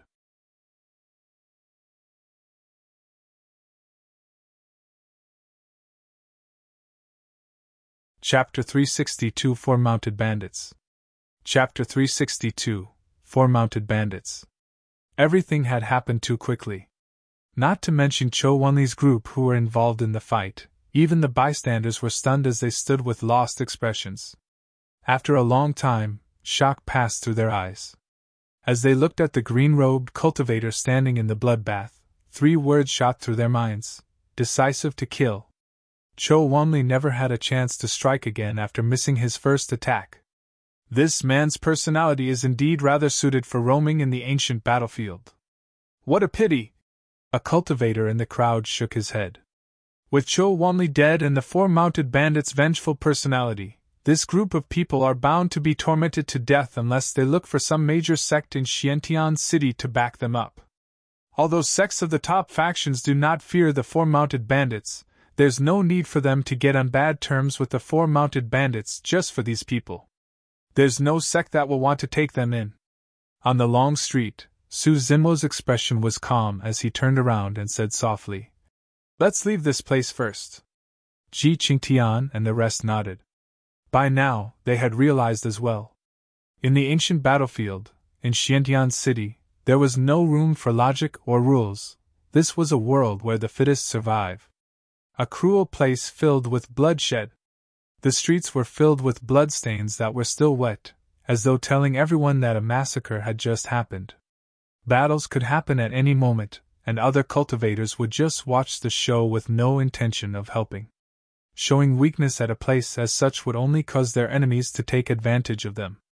The crowd on the street gave way as the cultivators looked at Zimo's group as though they were looking at dead people. Right now, the most important thing for Xuantian and the rest was to find a place to settle down for the night so that they could recover their energy and heal their injuries. The well-preserved buildings in Xuantian City were long taken over by many factions and cultivators, leaving only a few precarious buildings that were on the verge of collapsing. After walking for a while, Zimo's group found a dilapidated mansion on the street corner.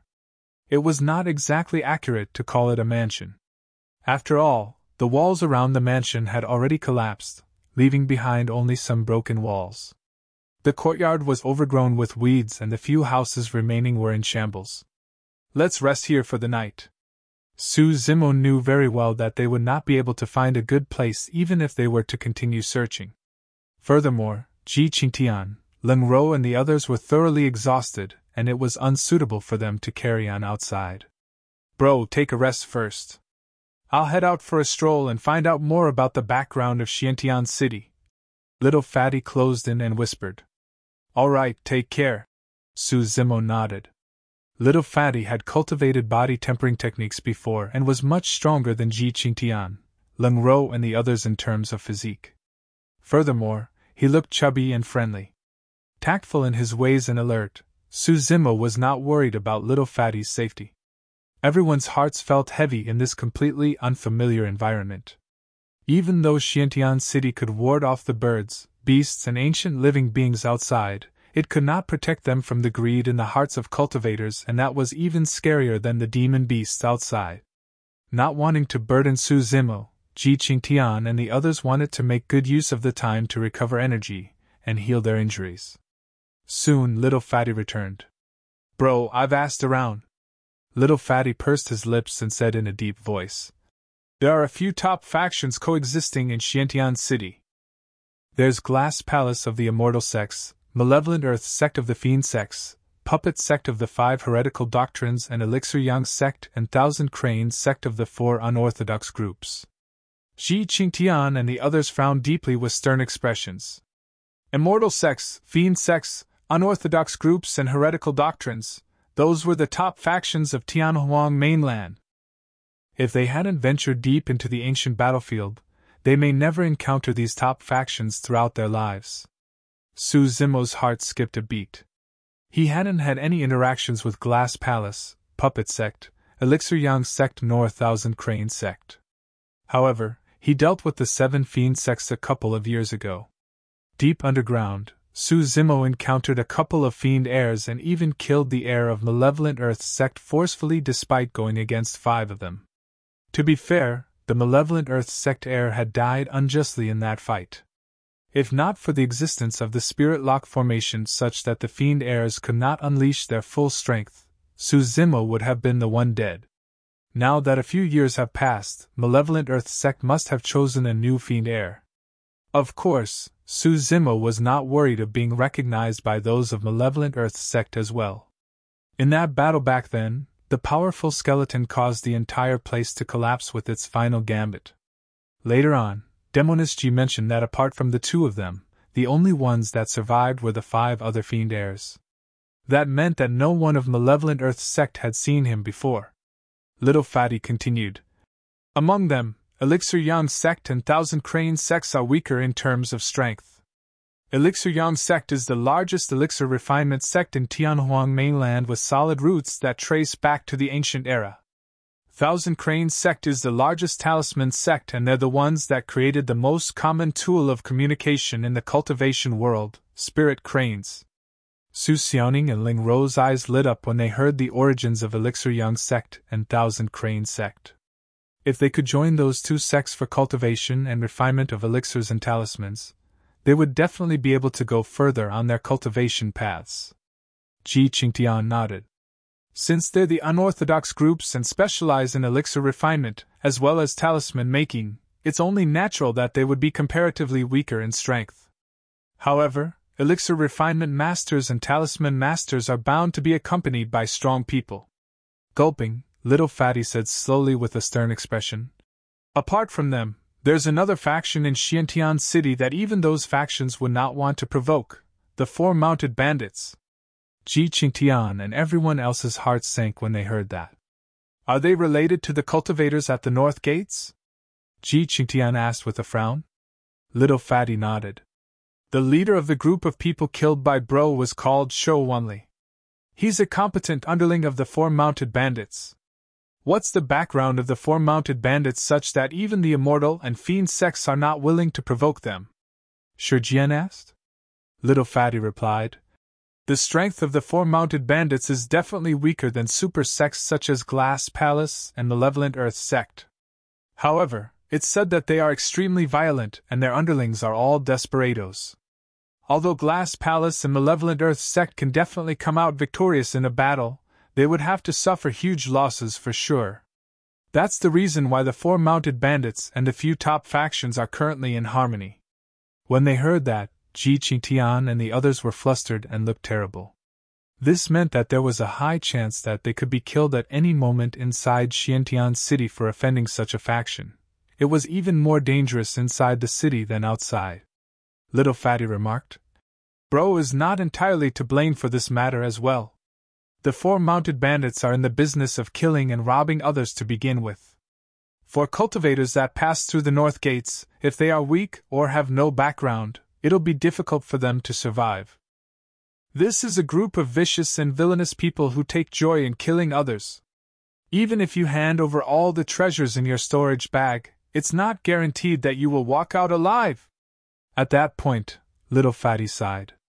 I heard that there has already been 1,000 cultivators who have died in the hands of the 4 mounted bandits over the past month. A cold glint flickered through Zimo's narrow gaze.